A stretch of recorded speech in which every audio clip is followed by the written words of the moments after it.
In the world of classic detective fiction, few authors capture intrigue and suspense quite like Mary Roberts Rinehart, where there's a will unfolds in a grand estate filled with secrets, deception, and unexpected twists.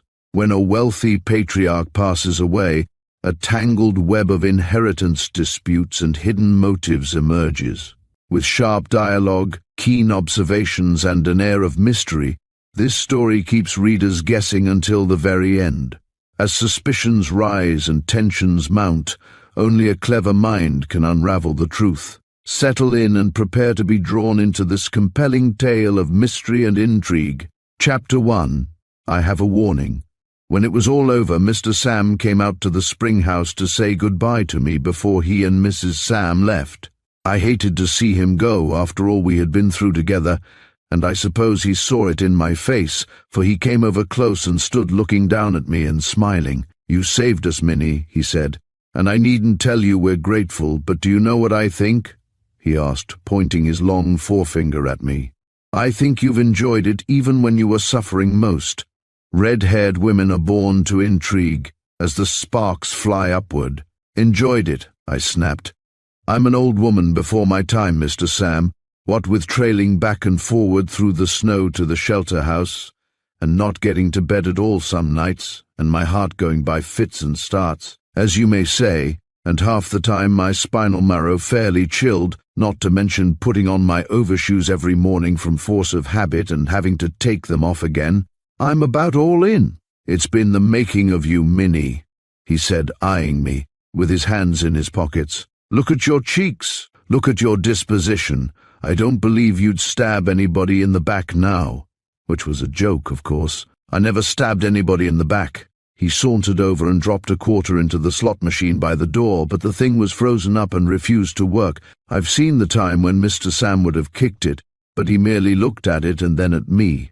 Turned virtuous, like everything else around the place. Not that I don't approve of virtue, Minnie, but I haven't got used to putting my foot on the brass rail of the bar and ordering a nut sundae. Hook the money out with a hairpin, Minnie, and buy some shredded wheat in remembrance of me." He opened the door, and a blast of February wind rattled the window frames. Mr. Sam threw out his chest under his sweater and waved me another goodbye. "Well, I'm off, Minnie," he said. "Take care of yourself and don't sit too tight on the job. Learn to rise a bit in the saddle." "Goodbye, Mr. Sam," I called, putting down Miss Patty's doily and following him to the door. "Goodbye. Better have something before you start to keep you warm." He turned at the corner of the path and grinned back at me. "All right," he called. "I'll go down to the bar and get a lettuce sandwich." Then he was gone, and happy as I was, I knew I would miss him terribly. I got a wire hairpin and went over to the slot machine, but when I had finally dug out the money, I could hardly see it for tears. It began when the old doctor died. I suppose you have heard of Hope's Sanatorium and the mineral spring that made it famous. Perhaps you have seen the blotter we got out, with a flashlight interior of the spring house on it, and me handing the old doctor a glass of mineral water and wearing the embroidered linen waist that Miss Patty Jennings gave me that winter. The blotters were a great success. Below the picture it said, "Yours for health," and in the body of the blotter, in red lettering, "Your system absorbs the health-giving drugs in Hope Springs water as this blotter soaks up ink." The "Yours for Health" was my idea. I have been spring house girl at Hope Springs Sanatorium for 14 years. My father had the position before me, but he took rheumatism, and as the old doctor said, it was bad business policy to spend thousands of dollars in advertising that Hope Springs water cured rheumatism, and then have father creaking like a rusty hinge every time he bent over to fill a glass with it. Father gave me one piece of advice the day he turned the spring house over to me. "It's a difficult situation, my girl," he said. "Lots of people think it's simply a matter of filling a glass with water and handing it over the railing. Why, I tell you, a barkeeper's a high-priced man mostly, and his job's a snap to this. I'd like to know how a barkeeper would make out if his customers came back only once a year and he had to remember whether they wanted their drinks cold or hot or chill off. And another thing, if a chap comes in with a tale of woe, does the barkeeper have to ask him what he's doing for it and listen while he tells how much weight he lost in a blanket sweat? "No, sir. He pushes him a bottle and lets it go at that." Father passed away the following winter. He'd been a little bit delirious, and his last words were, "Yes, sir, hot with a pinch of salt, sir."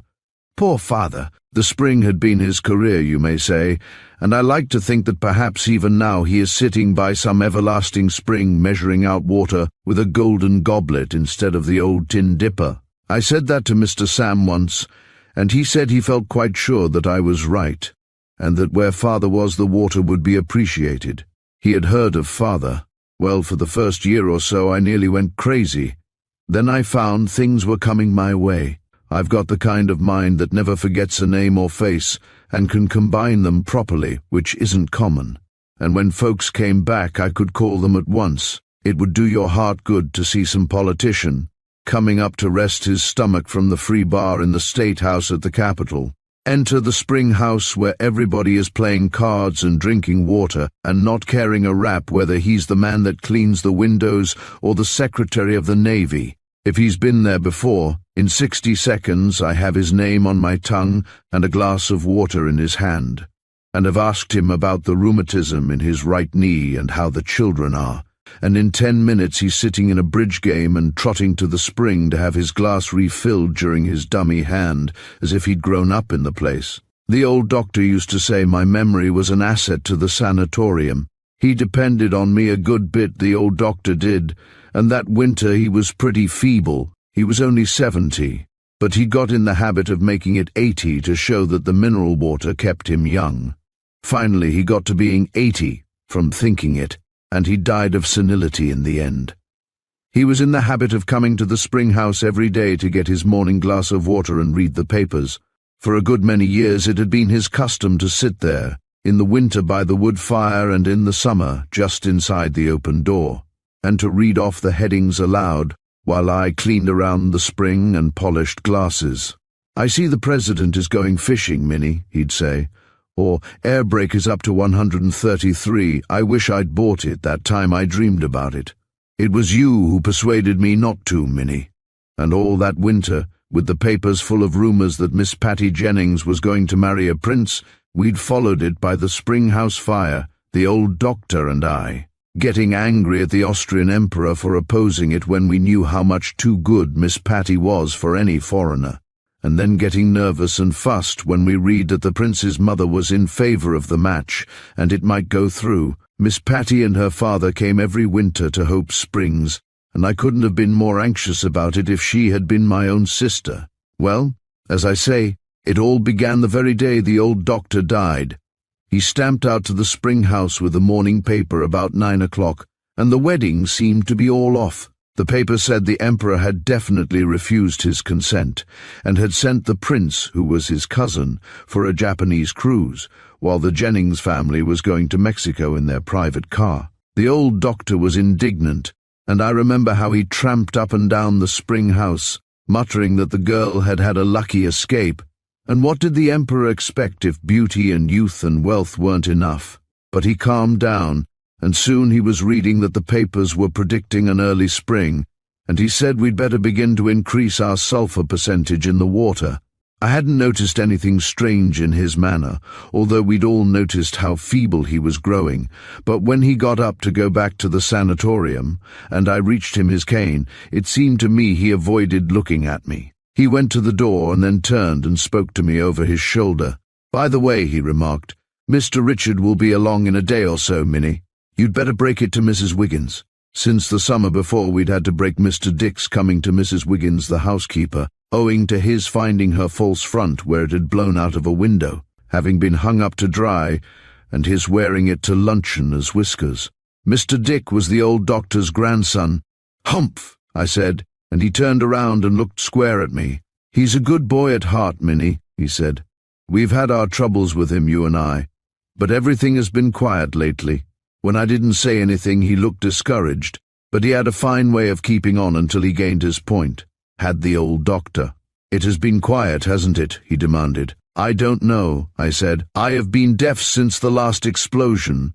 And I went down the steps to the spring. I heard the tap of his cane as he came across the floor, and I knew he was angry.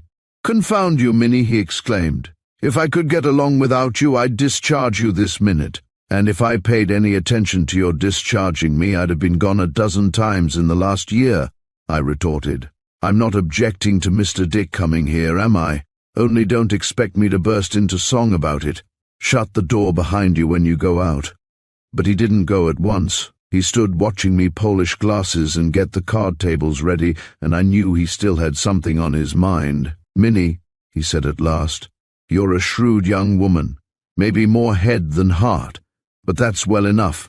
And with your temper under control, you're a capable young woman. What has Mr. Dick been up to now? I asked, growing suspicious. Nothing, but I'm an old man, Minnie, a very old man. Stuff and nonsense, I exclaimed, alarmed. You're only 70. That's what comes of saying in the advertising that you are 80 to show what the springs have done for you. It's enough to make a man die of senility to have 10 years tacked to his age. And if, he went on, if anything happens to me, Minnie, I'm counting on you to do what you can for the old place. You've been here a good many years, Minnie. 14 years I have been ladling out water at this spring, I said, trying to keep my lips from trembling.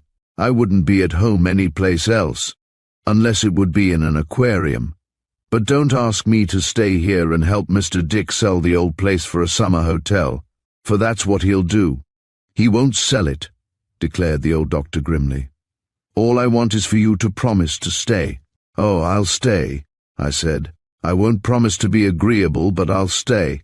Somebody'll have to look after the spring. I reckon Mr. Dick thinks it comes out of the earth just as we sell it, with the whole pharmacopoeia in it. Well, it made the old doctor happier, and I'm not sorry I promised, but I've got a joint on my right foot that throbs when it is going to rain, or I'm going to have bad luck, and it gave a jump then. I might have known there was trouble ahead. Chapter 2. Miss Patty arrives. It was pretty quiet in the spring house that day after the old doctor left. It had started to snow and only the regulars came out, what with the old doctor talking about dying, and Miss Patty Jennings gone to Mexico, when I'd been looking forward to her and her cantankerous old father coming to Hope Springs for February, as they mostly did. I was depressed all day. I got to the point where Mr. Moody feeding nickels into the slot machine with one hand and eating zwieback with the other made me nervous. After a while he went to sleep over it, and when he had slipped a nickel in his mouth and tried to put the zwieback in the machine, he muttered something and went up to the house. I was glad to be alone. I drew a chair in front of the fire and wondered what I would do if the old doctor died, and what a fool I'd been not to be a schoolteacher, which is what I studied for. I was thinking to myself bitterly that all that my experience in the spring fitted me for was to be a mermaid, when I heard something running down the path, and it turned out to be Tilly, the diet cook. She slammed the door behind her and threw the Finleyville evening paper at me. There, she said, I've won a cake of toilet soap from Bathhouse Mike. The Emperor's consented. Nonsense, I snapped, and snatched the paper. Tilly was right, the Emperor had. I sat down and read it through, and there was Miss Patty's picture in an oval, and the Prince's in another, with a turned-up moustache and his hand on the handle of his sword.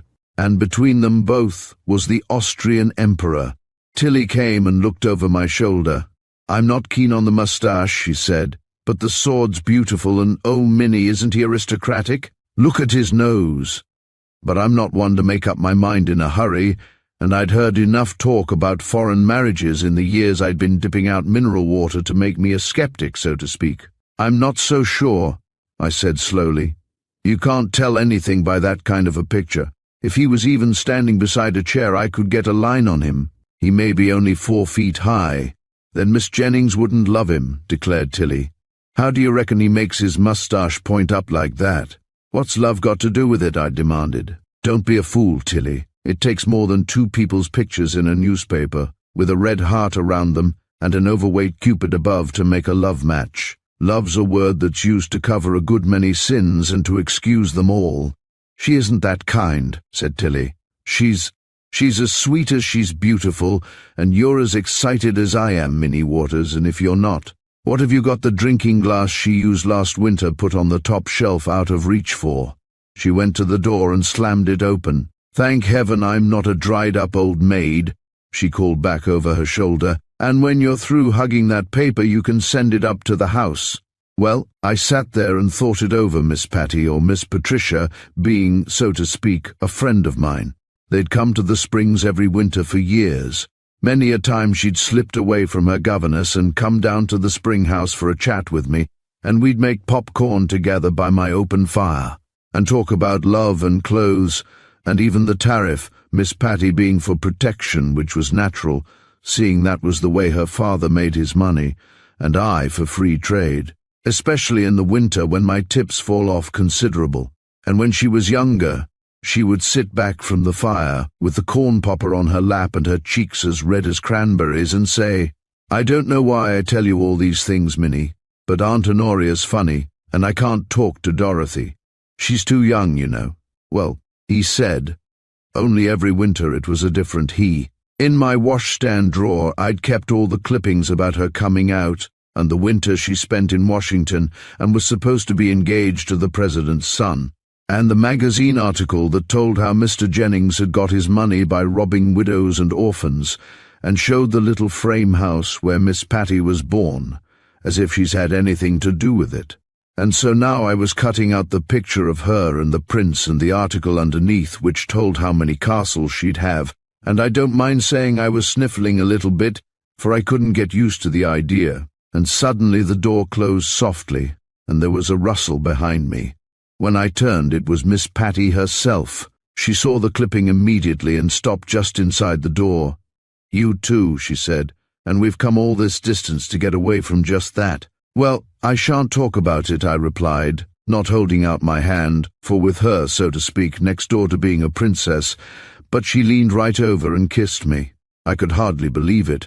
"Why won't you talk about it?" she insisted, catching me by the shoulders and holding me off. "Minnie, your eyes are as red as your hair." "I don't approve of it," I said. "You might as well know it now as later, Miss Patty. I don't believe in mixed marriages. I had a cousin that married a Jew, and what with him making the children promise to be good on the Talmud, and her trying to raise them with the Bible, the poor things is that mixed up that it's pitiful." She got a little red at that, but she sat down and took up the clipping. "He's much better looking than that, Minnie," she said soberly, "and he's a good Catholic. But if that's the way you feel, we'll not talk about it. I've had enough trouble at home as it is."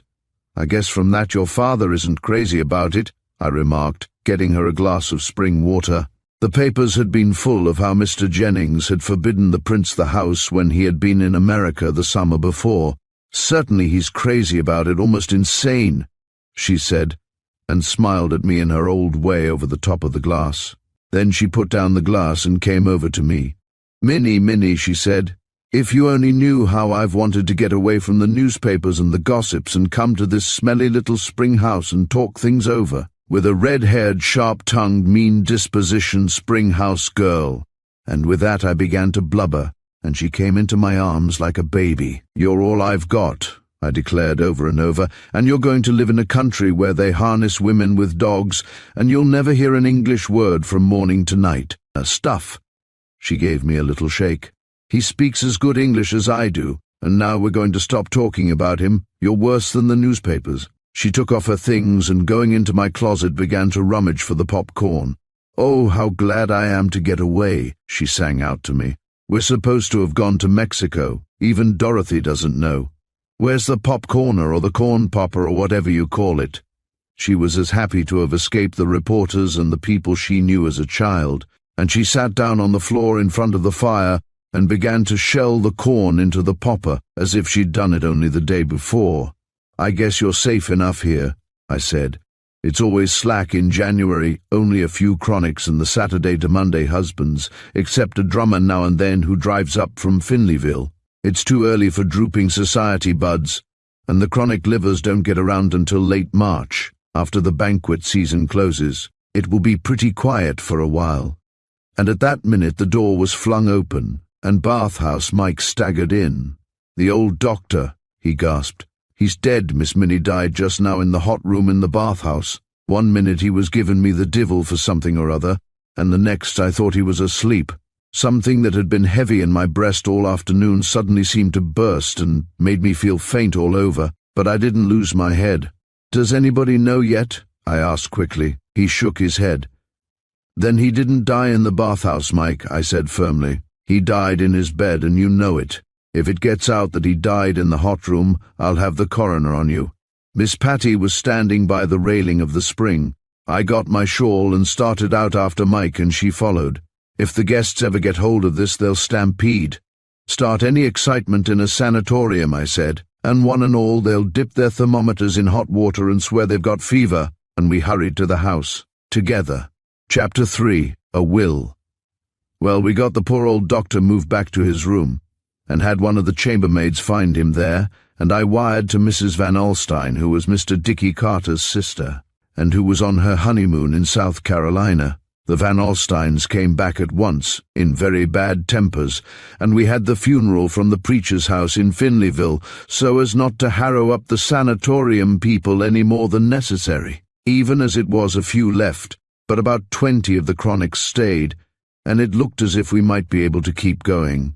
Miss Patty sent to town for a black veil for me, and even went to the funeral. It helped to take my mind off my troubles to think who it was that was holding my hand and comforting me. And when, toward the end of the service, she got out her handkerchief and wiped her eyes, I was almost overcome, she being, so to speak, in the very shadow of a throne. After it was all over, the relatives gathered in the sun parlour of the sanatorium to hear the will. Mr. Van Alstyne and his wife, and about 20 more who had come up from the city for the funeral, and stayed over on the house. Well, the old doctor left me the buttons for his full-dress waistcoat and his favourite copy of Gray's Anatomy. I couldn't exactly set up housekeeping with my share of the estate, but when the lawyer read that part of the will aloud and a grin went around the room, I flounced out of my chair. "Maybe you think I'm disappointed," I said, looking hard at the family, who weren't making any particular pretense at grief, and at the house people standing around the door.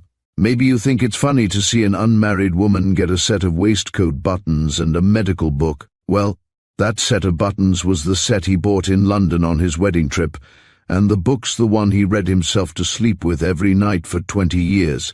I'm proud to get them." Mr. Van Alstyne touched me on the arm. "Everybody knows how loyal you've been, Minnie," he assured me. "Now sit down like a good girl and listen to the rest of the will." "While I'm up, I might as well get something else off my mind," I said. "I know what's in that will, but I hadn't anything to do with it, Mr. Van Alstyne. He took advantage of my being laid up with influenza last spring. They thought that was funny, but a few minutes later they weren't so cheerful. You see, the sanatorium was a mighty fine piece of property, with a deer park and golf links. We'd had plenty of offers to sell it for a summer hotel, but we'd both been dead against it. That was one of the reasons for the will. The whole estate was left to Dickie Carter, who hadn't been able to come, owing to his being laid up with an attack of mumps. The family sat up and nodded at one another, or held up its hands, but when they heard there was a condition, they breathed easier. Beginning with 1 week after the reading of the will, and not a day later, Mr. Dick was to take charge of the sanatorium, and to stay there for 2 months without a day off. If at the end of that time the place was being successfully conducted and could show that it hadn't lost money, the entire property became his for keeps. If he failed, it was to be sold and the money given to charity. You would have to know Richard Carter to understand the excitement the will caused. Most of us, I reckon, like the sort of person we've never dared to be ourselves. The old doctor had gone to bed at 10 o'clock all his life and got up at 7, and so he had a sneaking fondness for the one particular grandson who often didn't go to bed at all. Twice, to my knowledge, when he was in his teens, did Dickie Carter run away from school, and twice his grandfather kept him for a week hidden in the shelter house on the golf links. Naturally, when Mr. Van Alstyne and I had to hide him again, which is further on in the story, he went to the old shelter house like a dog to its kennel. Only this time, but that's ahead too. Well, the family went back to town in a buzz of indignation, and I carried my waistcoat buttons and my anatomy out to the spring house and had a good cry. There was a man named Thoburn who was crazy for the property as a summer hotel, and every time I shut my eyes I could see Thoburn House over the veranda and children sailing paper boats in the mineral spring. Sure enough, the next afternoon Mr. Thoburn drove out from Finleyville with a suitcase, and before he'd taken off his overcoat he came out to the spring house. "Hello, Minnie," he exclaimed. "Does the old man's ghost come back to dope the spring, or do you do it?" "I don't know what you are talking about, Mr. Thoburn," I retorted sharply, "if you don't know that this spring has its origin in Schmidt's drugstore down in Finleyville," he finished for me. "Oh, I know all about that spring, Minnie. Don't forget that my father's cows used to drink that water and liked it. I leave it to you," he said, sniffing. "If a self-respecting cow wouldn't die of thirst before she drank that stuff as it is now." I'd been filling him a glass, it being a matter of habit with me, and he took it to the window and held it to the light. "You're getting careless, Minnie," he said, squinting at it. "Some of those drugs ought to be dissolved first in hot water. There's a lump of lithia there that has Schmidt's pharmacy label on it." "Where?" I demanded, and started for it. He laughed at that, and putting the glass down, he came over and stood smiling at me. "As ingenuous as a child," he said in his mocking way, "a nice little red-haired child. Minnie, how old is this young Carter?" 23. An earnest youth, willing to buckle down to work and make the old place go, ready to pat the old ladies on the shoulder and squeeze the young ones' hands. "He's young," I said, "but if you're counting on his being a fool—" "Not at all," he broke in hastily. "If he hasn't too much character, he'll probably succeed. I hope he isn't a fool. If he isn't, oh, friend Minnie, he'll stand the atmosphere of this garden of souls for about a week, and then he'll kill some of them and escape. Where is he now?" "He's been sick," I said. "Mumps." "Mumps! Oh, my aunt!" he exclaimed and fell to laughing. He was still laughing when he got to the door. "Mumps," he repeated with his hand on the knob. "Minnie, the old place will be under the hammer in 3 weeks, and if you know what's good for you, you'll sign in under the new management while there's a vacancy. You've been the whole show here for so long that it will be hard for you to line up in the back row of the chorus." "If I were you," I said, looking him straight in the eye, "I wouldn't pick out any new carpets yet, Mr. Thoburn.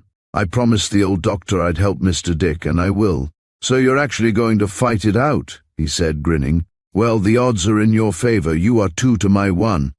"I think it's pretty even," I retorted. "We will be hindered, so to speak, by having certain principles of honor and honesty. You have no handicap." He tried to think of a retort, and not finding one, he slammed out of the spring house in a rage.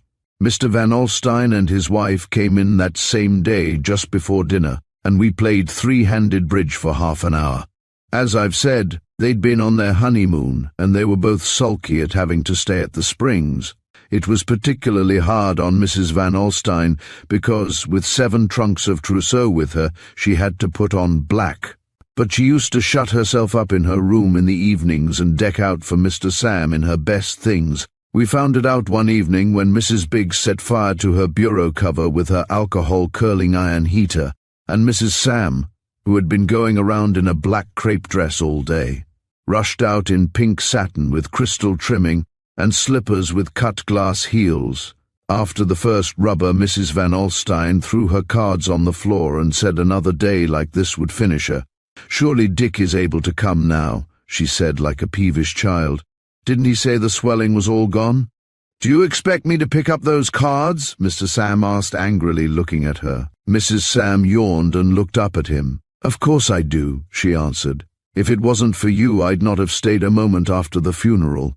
Isn't it bad enough to have 7 trunks full of clothes I've never worn, and to have to put on poky old black without keeping me here in this old lady's home?" Mr. Sam looked at the cards and then at her. "I'm not going to pick them up," he declared. "And as to our staying here, don't you realize that if we don't, your precious brother will never show up here at all, or stay if he does come? And don't you also realize that this is probably the only chance he'll ever have in the world to become financially independent of us?" "You needn't be brutal," she said sharply, "and it isn't so bad for you here as it is for me. You spend every waking minute admiring Miss Jennings, while there isn't a man in the place who'll talk anything but his joints or his stomach." She got up and went to the window, and Mr. Sam followed her. "Nobody pays any attention to me in the spring house. I'm a part of it, like the brass rail around the spring or the clock." "I'm not admiring Miss Jennings," he corrected. "I'm sympathizing, dear. She looks too nice a girl to have been stung by the title B, that's all."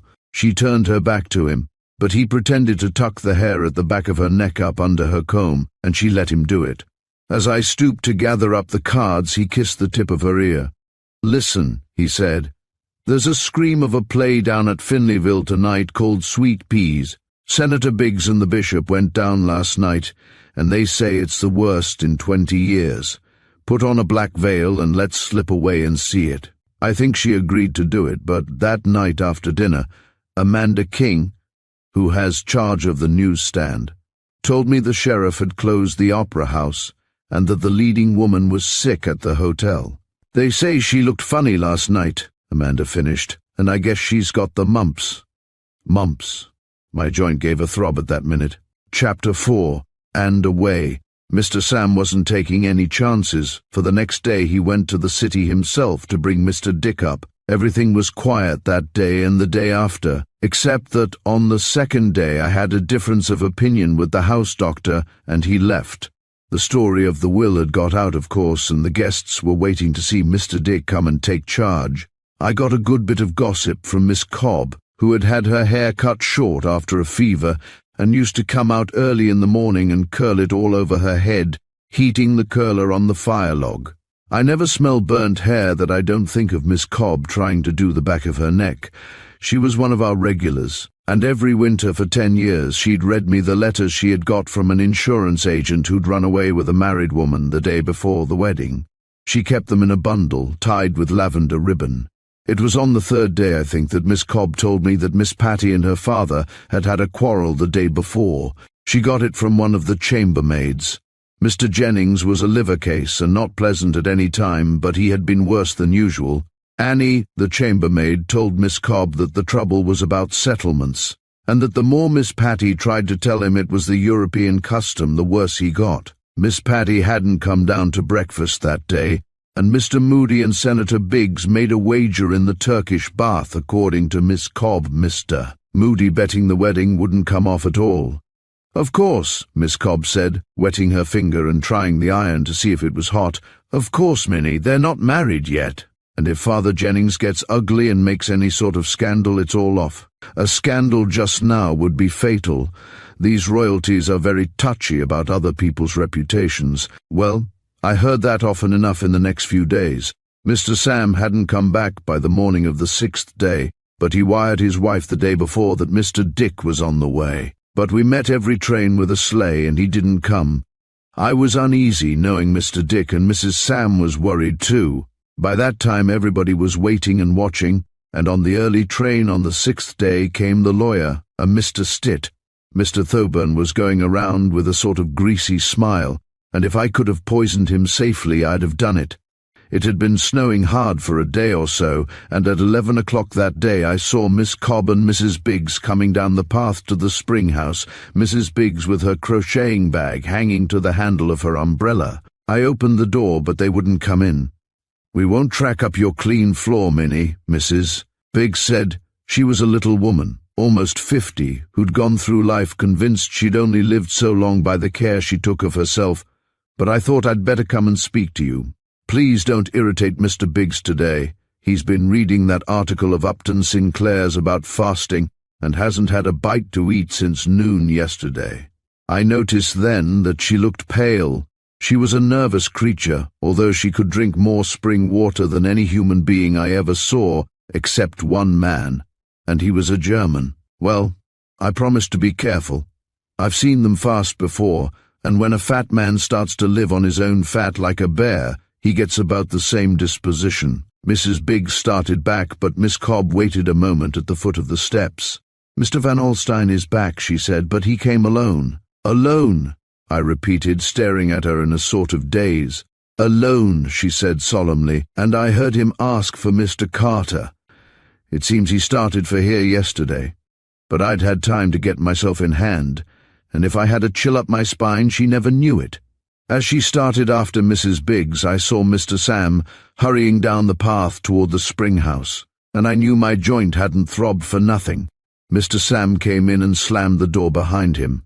"What's this about Mr. Dick not being here?" he shouted. "Well, he isn't. That's all there is to it, Mr. Van Alstyne," I said calmly. "I'm always calm when other people get excited. For that reason some people think my red hair is a false alarm, but they soon find out." "But he must be here," said Mr. Van Alstyne. "I put him on the train myself yesterday, and waited until it started to be sure he was off. The only way to get Mr. Richard anywhere you want him to go," I said dryly, "is to have him nailed in a crate and labelled." "Damned young scamp," said Mr. Van Alstyne, "although I have a sign in the spring house, 'Profanity not allowed.'" "Exactly what was he doing when you last laid eyes on him?" I asked. "He was on the train." "Was he alone?" "Yes." "Sitting?" "No, standing." "What the deuce, Minnie? Waving out the window to you?" "Of course not," exclaimed Mr. Van Alstyne testily. "He was raising the window for a girl in the next seat." "Precisely," I said. "Would you know the girl well enough to trace her?" "That's ridiculous, you know," he said, trying to be polite. "Out of 1,001 things that may have detained him, only one thing ever detains Mr. Dick, and that always detains him," I said solemnly. "That's a girl. You're a newcomer in the family, Mr. Van Alstyne. You don't remember the time he went down here to the station to see his Aunt Agnes off to the city, and we found him 3 weeks later in Oklahoma trying to marry a widow with 5 children. Mr. Van Alstyne dropped into a chair, and through force of habit I gave him a glass of spring water. "This was a pretty girl, too," he said dismally. I sat down on the other side of the fireplace, and it seemed to me that Father's crayon enlargement over the mantel shook its head at me. After a minute, Mr. Van Alstyne drank the water and got up. "I'll have to tell my wife," he said. "Who's running the place anyhow? You?" "Not exactly," I explained, "but of course when anything comes up they consult me. The housekeeper is a fool, and now that the house doctor's gone, who's looking after the patients?" "Well, most of them have been here before," I explained, "and I know their treatment, the kind of baths and all that." "Oh, you know the treatment," he said, eyeing me. "And why did the house doctor go?" "He ordered Mr. Moody to take his spring water hot. Mr. Moody's spring water has been ordered cold for 11 years, and I refuse to change. It was between the doctor and me, Mr. Van Alstyne." "Oh, of course," he said, "if it was a matter of principle." He stopped, and then something seemed to strike him. "I say," he said, "about the doctor, that's all right, you know, lots of doctors and all that. But for heaven's sake, Minnie, don't discharge the cook." Now that was queer, for it had been running in my head all morning that in the slack season it would be cheaper to get a good woman instead of the chef, and let Tilly, the diet cook, make the pastry. Mr. Sam picked up his hat and looked at his watch. 11:30, he said, "and no sign of that puppy yet. I guess it's up to the police." "If there was only something to do," I said, with a lump in my throat, "but to have to sit and do nothing while the old place dies, it's awful, Mr. Van Alstyne." "We're not dead yet," he replied from the door, "and maybe we'll need you before the day's over. If anybody can sail the old bark to shore, you can do it, Minnie. You've been steering it for years. The old doctor was no navigator, and you and I know it." It was blowing a blizzard by that time, and Miss Patty was the only one who came out to the spring house until after 3 o'clock. She shook the snow off her furs and stood by the fire, looking at me and not saying anything for fully a minute. "Well," she said finally, "aren't you ashamed of yourself?" "Why?" I asked and swallowed hard. "To be in all this trouble and not let me know. I've just this minute heard about it. Can't we get the police?" "Mr. Van Alstyne is trying," I said, "but I don't hope much. Like as not, Mr. Dick will turn up tomorrow and say his calendar was a day slow." I gave her a glass of water, and I noticed when she took it how pale she was, but she held it up and smiled over it at me. "Here's to everything turning out better than we expect," she said, and made a face as she drank the water. I thought that she was thinking of her own troubles as well as mine, for she put down the glass and stood looking at her engagement ring, a square red ruby in an old-fashioned setting. It was a very large ruby, but I've seen showier rings. "There isn't anything wrong, Miss Patty, is there?" I asked, and she dropped her hand and looked at me. "Oh, no," she said. "That is nothing much, Minnie. Father is. I think he's rather ridiculous about some things, but I dare say he'll come around. I don't mind his fussing with me. But if it should get in the papers, Minnie, a breath of unpleasant notoriety now would be fatal." "I don't see why," I said sharply. "The royal families of Europe have a good bit of unpleasant notoriety themselves occasionally. I should think they'd fall over themselves to get some good red American blood. Blue blood's bad blood, you can ask any doctor." but she only smiled. "You're like father, Minnie," she said. "You'll never understand." "I'm not sure I want to," I snapped, and fell to polishing glasses. The storm stopped a little at 3, and most of the guests waded down through the snow for bridge and spring water. By that time the afternoon train was in, and no Mr. Dick. Mr. Sam was keeping the lawyer, Mr. Stitt, in the billiard room, and by 4 o'clock they'd had everything that was in the bar and were inventing new combinations of their own, and Mrs. Sam had gone to bed with a nervous headache. Senator Biggs brought the mail down to the Spring House at 4, but there was nothing for me except a note from Mr. Sam, rather shaky, which said he'd no word yet and that Mr. Stitt had mixed all the cordials in the bar in a beer glass and had had to go to bed. At 4:30, Mr. Thoburn came out for a minute. He said there was only one other train from town that night, and the chances were it would be snowed up at the junction. "Better get on the bandwagon before the parade's gone past," he said in an undertone. But I went into my pantry and shut the door with a slam, and when I came out he was gone. I nearly went crazy that afternoon. I put salt in Miss Cobb's glass when she always drank the water plain. Once I put the broom in the fire and started to sweep the porch with a fire log. Luckily they were busy with their letters and it went unnoticed. The smell of burning straw not rising, so to speak, above the sulphur in the spring. Senator Biggs went from one table to another telling how well he felt since he stopped eating and trying to coax the other men to starve with him. It's funny how a man with a theory about his stomach isn't happy until he has made some other fellow swallow it. "Well," he said, standing in front of the fire with a glass of water in his hand, "it's worthwhile to feel like this. My head's as clear as a bell. I don't care to eat, I don't want to eat. The fast is the solution." "2 stages to that solution, Senator," said the bishop. "First, resolution, last, dissolution." Then they all began at once. If you have ever heard 20 people airing their theories on diet, you know all about it. One shouts for Horace Fletcher, and another one swears by the scraped beef treatment, and somebody else never touches a thing but raw eggs and milk, and pretty soon there is a riot of calories and carbohydrates. It always ends the same way. The man with the loudest voice wins, and the defeated ones limp over to the spring and tell their theories to me. They know I'm being paid to listen. On this particular afternoon, the bishop stopped the riot by rising and holding up his hand. "Ladies and gentlemen," he said, "let us not be rancorous. If each of us has a theory, and that theory works out to his satisfaction, then why are we all here? Merely to tell one another the good news," Mr. Jennings said sourly from his corner. Honest, it was funny. If some folks were healthy, they'd be lonesome. But when things had got quiet, except Mr. Moody dropping nickels into the slot machine, I happened to look over at Miss Patty, and I saw there was something wrong. She had a letter open in her lap, not one of the blue ones with the black and gold seal that everyone in the house knew came from the prince, but a white one, and she was staring at it as if she'd seen a ghost. Chapter 5. Wanted an owner.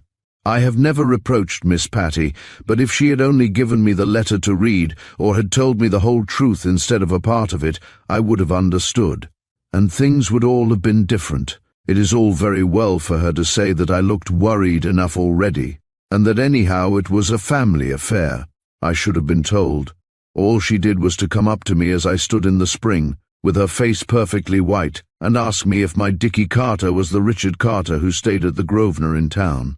"He doesn't stay anywhere," I said with my feet getting cold, "but that's where he has apartments. What has he been doing now?" "You're expecting him on the evening train, aren't you?"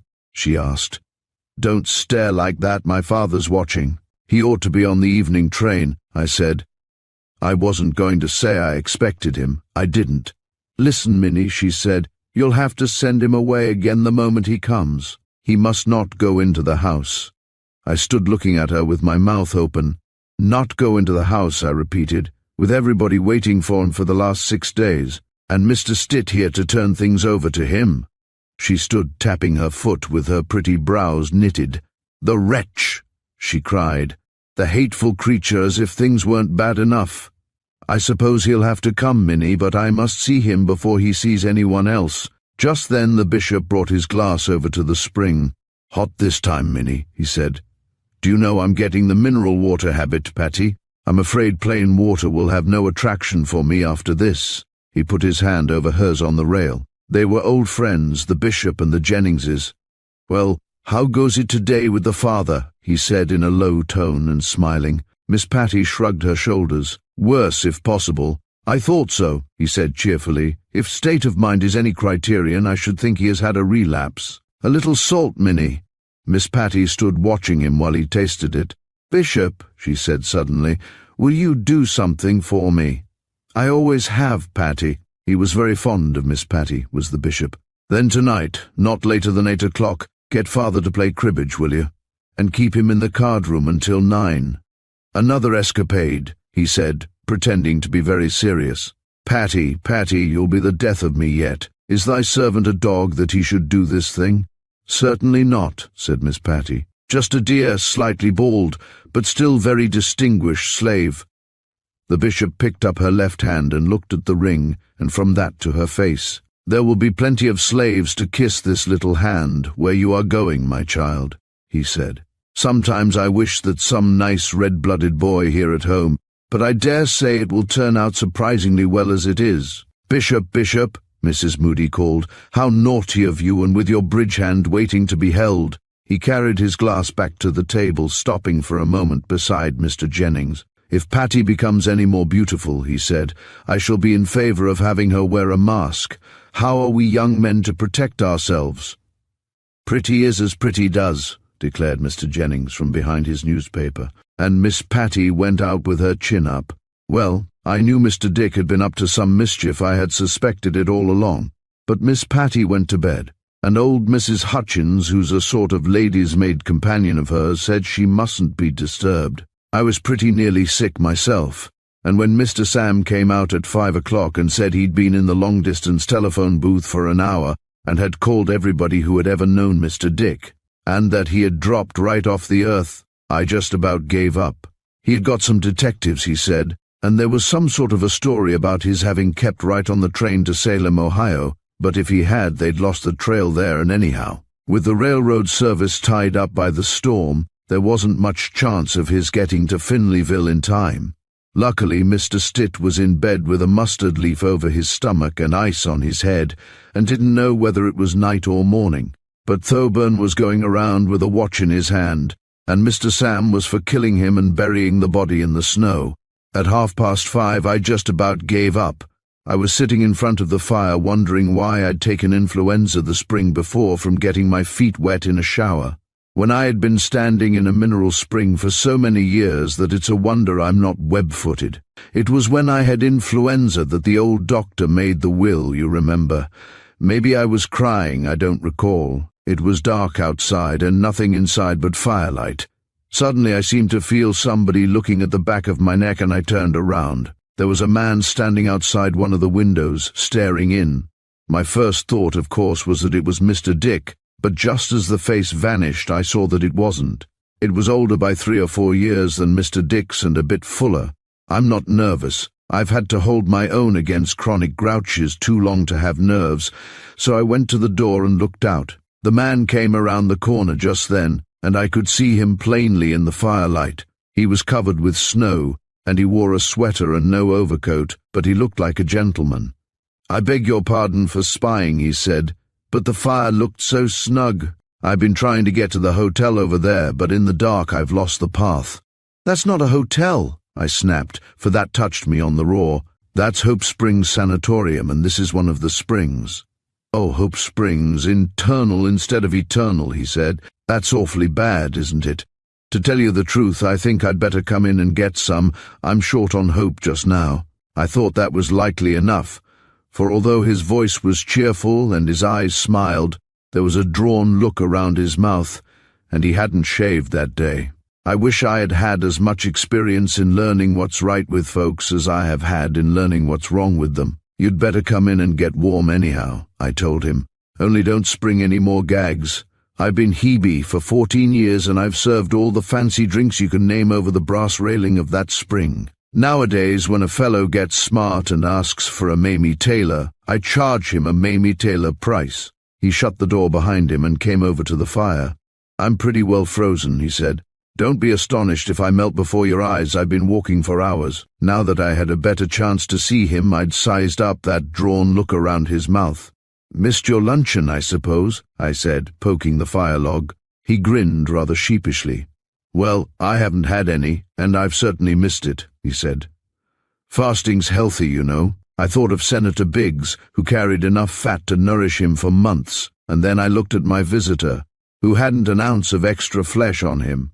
Nothing's healthy that isn't natural, I declared. If you'd care for a dish of buttered and salted popcorn, there's some on the mantel. It's pretty salty. The idea is to make folks thirsty so they'll enjoy the mineral water.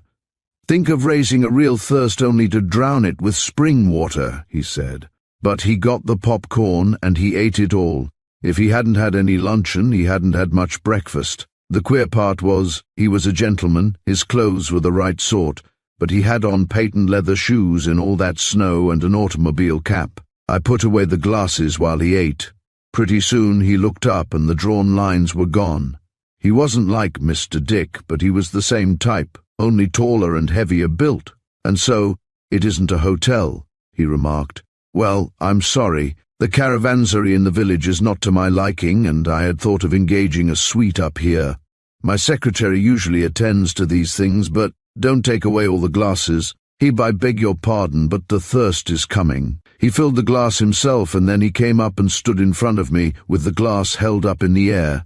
To the best woman I have met in many days, he said, not mocking but serious. I was about to lie down and let the little birds cover me with leaves. Then he glanced at the empty dish and smiled. To buttered popcorn. Long may it wave, he said, and emptied the glass. Well, I found a couple of apples in my pantry and brought them out, and after he ate them he told me what had happened to him. He had been a little of everything since he left college. He was about 25, had crossed the Atlantic in a catboat and gone with somebody or other into some part of Africa. They got lost and had to eat each other, or lizards or something like that. And then he went to the Philippines and got stuck there and had to sell books to get home. He had a little money, enough for a grub stake, he said, and all his folks were dead. Then a college friend of his wrote a rural play called Sweet Peas. Great title, don't you think? He asked, and he put up all the money. It would have been a hit, he said, but the kid in the play, the one that unites its parents in the last act, just before he dies of tuberculosis, the kid took the mumps and looked as if, instead of fading away, he was going to blow up. Everybody was so afraid of him that they let him die alone for 3 nights in the middle of the stage. Then the leading woman took the mumps and the sheriff took everything else. You city folks seem to know so much, I said, and yet you bring a country play to the country. Why don't you bring out a play with women in low-necked gowns and champagne suppers and a scandal or two? They packed Pike's Opera House 3 years ago with a play called Why Women Sin. Well, of course the thing failed, and he lost every dollar he'd put into it, which was all he had, including what he had in his pockets. They seized my trunks, he explained, and I sold my fur-lined overcoat for $8, which took one of the girls back home.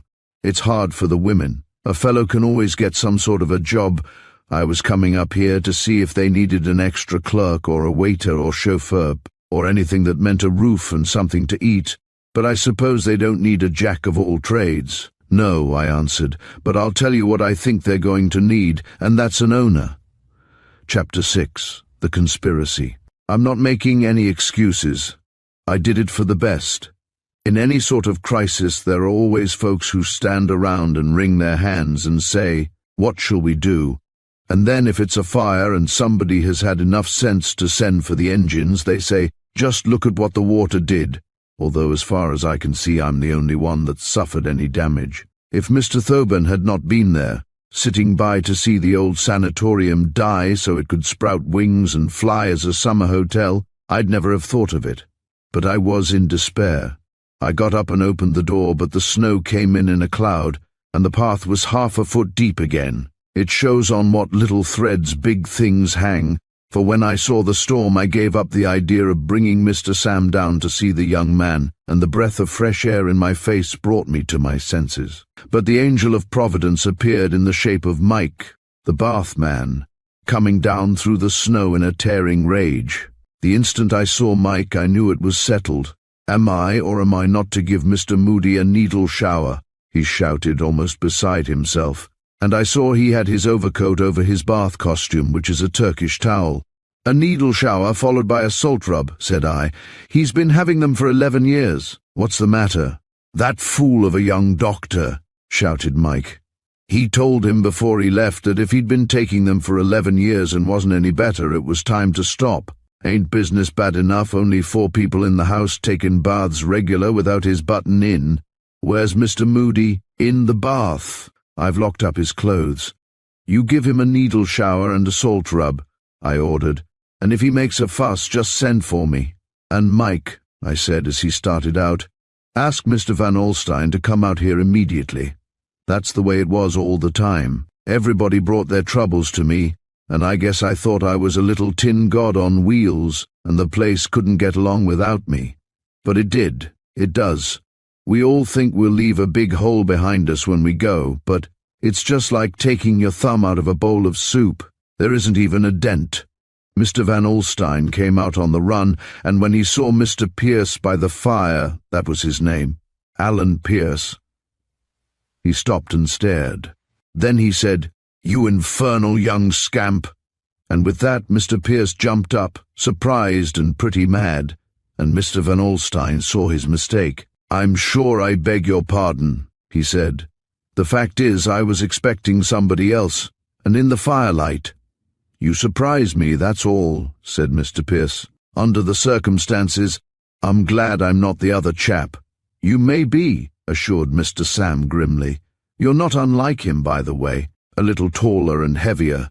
But now it's all very well for Mr. Sam to say I originated the idea and all that, but as truly as I am writing this, as I watched his face, I saw the same thought come into it. He looked Mr. Pierce up and down, and then he stared into the fire and puckered his mouth to whistle, but he didn't. And finally he glanced at me, but I was looking into the fire too. "Just come, haven't you?" he asked. "How did you get up the hill?" "Walked," said Mr. Pierce, smiling. "It took some digging too, but I didn't come for my health, unless you think 3 meals a day are necessary for health." Mr. Sam turned and stared at him. "By Jove, you don't mean it." "I wish I didn't," Mr. Pierce replied. "One of the hardest things I've had to remember for the last 10 hours was that for 2 years I voluntarily ate only 2 meals a day. A man's a fool to do a thing like that. It's reckless." Mr. Sam got up and began to walk the floor, his hands in his pockets. He tried to get my eye, but still I looked in the fire. "All traffic's held up, Minnie," he said. "The 8 o'clock train is stalled beyond the junction in a drift. I've wired the conductor, and Carter isn't on it." "Well," said I.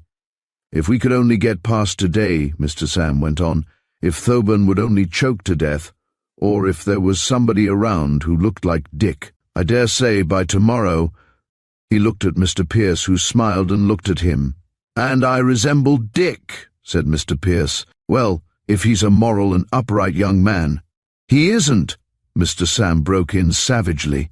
And then and there he sat down and told Mr. Pierce the trouble we were in, and what sort of cheerful idiot Dickie Carter was, and how everybody liked him, but wished he would grow up before the family good name was gone, and that now he had a chance to make good and be self-supporting, and he wasn't around, and if Mr. Sam ever got his hands on him, he'd choke a little sense down his throat.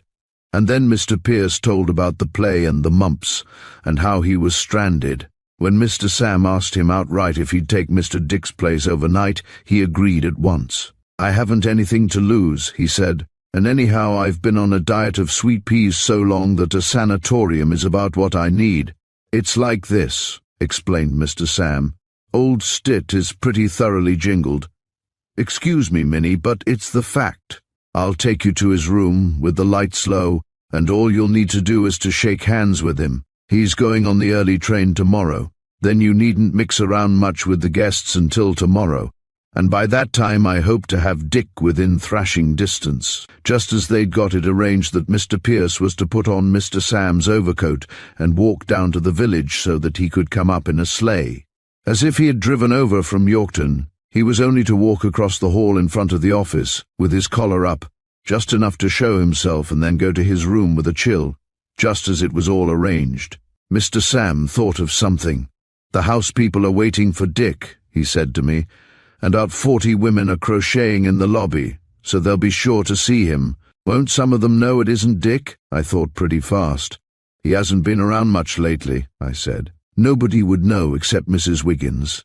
She'll never forget him. The last time he was here, he put on her false front like a beard and wore it down to dinner.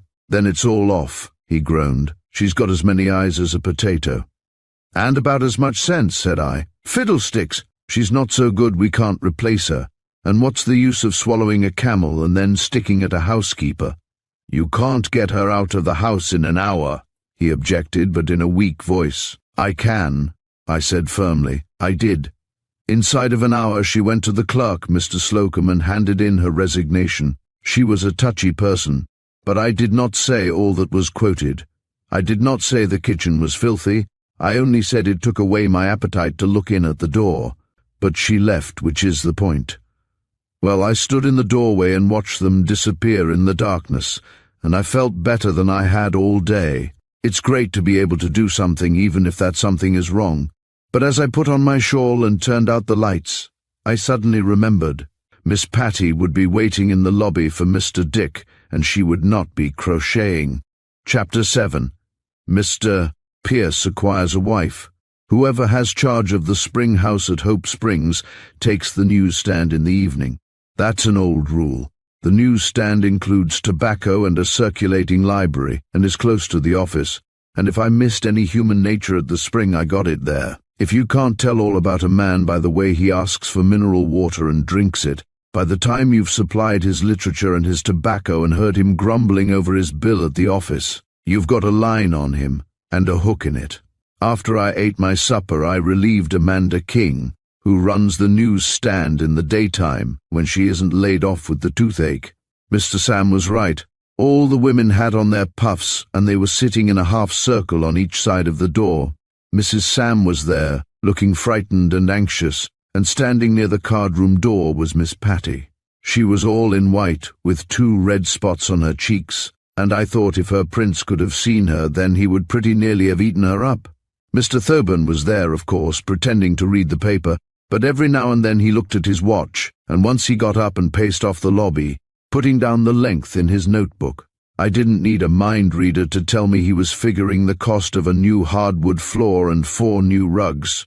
Mr. Sam came to the newsstand, and he was so nervous he could hardly light a cigarette. "I've had a message from one of the detectives," he said. "They've traced him to Salem, Ohio, but they lost him there. If we can only hold on this evening. Look at that first-night audience." "Mr. Pierce is due in 3 minutes, I told him. "I hope you told him to kiss his sister." "Nothing of the sort," he objected. "Why should he kiss her? Mrs. Van Alstyne is afraid of the whole thing. She won't stand for that." "I guess she could endure it," I remarked dryly. "It's astonishing how much of that sort of thing a woman can bear." He looked at me and grinned. "By gad," he said, "I wouldn't be as sophisticated as you are for a good deal. Isn't that the sleigh?" Everybody had heard it. The women sat up and craned forward to look at the door. Mrs. Sam was sitting forward, clutching the arms of her chair. She was in white, having laid off her black for that evening, with a red rose pinned on her so Mr. Pierce would know her. Miss Patty heard the sleigh bells also, and she turned and came toward the door. Her mouth was set hard, and she was twisting the ruby ring as she always did when she was nervous. And at the same moment Mr. Sam and I both saw it. She was in white too, and she had a red rose tucked in her belt. Mr. Sam muttered something and rushed at her, but he was too late. Just as he got to her, the door opened, and in came Mr. Pierce, with Mr. Sam's fur coat turned up around his ears, and Mr. Sam's fur cap drawn well down on his head. He stood for an instant blinking in the light, and Mrs. Van Alstyne got up nervously. He never even saw her. His eyes lighted on Miss Patty's face and stayed there. Mr. Sam was there, but what could he do? Mr. Pierce walked over to Miss Patty, took her hand, said, "Hello there," and kissed her. It was awful. Most women will do anything to save a scene, and that helped us, for she never turned a hair. But when Mr. Sam got him by the arm and led him toward the stairs, she turned so that the old cats sitting around could not see her, and her face was scarlet. She went over to the wood fire. Our lobby is a sort of big room with chairs and tables and palms and an open fire in winter, and sat down. I don't think she knew herself whether she was most astonished or angry. Mrs. Biggs gave a nasty little laugh. "Your brother didn't see you," she said to Mrs. Van Alstyne. "I dare say a sister doesn't count much when a future princess is around." Mrs. Van Alstyne was still staring up the staircase, but she came to herself at that. She had some grit in her, if she did look like a French doll. "My brother and Miss Jennings are very old friends," she remarked quietly. I believe that was what she thought too. I don't think she had seen the other red rose, and what was she to think but that Mr. Pierce had known Miss Jennings somewhere? She was dazed, Mrs. Sam was, but she carried off the situation anyhow and gave us time to breathe. We needed it. "If I were His Highness," said Miss Cobb, spreading the Irish lace collar she was making over her knee and squinting at it, "I should wish my fiancé to be more dignified. Those old Austrian families are very haughty. They would not understand our American habit of osculation." I was pretty mad at that, for anybody could have seen Miss Patty didn't kiss him. "If by osculation you mean kissing, Miss Cobb," I said, going over to her, "I guess you don't remember the Austrian count who was a head waiter here. If there was anything in the way of osculation that member of an old Austrian family didn't know, I've got to find it out. He could kiss all around any American I ever saw."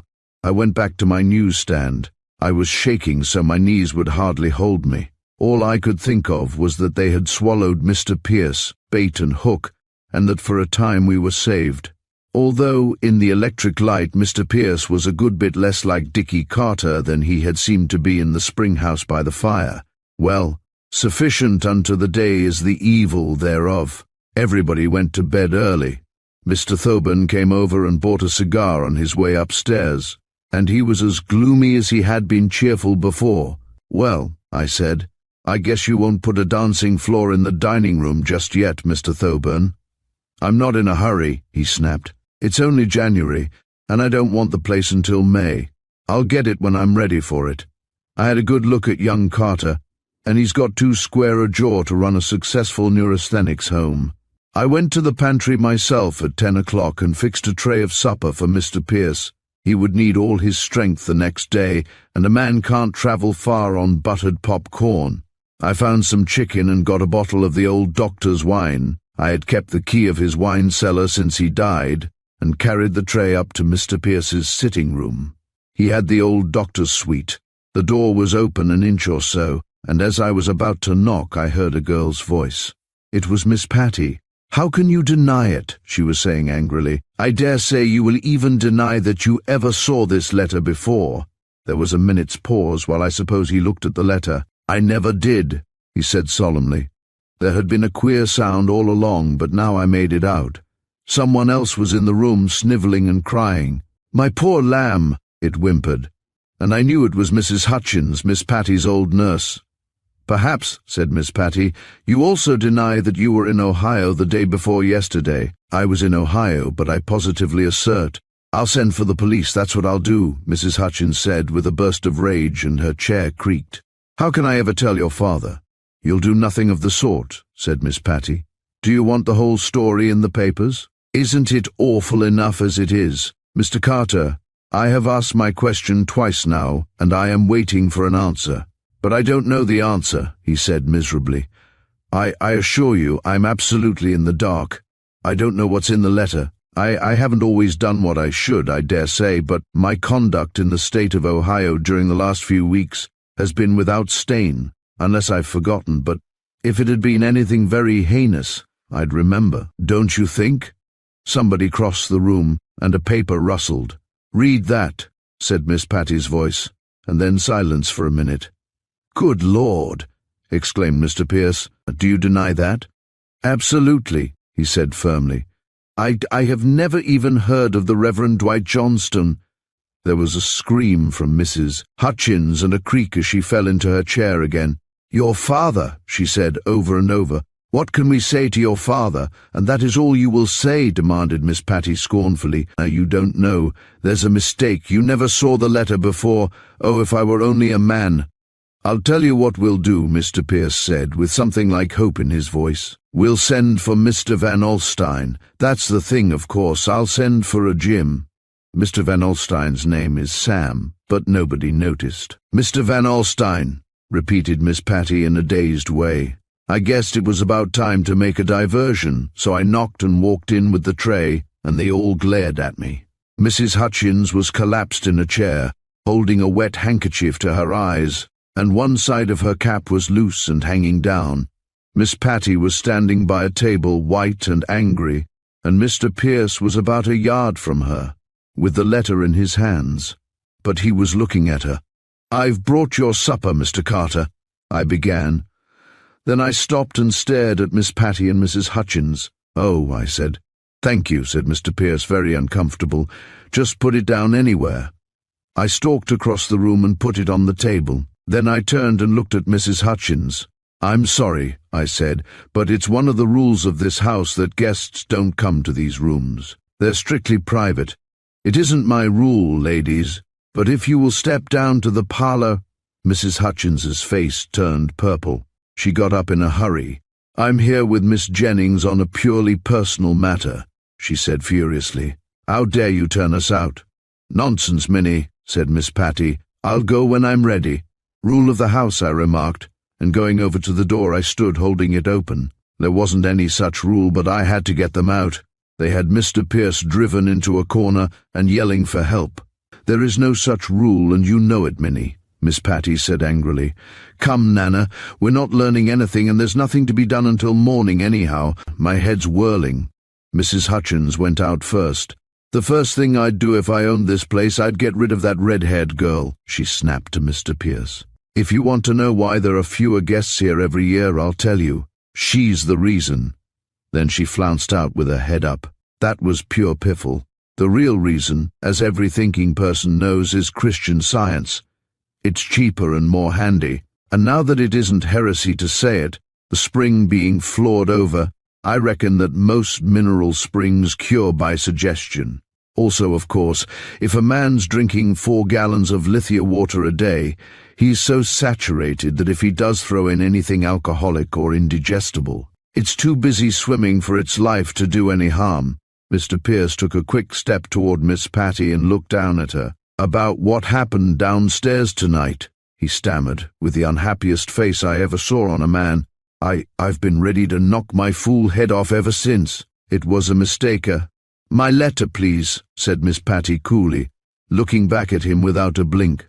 "Please don't look like that," he begged. "I came in suddenly out of the darkness and you—" "My letter, please," she said again, raising her eyebrows. He gave up trying then.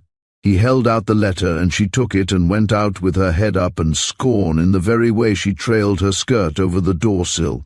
But I'm no fool. It didn't need the way he touched the doorknob where she had been holding it, when he closed the door after her, to tell me what ailed him. He was crazy about her from the minute he saw her, and he hadn't a change of linen or a cent to his name. And she, as you might say, on the ragged edge of royalty, with queens and princes sending her stomachers and tiaras until she'd hardly need clothes. Well, a cat may look at a king. He went over to the fireplace where I was putting his coffee to keep it hot, and looked down at me. "I've a suspicion, Minnie," he said, "that, to use a vulgar expression, I've bitten off more than I can chew in this little undertaking, and that I'm in imminent danger of choking to death. Do you know anybody, a friend of Miss R. Jennings, named Dorothy?" "She's got a younger sister of that name," I said, with a sort of chill going over me. "She's in boarding school now." "Oh, no, she's not," he remarked, picking up the coffee pot. "It seems that I met her on the train somewhere or other the day before yesterday, and ran off with her and married her." I sat back on the rug speechless. "You should have warned me, Minnie," he went on, growing more cheerful over his chicken and coffee. "I came up here tonight, the proud possessor of a bunch of keys, a patent folding corkscrew and a pocket automobile road map. Inside 2 hours I have a sanatorium and a wife. At this rate, Minnie, before morning I may reasonably hope to have a family." I sat where I was on the floor and stared into the fire. Don't tell me the way of the wicked is hard. The wicked get all the fun there is out of life, and as far as I can see, it's the respectable, In at 10 o'clock and up at 7, part of the Wicked's family that has all the trouble and does the worrying. If we could only keep it hidden for a few days, I said. But of course the papers will get it, and just now, with columns every day about Miss Patty's clothes, her what, and all the princes of the blood sending presents and the king not favouring it very much. What are you talking about? About Miss Jennings' wedding. Don't you read the newspaper? He hadn't really known who she was up to that minute. He put down the tray and got up. I hadn't connected her with the newspaper, Miss Jennings, he said, and lighted a cigarette over the lamp. Something in his face startled me, I must say. "You're not going to give up now?" I asked. I got up and put my hand on his arm, and I think he was shaking. "If you do, I'll go out and drown myself head down in the spring." He had been going to run away. I saw it then, but he put a hand over mine. Then he looked at the door where Miss Patty had gone out and gave himself a shake. "I'll stay," he said. "We'll fight it out on this line if it takes all summer, Minnie." He stood looking into the fire, and although I'm not fond of men knowing, as I have explained, a great deal about their stomachs and livers, and very little about their hearts, there was something about Mr. Pierce that made me want to go up and pat him on the head like a little boy. "After all," he said, "what's blue blood to good red blood?" Which was almost what the bishop had said. Chapter 8. And Mr. Moody Indigestion. Mr. Moody took indigestion that night, not but that he always had it, but this was worse, and Mrs. Moody came to my room about 2 o'clock and knocked at the door. "You'd better come," she said. "There's no doctor, and he's awful bad. Blames you too. He says you made him take a salt rub." "My land," I snapped, trying to find my bedroom slippers. "I didn't make him take clam chowder for supper, and that's what's the matter with him. He's going on a strained rice diet, that's what he's going to do. I've got to have my sleep." She was waiting in the hall in her kimono and holding a candle. Anybody could see she'd been crying. As she often said to me, of course she was grateful that Mr. Moody didn't drink. No one knew his virtues better than she did. But her sister married a man who went on a terrible bat twice a year, and all the rest of the time he was humble and affable, trying to make up for it. And sometimes she thought if Mr. Moody would only take a little whiskey when he had these attacks. I'd rather be the wife of a cheerful drunkard any time than have to live with a cantankerous saint. Miss Cobb and I had had many a fight over it, but at that time there wasn't much likelihood of either of us being called on to choose. Well, we went down to Mr. Moody's room, and he was sitting up in bed with his knees drawn up to his chin and a hot water bottle held to him. "Look at your work, woman," he said to me when I opened the door. "I'm dying." "You look sick," I said, going over to the bed. It never does to cross them when they get to the water bottle stage. "The pharmacy clerk's gone to a dance over at Trimble's, but I guess I can find you some whiskey." "Do have some whiskey, George," begged Mrs. Moody, remembering her brother-in-law. "I never touch the stuff, and you both know it," he snarled. He had a fresh pain just then and stopped, clutching up the bottle. "Besides," he finished when it was over, "I haven't got any whiskey. Well, to make a long story short, we got him to agree to some whiskey from the pharmacy, with a drop of peppermint in it, if he could wash it down with spring water so it wouldn't do him any harm. "There isn't any spring water in the house," I said, losing my temper a little, "and I'm not going out there in my bedroom slippers, Mr. Moody. I don't see why your eating what you shouldn't needs to give me pneumonia." Mrs. Moody was standing beside the bed, and I saw her double chin begin to work. If you have ever seen a fat woman in a short red kimono holding a candle by a bed and crying, you know how helpless she looks. "Don't go, Minnie," she sniffled. "It would be too awful. If you are afraid, you could take the poker." "I'm not going," I declared firmly. It's dratted idiocy, that's all. Plain water would do well enough. There's a lot of people think whiskey is poison with water anyhow. Where's the pitcher?" Oh yes, I went. I put on some stockings of Mrs. Moody's and a petticoat and a shawl and started. It was when I was in the pharmacy looking for the peppermint that I first noticed my joint again. A joint like that's a blessing or a curse the way you look at it.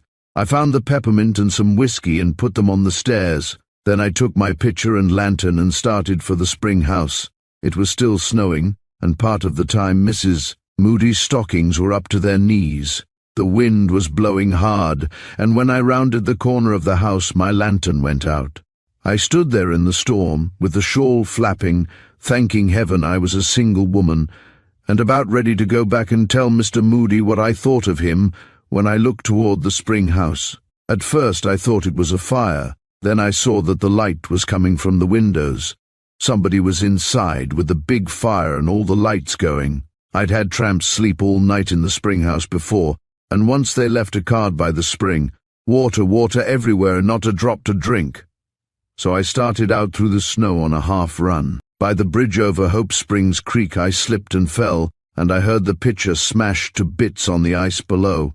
But as soon as I could move, I went on again. That spring house had been my home for a good many years, and the tramp didn't live who could spend the night there if I knew it. I realized then that I should have taken the poker. I went over cautiously to one of the windows, wading in deep snow to get there, and if you have ever done that in a pair of bedroom slippers, you can realize the state of my mind, and looked in. There were 3 chairs drawn up in a row in front of the fire, with my bearskin hearth rug on them to make a couch, and my shepherd's plaid shawl folded at one end for a pillow. And stretched on that, with her long sealskin coat laid over her, was Dorothy Jennings, Miss Patty's younger sister. She was alone as far as I could see, and she was leaning on her elbow with her cheek in her hand, staring at the fire. Just then the door into the pantry opened, and out came Mr. Dick himself. "Were you calling, honey?" he said, coming over and looking down at her. "You were such a long time," says she, glancing up under her lashes at him. I was lonely." "Bless you," says Mr. Dick, stooping over her. "What did I ever do without you?" I could have told her a few things he did, but by that time it was coming over me pretty strong that here was the real Dickie Carter, and that I had an extra one on my hands. The minute I looked at this one, I knew that nobody but a blind man would mistake one for the other, and Mr. Thoburn wasn't blind. I tell you, I stood out in that snowbank and perspired. When I looked again, Mr. Dick was on his knees by the row of chairs, and Miss Dorothy, Mrs. Dickie, of course, was running her fingers through his hair. "Minnie used to keep apples and things in the pantry," he said, "but she must be growing stingy in her old age. There's not a bite there." "I'm not so very hungry when I have you," cooed Mrs. Dickie. "But you can't eat me." He brought her hand down from his hair. "I may be stingy in my old age, but I've learned a few things, and one is that a man feels like a fool with his hair rumpled, and I can tell the degree of a woman's experience by the way she lets his top hair alone, and pretended to bite it, her hand, of course. "Although I could eat you," he said, "I'd like to take a bite out of your throat right there." Well, it was no place for me unless they knew I was around. I waded around to the door and walked in, and there was a grand upsetting of the sealskin coat and my shepherd's plaid shawl. Mr. Dick jumped to his feet, and Mrs. Dick sat bolt upright and stared at me over the backs of the chairs. "Minnie," cried Mr. Dick.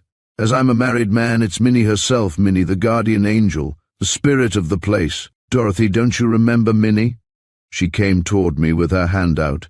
She was a pretty little thing, not so beautiful as Miss Patty, but with a nice way about her. "I'm awfully glad to see you again," she said. "Of course I remember. Why, you are hardly dressed at all. You must be frozen." I went over to the fire and emptied my bedroom slippers of snow. Then I sat down and looked at them both. "Frozen," repeated I. "I'm in a hot sweat. If you 2 children meant to come, why in creation didn't you come in time?" "We did," replied Mr. Dick promptly. "We crawled under the wire fence into the deer park at 5 minutes to 12. The will said, 'Be on the ground,' and I was flat on the ground." "We've had the police," I said drearily enough. "I wouldn't live through another day like yesterday for $100. "We were held up by the snow," he explained. "We got a sleigh to come over in, but we walked up the hill and came here. I don't mind saying that my wife's people don't know about this yet, and we're going to lay low until we've cooked up some sort of a scheme to tell them."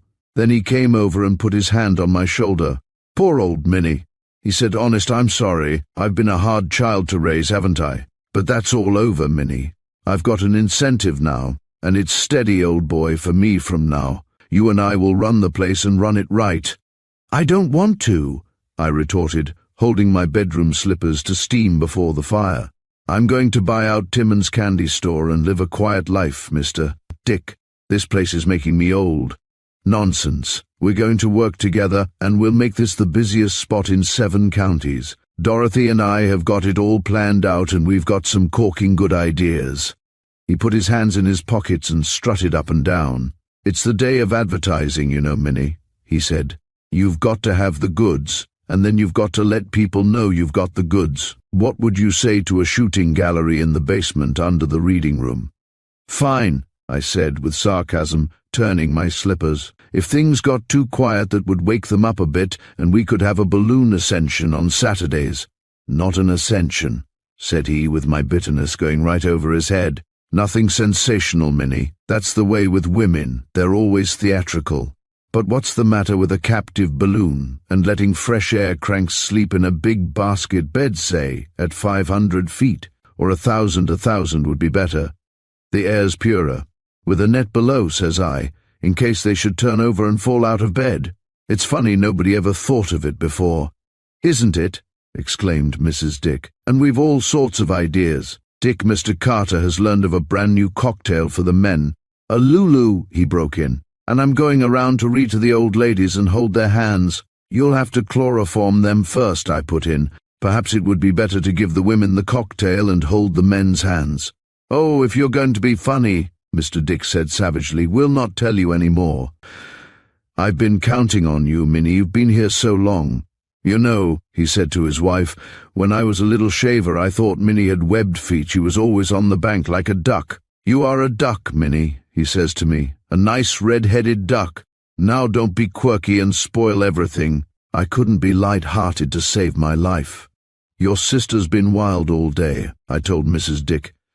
"She got your letter today, yesterday, but I don't think she's told your father yet." "What?" she screeched, and caught at the mantelpiece to hold herself. "Not Pat," she said, horrified, "and father, here." Well, I listened while they told me. They hadn't had the faintest idea that Mr. Jennings and Miss Patty were there at the sanatorium.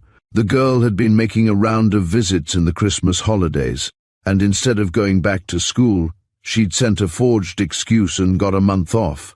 She hadn't had any letters, of course. The plan had been not to tell anybody but her sister until Mr. Dick had made good at the sanatorium. "The idea was this, Minnie," said Mr. Dick. Mr. Jennings is not well. He has a chronic indisposition." "Disposition, I call it," put in Mr. Jennings' daughter. "And he's apt to regard my running away with Dorothy when I haven't a penny as more of an embezzlement than an elopement." "Fiddle!" exclaimed Mrs. Dick. "I asked you to marry me, and now they're here and have to spoil it all." The thought of her father and his disposition suddenly overpowered her, and she put her yellow head on the back of a chair and began to cry. I can't tell him," she sobbed. "I wrote to Pat. Why doesn't Pat tell him? I'm going back to school." "You'll do nothing of the sort. You're a married woman now, and where I go you go. My country is your country, and my sanatorium is your sanatorium." He was in a great rage, but she got up and began trying to pull on her fur coat, and her jaw was set. She looked like her father for a minute. "Where are you going?" he asked, looking scared. "Anywhere. I'll go down to the station and take the first train. It doesn't matter where to." She picked up her muff, but he went over and stood against the door. "Not a step without me," he declared. "I'll go with you, of course, you know that. I'm not afraid of your father. I'd as soon as not go in and wake him now and tell him the whole thing, that you've married a chap who isn't worth the butter on his bread, who can't buy you kid gloves. But you will, as soon as the sanatorium succeeds," she put in bravely. She put down her muff. "Don't tell him tonight, anyhow. Maybe Pat will think of some way to break it to him. She can do a lot with father." "I hope she can think of some way to break another Richard Carter to the people in the house," I said tartly. "Another Richard Carter," they said together, and then I told them about how we had waited and got desperate, and how we'd brought in Mr. Pierce at the last minute, and that he was asleep now at the house. They roared. To save my life I couldn't see that it was funny, but when I came to the part about Thoburn being there, and his having had a good look at Mr. Pierce, and that he was waiting around with his jaws open to snap up the place when it fell under the hammer, Mr. Dick stopped laughing and looked serious. "Lord deliver us from our friends," he said. "Between you and Sam, You've got things in a lovely mess, Minnie. What are you going to do about it now? It's possible we can get by Thoburn, I said. You can slip in tonight. We can get Mr. Pierce out. Lord knows he'll be glad to go, and Miss Dorothy can go back to school. Then later, when you've got things running and are making good— I'm not going back to school, she declared. But I'll go away. I'll not stand in your way, Dickie. She took 2 steps toward the door and waited for him to stop her. Nonsense, Minnie, he exclaimed angrily and put his arm around her. I won't be separated from my wife. You got me into this scrape and— I didn't marry you, I retorted, and I'm not responsible for your father-in-law's disposition. You'll have to help us out, he finished. What shall I do, murder Mr. Jennings? I asked bitterly. If you expect me to suggest that you both go to the house and your wife can hide in your rooms— Why not? Asked Mr. Dick. Well, I sat down again and explained patiently that it would get out among the servants and cause a scandal, and that even if it didn't, I wasn't going to have any more deception. I had enough already. And after a while they saw it as I did, and agreed to wait and see Miss Patty before they decided. They wanted to have her wakened at once, but I refused, although I agreed to bring her out first thing in the morning. But you can't stay here, I said. There'll be Miss Cobb at 9 o'clock, and the man comes to light the fire at 8. We could go to the old shelter house on the golf links, suggested Mr. Dick, looking me square in the eye. I took the hint, and Mrs. Dickey never knew he had been hidden there before. Nobody ever goes near it in winter, so I put on my slippers again, and we started through the snow across the golf links, Mr. Dick carrying a bundle of firewood, and I leading the way with my lantern. Twice I went into a drift to my waist, and once a rabbit bunted into me head-on and would have scared me into a chill if I hadn't been shaking already. The 2 behind me were cheerful enough. Mr. Dick pointed out the general direction of the deer park which hides the shelter house from the sanatorium, and if you'll believe it, with snow so thick I had to scrape it off the lantern every minute or so, those children planned to give something called a Midsummer Night's Dream in the deer park among the trees in the spring, to entertain the patients. I wish to heaven I'd wake up and find all this a dream, I called back over my shoulder, but they were busy with costumes and getting some folks they knew from town to take the different parts, and they never even heard me. The last few yards they snowballed each other and me. I tell you, I felt 100 years old. We got into the shelter house by my crawling through a window, and when we had lighted the fire and hung up the lantern, it didn't seem so bad. The place had been closed since summer, and it seemed colder than outside, but those 2 did the barn dance then and there. There were 2 rooms, and Mr. Dick had always used the back one to hide in. It's a good thing Mrs. Dick was not a suspicious person. Many a woman would have wondered when she saw him lift a board in the floor and take out a rusty tin basin, a cake of soap, a mouldy towel, a can of sardines, a toothbrush, and a rubber carriage robe to lay over the rafters under the hole in the roof. But it's been my experience that the first few days of married life women are blind because they want to be, and after that because they have to be. It was about 4 when I left them, sitting on a soapbox in front of the fire toasting sardines on the end of Mr. Dick's walking stick. Mrs. Dick made me put on her sealskin coat, and I took the lantern, leaving them in the firelight. They'd gone back to the captive balloon idea and were wondering if they couldn't get it copyrighted. I took a shortcut home, crawling through the barbed wire fence and going through the deer park. I was too tired and cold to think.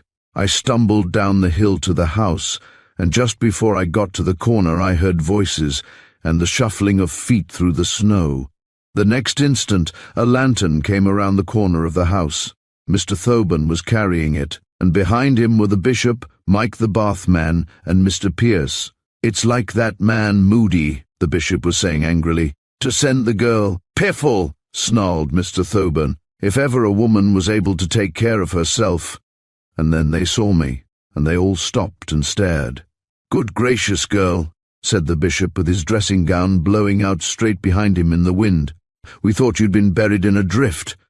"I don't see why," I retorted defiantly. "Can't I go out to my own spring house without having a posse after me to bring me back?" "Ordinarily," said Mr. Thoburn, with his snaky eyes on me, I think I may say that you might go almost anywhere without my turning out to recover you, but Mrs. Moody is having hysterics." "Mrs. Moody? I'd forgotten the Moodys." "She is convinced that you have drowned yourself head down in the spring," Mr. Pierce said in his pleasant way. "You've been gone 2 hours, you know." He took my arm and turned me toward the house. I was dazed. "In answer to your urgent inquiry, Mr. Thoburn called after me disagreeably. Mr. Moody has not died, he is asleep. But by the way, where's the spring water?" I didn't answer him, I couldn't. We went into the house. Mrs. Moody and Miss Cobb were sitting on the stairs. Mrs. Moody had been crying, and Miss Cobb was feeding her the whiskey I had left with a teaspoon. She had had a half tumblerful already and was quite maudlin. She ran to me and put her arms around me. "I thought I was a murderess," she cried. "Oh, the thought, blood on my soul. Why, Minnie Waters, wherever did you get that sealskin coat?" Chapter 9. Dolly, how could you? I lay down across my bed at 6 o'clock that morning, but I was too tired and worried to sleep, so at 7 I got up and dressed. I was frightened when I saw myself in the glass. My eyes looked like burnt holes in a blanket. I put on 2 pairs of stockings and heavy shoes, for I knew I was going to do the Eskimo act again that day, and goodness knows how many days more. And then I went down and knocked at the door of Miss Patty's room. She hadn't been sleeping either. She called to me in an undertone to come in, and she was lying propped up with pillows, with something pink around her shoulders, and the night lamp burning beside the bed. She had a book in her hand, but all over the covers and on the table at her elbow were letters in the blue foreign envelopes with the red and black and gold seal. I walked over to the foot of the bed. "They're here," I said. She sat up and some letters slid to the floor. "They're here," she repeated. "Do you mean Dorothy?" "She and her husband. They came last night at 5 minutes to 12. Their train was held up by the blizzard and they won't come in until they see you. They're hiding in the shelter house on the golf links." I think she thought I was crazy. I looked it. She hopped out of bed and closed the door into her sitting room. Mrs. Hutchins' room opened off it, and then she came over and put her hand on my arm. "Will you sit down and try to tell me just what you mean?" she said.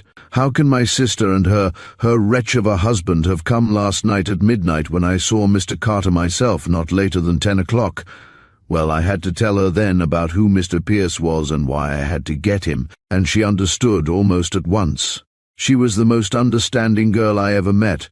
She saw at once what Mr. Sam wouldn't have known in 1,000 years, that I wanted to save the old place, not to keep my position, but because I'd been there so long, and my father before me, and had helped to make it what it was and all that. And she stood there in her nightgown, she who was almost a princess, and listened to me and patted me on the shoulder when I broke down, telling her about Thoburn and the summer hotel.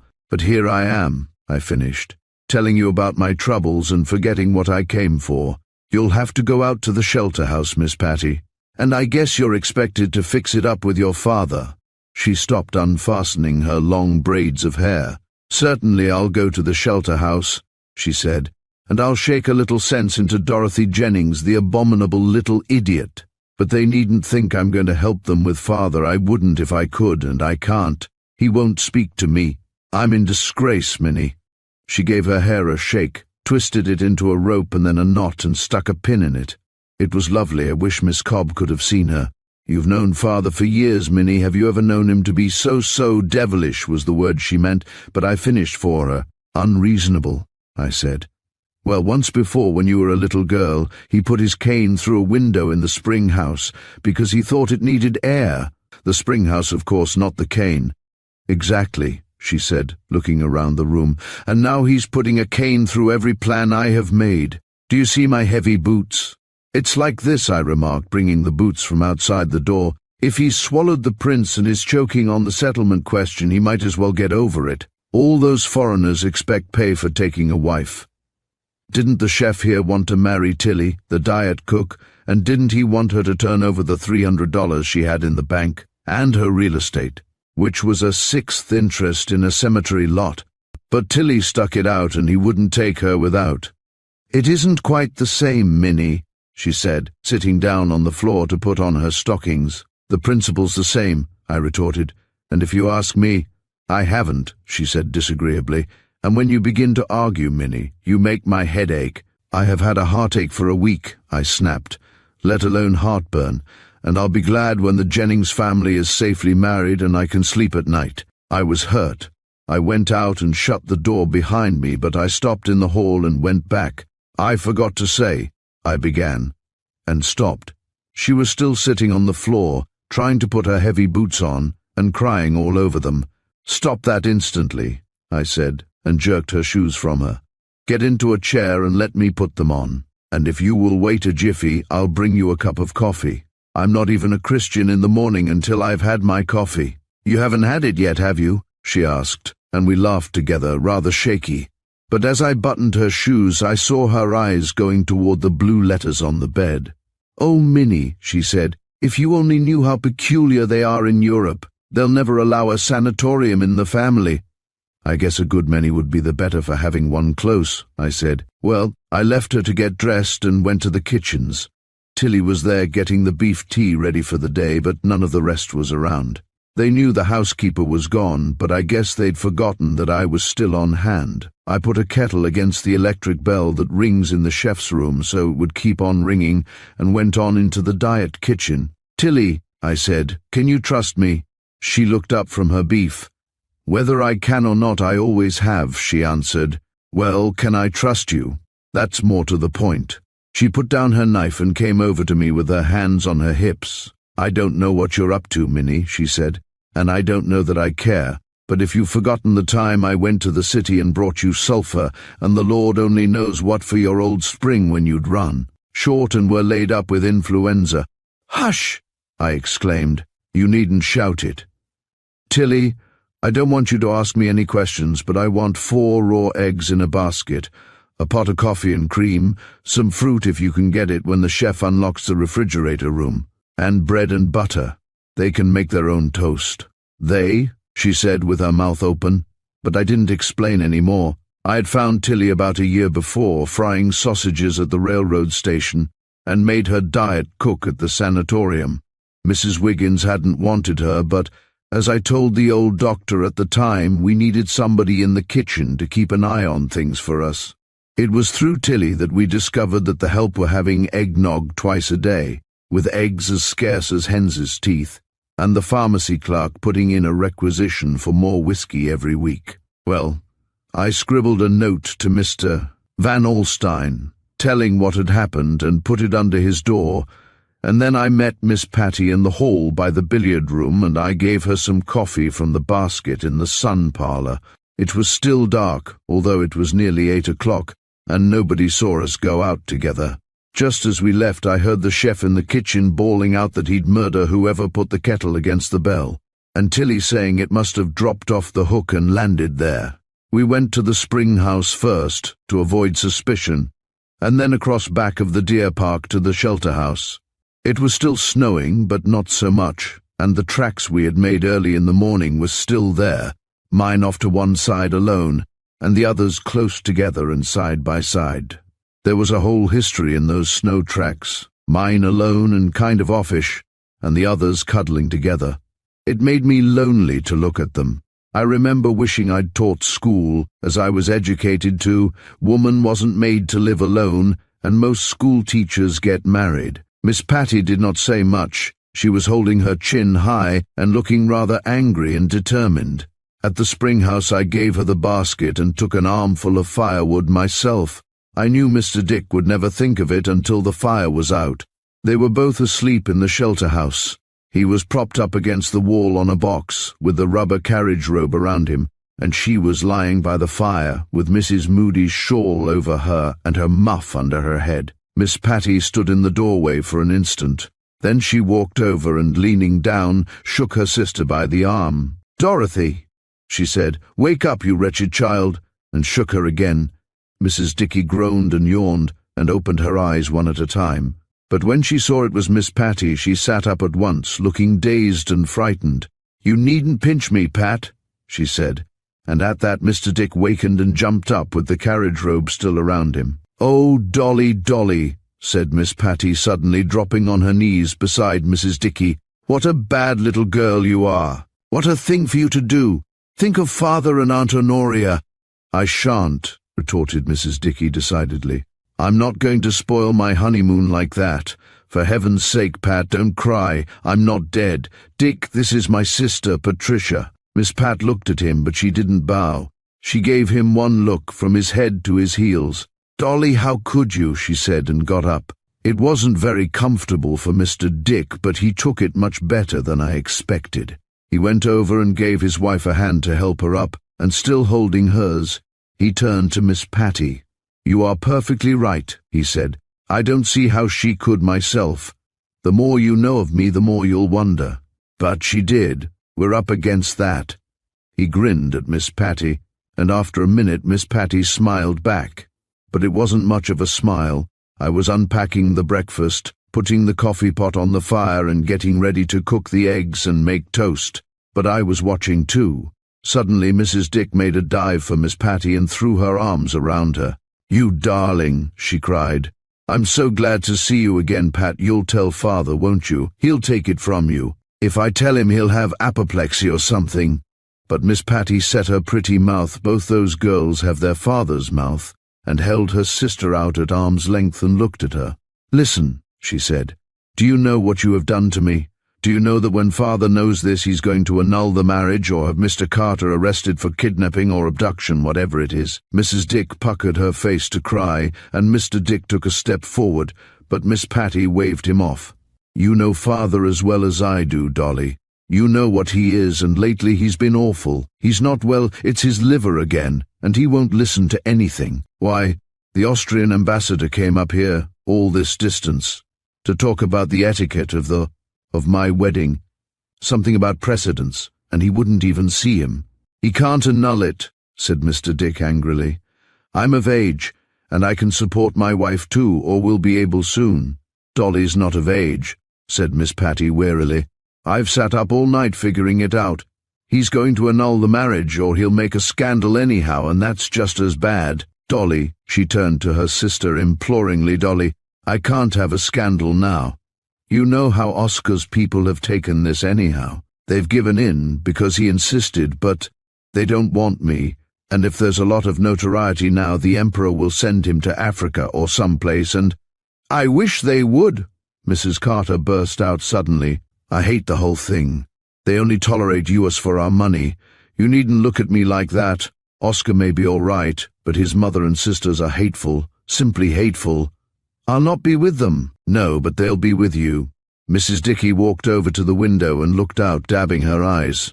"You've been everything to me, Pat, and I'm so happy now. I'd rather be here on a soapbox with Dick than on a throne or a dais or whatever you'll have to sit on over there with Oscar. I want to be happy and you won't. Look at Alice Thorne and her Duke." "If you really want me to be happy," Miss Patty said, going over to her, "you'll go back to school until the wedding is over. I won't leave Dicky." She swung around and gave Mr. Dick an adoring glance, and Miss Patty looked discouraged. "Take him with you," she said. "Isn't there some place near where he could stay and telephone you now and then?" "Telephone," said Mrs. Dick scornfully. "Can't leave," Mr. Dick objected. "Got to be on the property." Miss Patty shrugged her shoulders and turned to go. "You're both perfectly hopeless," she said. "I'll go and tell Father, Dorothy, but you know what will happen. You'll be back in school at Greenwich by tonight, and your husband will probably be under arrest." She opened the door, but I dropped the toast I was making and ran after her. "If he is arrested," I said, "they'll have to keep him on the place. He can't leave." She didn't say anything. She lifted her hand and looked at the ruby ring, and then she glanced back into the room where Mr. Dick and his wife were whispering together and turned up her coat collar. "I'm going," she said, and stepped into the snow, but they called her back in a hurry. "Look here, Miss Patricia," Mr. Dick said. "Why can't we stay here where we are? It's very comfortable. That is, it's livable. There's plenty of fresh air anyhow, and everybody's shouting for fresh air nowadays. They've got somebody to take my place in the house." "And Father needn't know a thing. You can fix that," broke in Mrs. Dick. "And after your wedding he will be in a better humor. He'll know it's over and not up to him anymore." Miss Patty came back to the shelter house again and sat down on the soapbox. "We might carry it off," she said. "If I could only go back to town." but father is in one of his tantrums and he won't go or let me go. The idea with Aunt Honoria on the long-distance wire every day, having hysterics and my clothes waiting to be tried on and everything. I'm desperate. And all sorts of things being arranged for you, put in Mrs. Dick enviously. And the family jewels being reset in Vienna for you and all that. It would be great if you only didn't have to take Oscar with the jewels. Miss Patty frowned.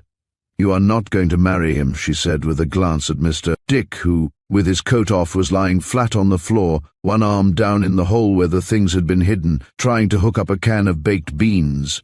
If it doesn't turn out well, you and father have certainly done your part in the way of warning. It's just as Aunt Honoria said, the family will make a tremendous row beforehand, but afterward, when it all turns out well, they'll take the credit. Mr. Dick was busy with the beans and I was turning the eggs. Mrs. Dick went over to her sister and put her arm around her. That's right, Patty, she said. You're more like mother than I am. I'm a Jennings all over, except that, heavens be praised, I've got the Sherwood liver. I guess I'm common plebeian. Like Dad, too. I'm plebeian enough anyhow to think there's been a lot too much about marriage settlements and the consent of the Emperor in all this, and not enough about love. I could have patted Mrs. Dickey on the back for that, and I almost upset the eggs into the fire. I'm an advocate of marrying for love every time, although a title and a bunch of family jewels thrown in wouldn't worry me. Do you want me to protest that the man who has asked me to marry him cares about me? Miss Patty replied in an angry undertone. Couldn't he have married 1,000 other girls? Hadn't a marriage been arranged between him and the cousin? I know all that, Mrs. Dickey said, and her voice sounded older than Miss Patty's and motherly. But are you in love with him, Pat? Certainly, Miss Patty said indignantly. Don't be silly, Dolly. At that instant, Mr. Dick found the beans and got up shouting that we'd have a meal fit for a prince if princes ate anything so every day as baked beans. I put the eggs on a platter and poured the coffee, and we all sat around the soapbox and ate. I wished that Miss Cobb could have seen me there, how they insisted on my having a second egg, and was my coffee cold. And wasn't I too close to the fire? It was Minnie here and Minnie there, and me next to Miss Patty on the floor, and she, as you may say, right next to royalty. I wished it could have been in the spring house, with father's crayon enlargement looking down on us. Everybody felt better for the meal, and we were sitting there laughing and talking and very cheerful when Mr. Van Alstyne opened the door and looked in. His face was stern, but when he saw us, with Miss Patty on her knees toasting a piece of bread and Mr. Dickey passing the tin basin as a finger bowl, he stopped scowling and looked amused. "They're here, Sally," he called to his wife, and they both came in, covered with snow, and we had coffee and eggs all over again. Well, they stayed for an hour, and Mr. Sam talked himself black in the face and couldn't get anywhere, for the Dickeys refused to be separated, and Mrs. Dick wouldn't tell her father, and Miss Patty wouldn't do it for her. And the minute Mr. Sam made a suggestion that sounded rational, Mrs. Dick would cry and say she didn't care to live anyhow, and she wished she had died of ptomaine poisoning the time she ate the bad oysters at school. So finally Mr. Sam gave up and said he washed his hands of the whole affair, and that he was going to make another start on his wedding journey, and if they wanted to be a pair of fools it wasn't up to him, only for heaven's sake not to cry about it. And then he wiped Mrs. Dickey's eyes and kissed her, she being, as he explained, his sister-in-law now, and much too pretty for him to scold. And when the Dickeys found they were not going to be separated, we had more coffee all around, and everybody grew more cheerful. Oh, we were very cheerful. I look back now and think how cheerful we were, and I shudder. It was strange that we hadn't been warned by Mr. Pierce's square jaw, but we were not. We sat around the fire and ate and laughed, and Mr. Dick arranged that Mr. Pierce should come out to him every evening for orders about the place if he accepted. And everybody felt he would, and I was to come at the same time and bring a basket of provisions for the next day. Of course, the instant Mr. Jennings left, the young couple could go into the sanatorium as guests under another name and be comfortable. And as soon as the time limit was up and the place was still running smoothly, they could declare the truth, claim the sanatorium, having fulfilled the conditions of the will, and confess to Mr. Jennings over the long-distance wire. Well, it promised well, I must say. Mr. Stitt left on the 10 train that morning, looking lemon-coloured and mottled. He insisted that he wasn't able to go, but Mr. Sam gave him a headache powder and put him on the train anyhow. Yes, as I say, it promised well. But we made 2 mistakes. We didn't count on Mr. Thoburn, and we didn't know Mr. Pierce. And who could have imagined that Mike the bathman would do as he did? Chapter 10. Another complication. After luncheon, when everybody at Hope Springs takes a nap, we had another meeting at the shelter house, this time with Mr. Pierce. He had spent the morning tramping over the hills with a gun and keeping out of the way of people, and what with 3 square meals, a good night's sleep and the exercise, he was looking a lot better. Seen in daylight, he had very dark hair and blue-grey eyes, and a very square chin, although it had a sort of dimple in it. I used to wonder which one out, the dimple or the chin, but I wasn't long in finding out. Well, he looked dazed when I took him to the shelter house, and he saw Mr. Dick and Mrs. Dick and the Mr. Sams and Miss Patty. They gave him a lawn-mower to sit on, and Mr. Sam explained the situation. "I know it's asking a good bit, Mr. Pierce," he said, "and personally I can see only one way out of all this. Carter ought to go in and take charge, and his wife ought to go back to school. But they won't have it, and there are other reasons." He glanced at Miss Patty. Mr. Pierce also glanced at Miss Patty. He'd been glancing at her at intervals of 2 seconds ever since she came in, and being a woman and having a point to gain, Miss Patty seemed to have forgotten the night before, and was very nice to him. Once she smiled directly at him, and whatever he was saying died in his throat of the shock. When she turned her head away, he stared at the back of her neck, and when she looked at the fire, he gazed at her profile, and always with that puzzled look, as if he hadn't yet come to believe that she was the newspaper Miss Jennings. After everything had been explained to him, including Mr. Jennings' liver and disposition, she turned to him and said, "We are in your hands, you see, Mr. Pierce. Are you going to help us?" And when she asked him that, it was plain to me that he was only sorry he couldn't die helping. "If everybody agrees to it," he said, looking at her, "and you all think it's feasible and I can carry it off, I'm perfectly willing to try." "Oh, it's feasible," Mr. Dick said in a relieved voice, getting up and beginning to strut up and down the room. "It isn't as though I'm beyond call. You can come out here and consult me if you get stuck. And then there's Minnie, she knows a good bit about the old place." Mr. Sam looked at me and winked. "Of course," said Mr. Dick. "I expect to retain control, you understand that, I suppose, Pierce? You can come out every day for instructions. I dare say sanatoriums are hardly your line." Mr. Pierce was looking at Miss Patty, and she knew it. When a woman looks as unconscious as she did, it isn't natural. "Oh, well, no, hardly," he said, coming to himself. "I've tried everything else, I believe. It can't be worse than carrying a bunch of sweet peas from garden to garden." Mr. Dick stopped walking and turned suddenly to stare at Mr. Pierce. "Sweet what?" he said. Everybody else was talking, and I was the only one who saw him change color. "Sweet peas," said Mr. Pierce. "And that reminds me, I'd like to make one condition, Mr. Carter. I feel in a measure responsible for the company. Most of them have gone back to New York, but the leading woman is sick at the hotel in Finleyville. I'd like to bring her here for 2 weeks to recuperate.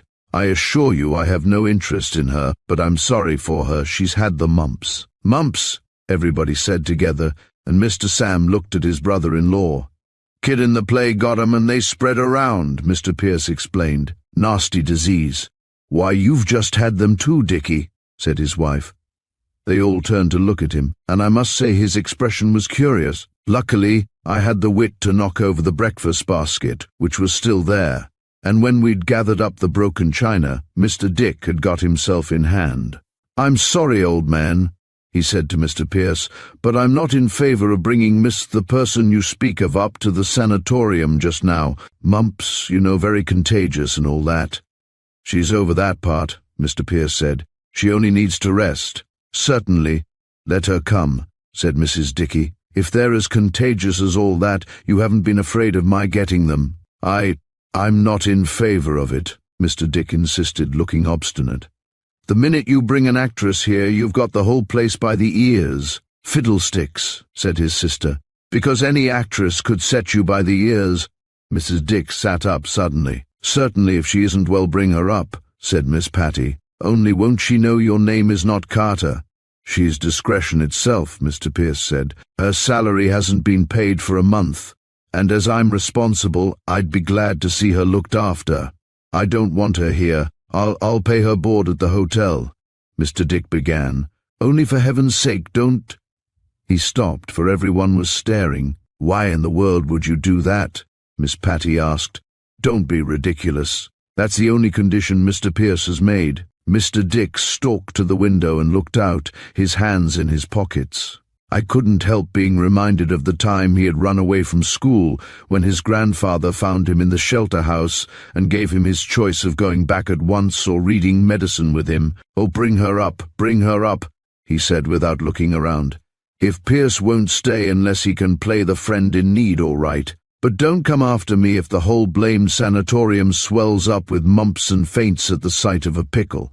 That was Wednesday. Things at the sanatorium were about the same on the surface.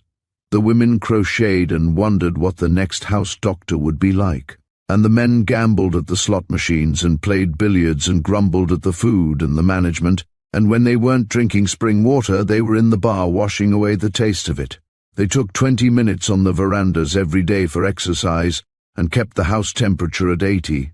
Senator Biggs was still fasting, and Mrs. Biggs took to spending all day in the spring house and turning pale every time she heard his voice. It was that day, I think, that I found the magazine with Upton Sinclair's article on fasting stuck fast in a snowdrift as if it had been thrown violently. Wednesday afternoon, Miss Julia Summers came with 3 lap robes, a white lace veil and a French poodle in a sleigh, and went to bed in one of the best rooms. And that night we started to move out furniture to the shelter house. By working almost all night, we got the shelter house fairly furnished, although we made a trail through the snow that looked like a fever chart. Toward daylight, Mr. Sam dropped a washbowl on my toe, and I went to bed with an arnica compress. I limped out in time to be on hand before Miss Cobb got there. But what with a chilblain on my heel and hardly any sleep for 2 nights, not to mention my toe, I wasn't any too pleasant. "It's my opinion you're overeating, Minnie," Miss Cobb said. "Your skin's a sight." "You needn't look at it," I retorted. She burned the back of her neck just then, and it was 3 minutes before she could speak. When she could, she was considerably milder. "Just give it a twist or two, Minnie, won't you?" she said, holding out the curler. "I haven't been able to sleep on the back of my head for 3 weeks. Well, I curled her hair for her, and she told me about Miss Summers being still shut in her room, and how she'd offered Mike an extra $1 to give the white poodle a Turkish bath, it being under the weather as to health, and how Mike had soaked the little beast for an hour in a tub of water, forgetting the sulphur, and it had come out a sort of mustard color, and how Miss Summers had had hysterics when she saw it. Mike dipped him in bluing to bleach him again, or rather, its name is Arabella, Miss Cobb said, but all it did was to make it mottled like an Easter egg. Everybody is charmed. There were no dogs allowed while the old doctor lived. Things were different. Yes, things were different, I assented, limping over to heat the curler. How does Mr. Carter get along?" Miss Cobb put down her hand mirror and sniffed. "Well," she said, "goodness knows I'm no troublemaker, but somebody ought to tell that young man a few things. He's forever looking at the thermometer and opening windows. I declare, if I hadn't brought my woolen tights along, I'd have frozen to death at breakfast. Everybody's complaining. I put that away in my mind to speak about. It was only by nailing the windows shut and putting strips of cotton batting around the cracks that we'd ever been able to keep people there in the winter. I had my first misgiving then. Heaven knows I didn't realize what it was going to be. Well, by the evening of that day, things were going fairly well. Tilly brought out a basket every morning to me at the spring house, fairly bursting with curiosity, and Mr. Sam got some canned stuff in Finleyville and took it after dark to the shelter house. But after the second day, Mrs. Dickey got tired holding a frying pan over the fire, and I had to carry out at least 1 hot meal a day. They got their own breakfast in a chafing dish, or rather he got it and carried it to her, and she'd sit on the edge of her cot. With her feet on the soapbox, the floor was drafty wrapped in a pink satin negligee with bands of brown fur on it, looking sweet and perfectly happy, and let him feed her boiled egg with a spoon. I took them some books, my Gray's Anatomy and Jane Eyre and Molly Bourne by the Duchess, and the newspapers, of course. They were full of talk about the wedding, and the suite the prince was bringing over with him, and every now and then a notice would say that Miss Dorothy Jennings, the bride's young sister, who was still in school and was not coming out until next year, would be her sister's maid of honor. And when they came to that, they would hug each other or me if I happened to be close and act like a pair of children, which they were. Generally, it would end up by his asking her if she wasn't sorry she wasn't back at Greenwich studying French conjugations and having a dance without any men on Friday nights, and she would say, "Wretch," and kiss him, and I'd go out and slam the door. But there was something on Mr. Dick's mind. I hadn't known him for 14 years for nothing, and the night Mr. Sam and I carried out the canned salmon and corn and tomatoes, he walked back with me to the edge of the deer park, Mr. Sam having gone ahead. "Now," I said when we were out of earshot, "spit it out, I've been expecting it." "Listen, Minnie," he answered, is Miss Summers still confined to her room?" "No," I replied coldly. "Miss Summers was down tonight to dinner." "Then she's seen Pierce," he said, "and he's told her the whole story, and by tomorrow—" "What?" I demanded, clutching his arm. "You wretched boy, don't tell me after all I've done." "Oh, confound it, Minnie," he exclaimed. "It's as much your fault as mine. Couldn't you have found somebody else instead of getting, of all things on earth, somebody from the Sweet Peas Company?" "I see," I said slowly. "Then it wasn't coincidence about the mumps." "Confounded kid had them," he said with bitterness. "Minnie, something's got to be done, and done soon. If you want the plain truth, Mrs. Summers and I used to be friends, and, well, she's suing me for breach of promise. Now, for heaven's sake, Minnie, don't make a fuss, but my knees wouldn't hold me." I dropped down in a snowdrift and covered my face. Chapter 11. Miss Patty's Prince. I dragged myself back to the spring house and dropped in front of the fire. What with worry and no sleep, and now this new complication, I was dead as yesterday's newspaper. I sat there on the floor with my hands around my knees thinking what to do next, and as I sat there, the crayon enlargement of Father on the spring house wall began to shake its head from side to side, and then I saw it hold out its hand and point a finger at me. "Cut and run, Minnie," it said. "Get out from under. Go and buy Timmons' candy store before the smash. When I opened my eyes, Mr. Pierce was sitting on the other side of the chimney and staring at the fire. He had a pipe between his teeth, but he wasn't smoking, and he had something of the same look about his mouth he'd had the first day I saw him. "Well," he said, when he saw I was awake, "I guess I was sleeping." I sat up and pushed in my hairpins and yawned. I was tireder than ever.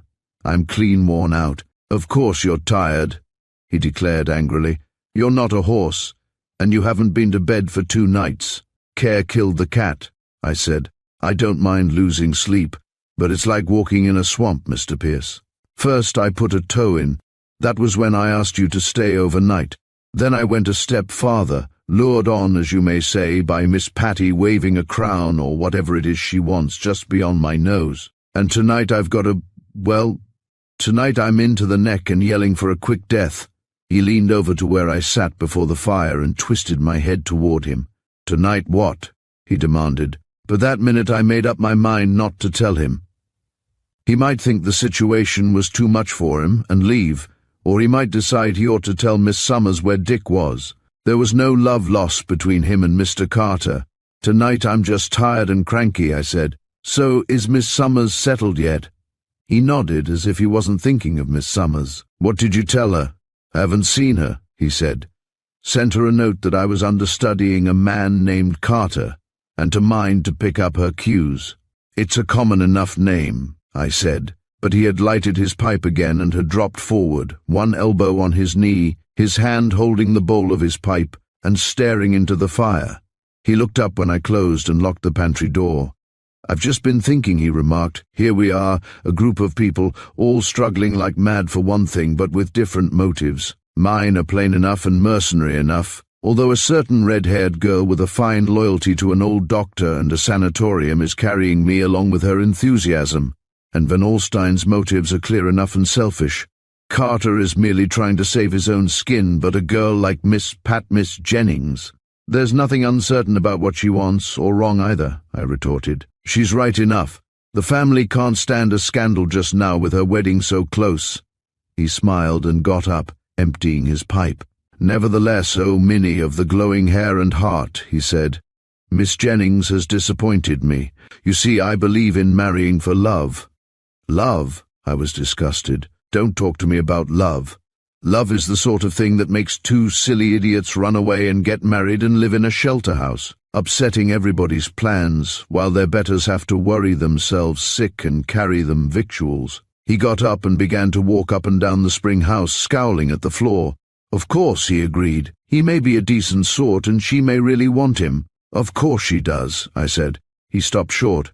I've been wanting a set of red puffs for 3 years, and I can hardly walk past Mrs. Yost's window down in the village. They've got some that match my hair, and I fairly yearn for them. But if I got 'em, I dare say I'd put them in a box and go after wanting something else. It's the same way with Miss Patty.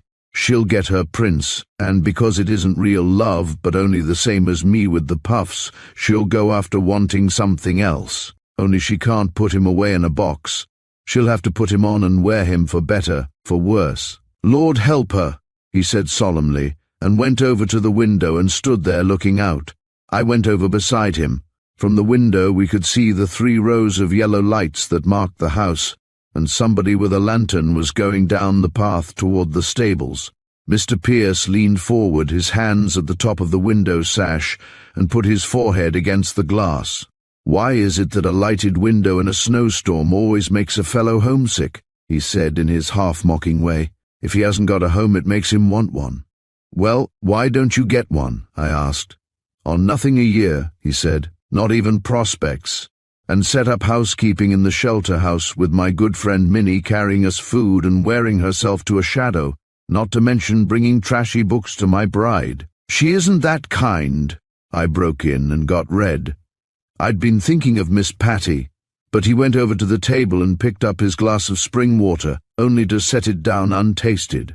No, she's not that kind, he agreed, and never noticed the slip. You know, Minnie, women aren't all alike, but they're not all different. An English writer has them classified to a T. There's the mother woman, that's you. You're always mothering somebody with that maternal spirit of yours. It's a pity it's vicarious.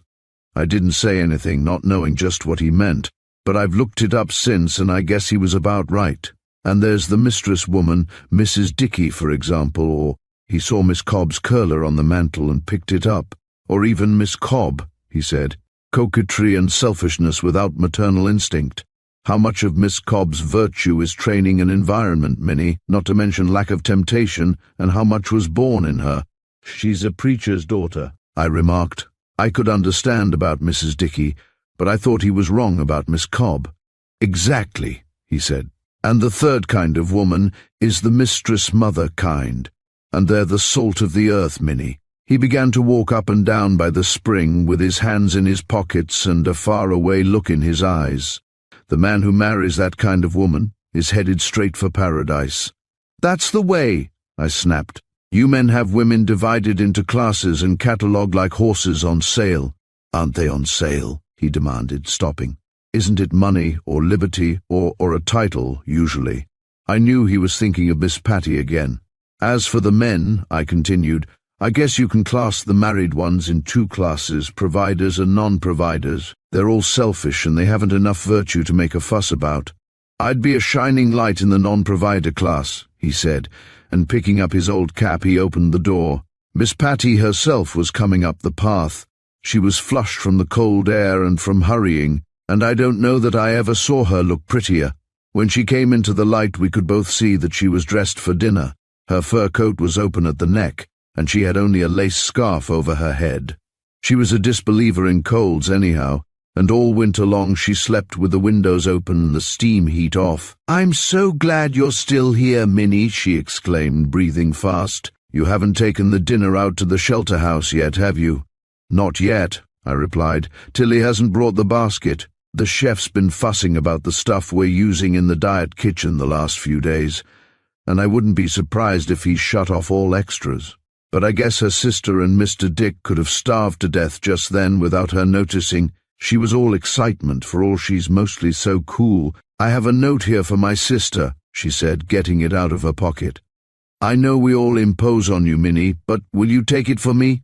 I'd go, but I'm in slippers, and anyhow, I'd need a lantern, and that would be reckless, wouldn't it?"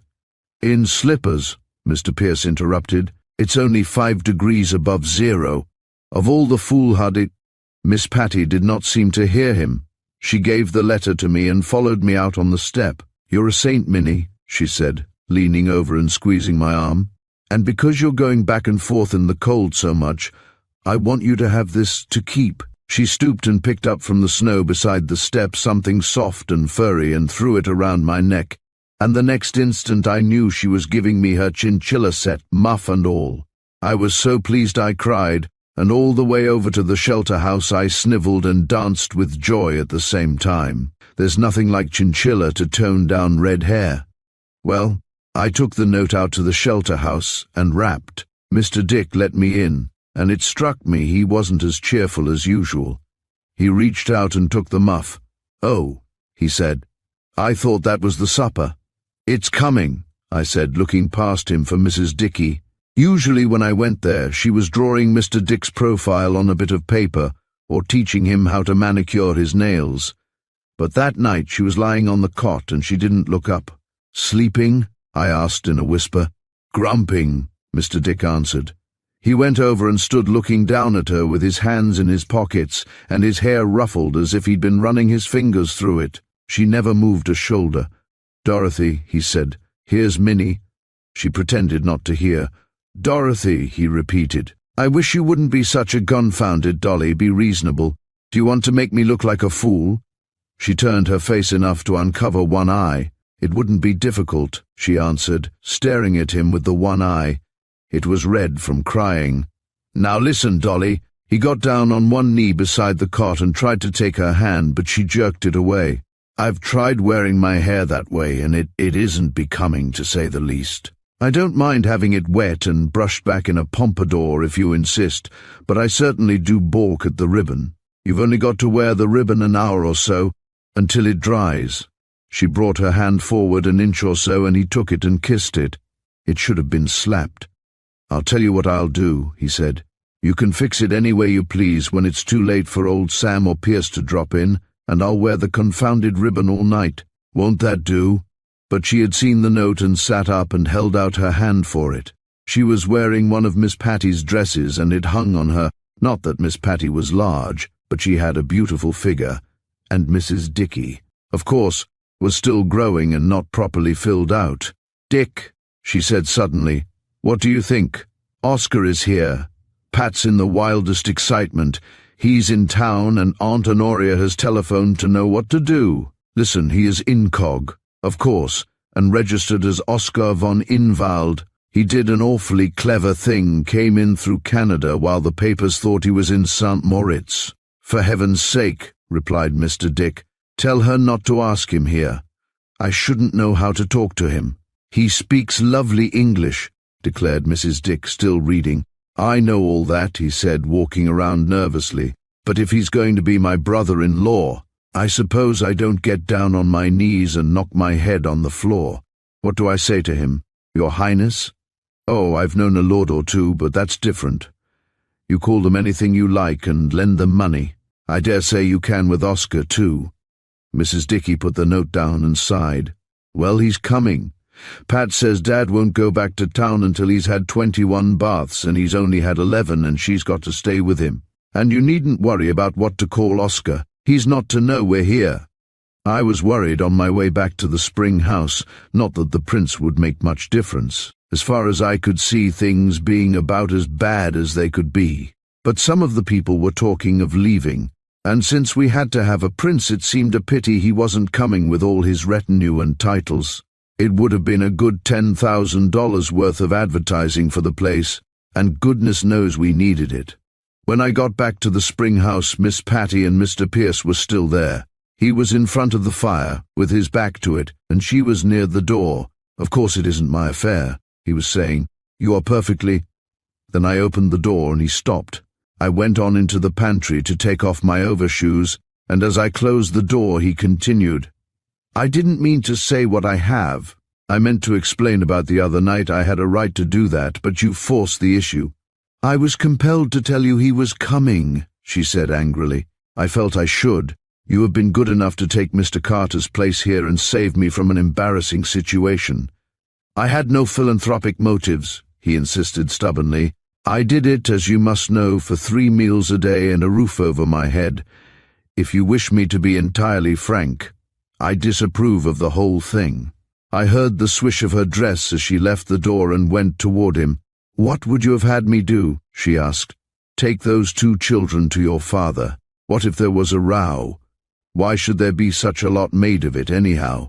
They're young, but they'll get older. It isn't a crime for 2 people to love each other, is it? And if you think a scandal or 2 in your family granting your father would make a scandal is going to put another patch on the ragged reputations of the royal family of—" "How dare you!" she cried furiously. "How dare you!" I heard her cross the room and fling the door open, and a second later it slammed. When I came out of the pantry, Mr. Pierce was sitting in his old position, elbow on knee, holding his pipe and staring at the bowl. Chapter 12. Wegeta Doctor. I had my hands full the next day.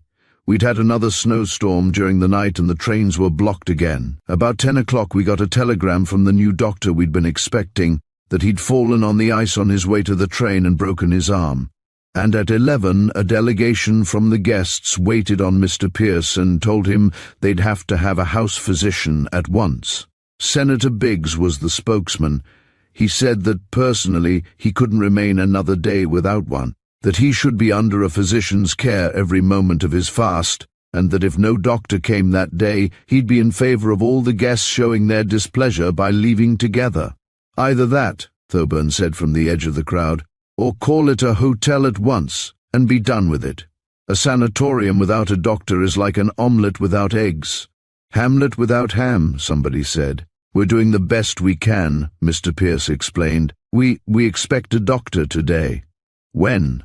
From Mr. Jennings, who had come on a cane and was watching Mr. Pierce like a hawk. "This afternoon, probably, as there is no one here very ill," but at that they almost fell on him and tore him to pieces. I had to step in front of him myself and say we'd have somebody there by 2 o'clock if we had to rob a hospital to get him, and Mr. Sam cried, "3 cheers for Minnie, the beautiful Springhouse girl," and led off.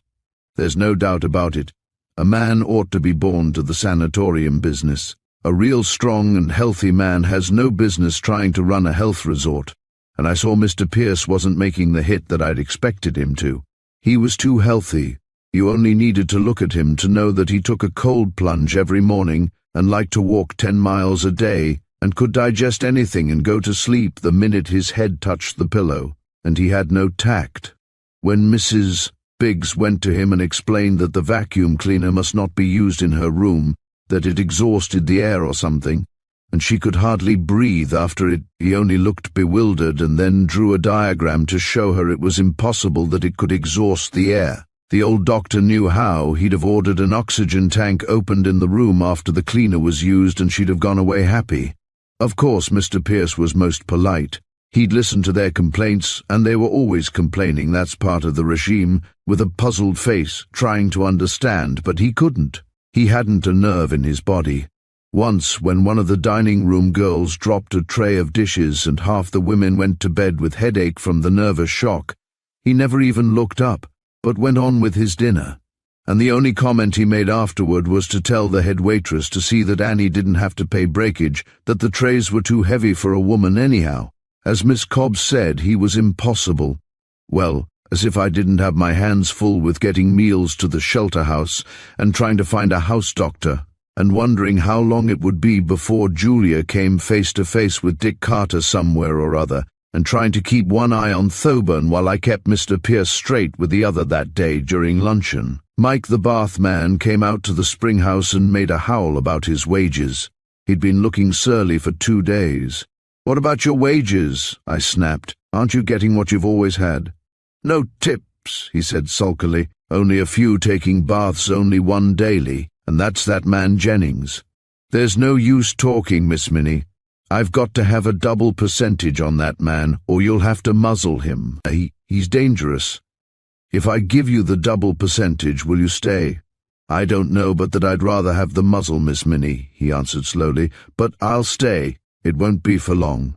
Which left me thinking.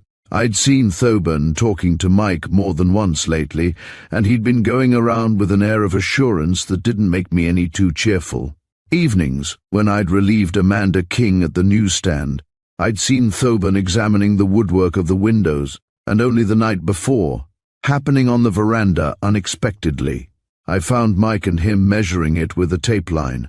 As I say, Mike's visit left me thinking. The usual crowd came out that afternoon and drank water and sat around the fire and complained all, except Senator Biggs, who happened in just as I was pouring melted butter over a dish of hot salted popcorn. He stood just inside the door sniffling with his eyes fixed on the butter, and then groaned and went out.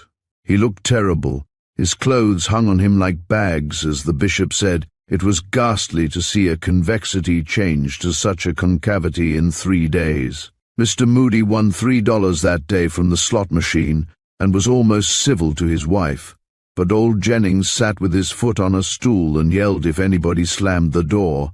Mrs. Hutchins brought him out with her eyes red and asked me if she could leave him there.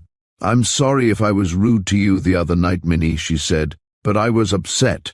I'm so worn out that I'll have to lie down for an hour. And if he doesn't get better soon, I shall have to have help. My nerves are gone." At 4 o'clock, Mr. Sam came in, and he had Mr. Thoburn tight by the arm.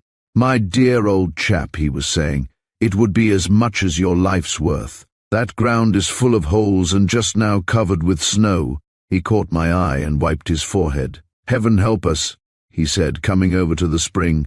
"I found him making for the shelter house, armed with a foot rule.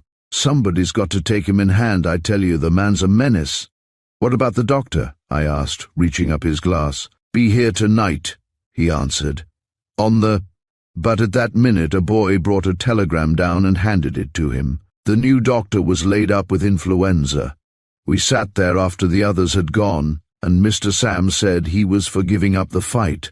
Only to come out now with the truth would mean such a lot of explaining, and a good many people would likely find it funny. Mr. Pierce came in later, and we gave him the telegram to read. "I don't see why on earth they need a doctor anyhow," he said. "They're not sick. If they'd take a little exercise and get some air in their lungs."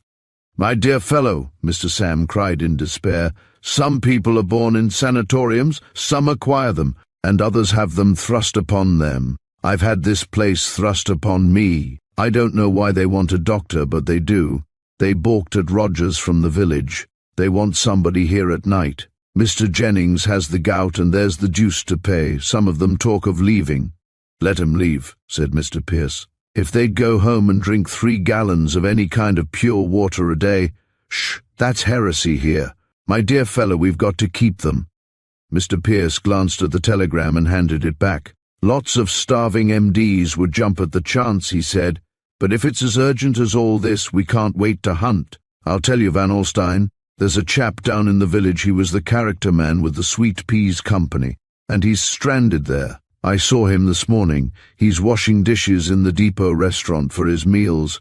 We used to call him Doc, and I've a hazy idea that he's a graduate MD named Barnes." "Great," cried Mr. Van Alstyne. "Let's have Barnes. You get him, will you, Pierce?" Mr. Pierce promised, and they started out together. At the door, Mr. Sam turned. "Oh, by the way, Minnie," he called, "better gild one of your chairs and put a red cushion on it. The prince has arrived." Well, I thought it all out that afternoon as I washed the glasses, and it was terrible. I had 2 people in the shelter house to feed and look after like babies, with Tilly getting more curious every day about the basket she brought, and not to be held much longer. And I had a man running the sanatorium, and running it to the devil as fast as it could go. Not that he wasn't a nice young man, big, strong-jawed and all that, but you can't make a diplomat out of an ordinary man in 3 days, and it takes more diplomacy to run a sanatorium a week than it does to be Secretary of State for 4 years. Then I had a prince incognito, and Thoburn stirring up mischief, and the servants threatening to strike, and no house doctor, Just as I got to that, somebody opened the door behind me and looked in. I glanced around, and it was a man with the reddest hair I ever saw. Mine was pale by comparison. He was rather short and heavy-set, and he had a pleasant face, although not handsome, his nose being slightly bent to the left. But at first all I could see was his hair. "Good evening," he said, edging himself in. "Are you Miss Waters?"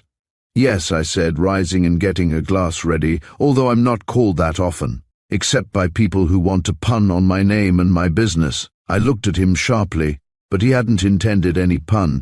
He took off his hat and came over to the spring where I was filling his glass. "If that's for me, you needn't bother," he said. "If it tastes as it smells, I'm not thirsty. My name's Barnes, and I was to wait here for Mr. Van Alstyne." "Barnes," I repeated. "Then you're the doctor." He grinned and stood turning his hat around in his hands. "Not exactly," he said. "I graduated in medicine a good many years ago, but after a year of it, wearing out more seats of trousers waiting for patients than I earned enough to pay for, and having to have new trousers, I took to other things." "Oh yes," I said, "you're an actor now." He looked thoughtful. "Some people think I'm not," he answered, "but I'm on the stage. Graduated there from prize fighting. Prize fighting, the stage, and then writing for magazines. That's the usual progression. Sometimes, as a sort of denouement before the final curtain, we have dinner at the White House." I took a liking to the man at once. It was a relief to have somebody who was willing to tell all about himself and wasn't incognito, or in hiding, or under somebody else's name. I put a fresh log on the fire, and as it blazed up I saw him looking at me. "Ye gods and little fishes," he said. "Another redhead. Why, we're as alike as 2 carrots off the same bunch." In 5 minutes I knew how old he was, and where he was raised, and that what he wanted more than anything on earth was a little farmhouse with chickens and a cow, "where you can have air, you know," he said, waving his hands, which were covered with reddish hair. "Lord, in the city I starve for air, and where, when you're getting soft, you can go out and tackle the woodpile. That's living." And then he wanted to know what he was to do at the sanatorium, and I told him as well as I could. I didn't tell him everything, but I explained why Mr. Pierce was calling himself Carter, and about the 2 in the shelter house. I had to. He knew as well as I did that 3 days before Mr. Pierce had had nothing to his name but a folding automobile road map or whatever it was. "Good for old Pierce," he said when I finished. "He's a prince, Miss Waters. If you'd seen him sending those girls back to town, well, I'll do all I can to help him, but I'm not much of a doctor. It's safe to acknowledge it. You'll find it out soon enough." Mr. and Mrs. Van Alstyne came in just then, and Mr. Sam told him what he was expected to do. It wasn't much. He was to tell them at what temperatures to take their baths. "And Minnie will help you out with that," he added, "and what they were to eat and were not to eat. Minnie will tell you that too," he finished. And Mr. Barnes, Dr. Barnes, came over and shook my hand. "I'm perfectly willing to be first assistant," he declared. "We'll put our heads together, and the result will be combustion," said Mr. Sam, and we all laughed. "Remember," Mr. Sam instructed him as Dr. Barnes started out, "when you don't know what to prescribe, order a Turkish bath. The baths are to a sanatorium what the bar is to a club. They pay the bills." Well, we got it all fixed, and Dr. Barnes started out, but at the door he stopped. "I say," he asked in an undertone, "the stork doesn't light around here, does he?" "Not if they see him first," I replied grimly, and he went out. Chapter 13.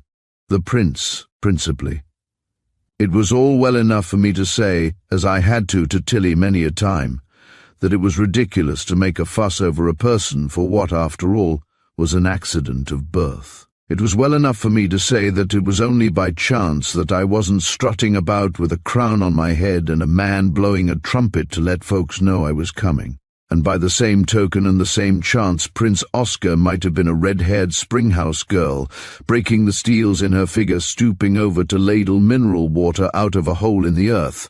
Nevertheless, at 5 o'clock, after everyone had gone, when I saw Miss Patty, muffled in furs, tripping out through the snow, with a tall, thin man beside her, walking very straight and taking one step to her fore, I felt as though somebody had hit me at the end of my breastbone. They stopped a minute outside before they came in, and I had to take myself in hand.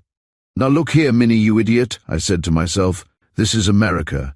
You're as good as he is, not a bend of the knee or a stoop of the neck. And if he calls you my good girl, hit him."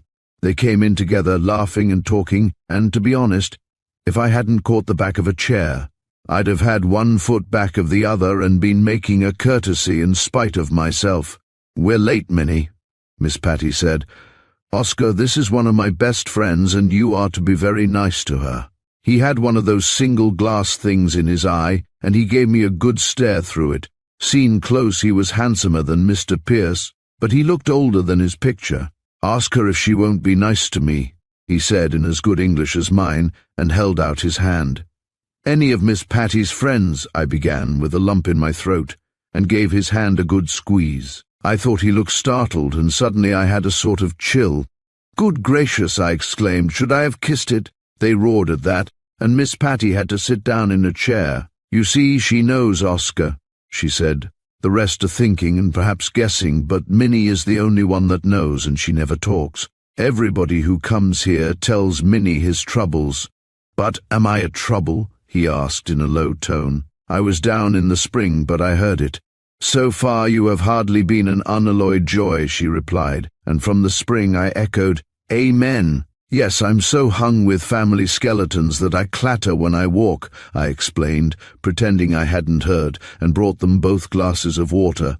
"It's got to be a habit with some people to save their sciatica, and their husbands' dispositions, and their torpid livers, and their unpaid bills, and bring 'em here to me." He sniffed at the glass and put it down. "Herrgott," he said, "what a water! It is, the whole thing is extraordinary. I can understand the reason for Carlsbad or Wiesbaden.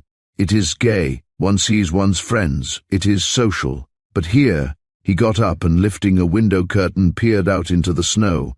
"Here," he repeated, "shut in by forests and hills 1,000 miles from life." He shrugged his shoulders and came back to the table. "It is well enough for the father," he went on to Miss Patty, "but for you, why, it is depressing grey. The only bit of colour in it all is here, in what you call the spring house." I thought he meant Miss Patty's cheeks or her lovely violet eyes, but he was looking at my hair. I had caught his eye on it before, but this time he made no secret about it, and he sighed for all the world as if it reminded him of something. He went over to the slot machine and stood in front of it, humming and trying the different combinations. I must say he had a nice back. Miss Patty came over and slipped her hand in mine. "Well," she whispered, looking at me with her pretty eyebrows raised. "He looks all right," I had to confess. "Perhaps you can coax him to shave." She laughed. "Oscar," she called, "you have passed, but you are conditioned. Minnie objects to the moustache." He turned and looked at me gravely. "It is my greatest attraction," he declared, "but it is also a great care. If Miss Minnie demands it, I shall give it to her in a little box." He sauntered over and looked at me in his audacious way. "But you must promise to care for it. Many women have loved it." "I believe that," I answered, and stared back at him without blinking. I guess I wouldn't want the responsibility.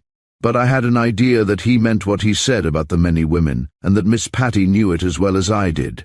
She flushed a little, and they went very soon after that. I stood and watched them until they disappeared in the snow, and I felt lonelier than ever, and sad, although certainly he was better than I had expected to find him. He was a man, and not a little cub with a body hardly big enough to carry his forefathers' weaknesses. But he had a cold eye and a warm mouth, and that sort of man is generally a social success and a matrimonial failure. It wasn't until toward night that I remembered I'd been talking to a real prince, and I hadn't once said Your Highness or Your Excellency or whatever I should have said. I had said you. I had hardly closed the door after them when it opened again and Mr. Pierce came in. He shut the door and, going over to one of the tables, put a package down on it. "Here's the stuff you wanted for the spring, Minnie," he announced. "I suppose I can't do anything more than register a protest against it?" "You needn't bother doing that," I answered, "unless it makes you feel better. Your authority ends at that door. Inside the spring house I'm in control. It's hard to believe, with things as they are, that I once really believed that, but I did. It was 3 full days later that I learned that I'd been mistaken. Well, he sat there and looked at nothing while I heated water in my brass kettle over the fire and dissolved the things against Thoburn's quick. The next day, and he didn't say anything. He had a gift for keeping quiet, Mr. Pierce had. It got on my nerves after a while. Things are doing better, I remarked, stirring up my mixture. Yes, he said without moving. I suppose they're happier now they have a doctor? Yes, no, I don't know. He's not much of a doctor, you know, and there don't seem to be any medical books around. There's one on the care and feeding of infants in the circulating library, I said, and he can have my anatomy. You're generous, he remarked with one of his quick smiles. It's a book, I snapped, and fell to stirring again. But he was moping once more, with his feet out and his hands behind his head, staring at the ceiling. I say, Minnie. Yes? Miss Jennings and the von Inwald were here just now, weren't they? I passed them on the bridge. Yes. How do you like him? Better than I expected and not so well as I might, I said. If you're going to the house soon, you might take Miss Patty her handkerchief. It's there under that table. I took my mixture into the pantry and left it to cool, but as I started back, I stopped. He had got the handkerchief and was standing in front of the fire, holding it in the palm of his hand and looking at it, and all in a minute he crushed it to his face with both hands, and against the firelight I could see him quivering. I stepped back into the pantry and came out again noisily. He was standing very calm and quiet where he had been before, and no handkerchief in sight. Well, I said, did you get it? Get what? Miss Patty's handkerchief. Oh, that, yes. Here it is. He pulled it out of his pocket and held it up by the corner. Ridiculous size, isn't it? And he held it up to his nose. I dare say one could almost tell it was hers by the scent. It's like her. Humph, I said, suddenly suspicious, and looked at it. Well, I said, it may remind you of Miss Patty, and the scent may be like Miss Patty, but she doesn't use perfume on her handkerchief. This has an EC on it, which means Eliza Cobb.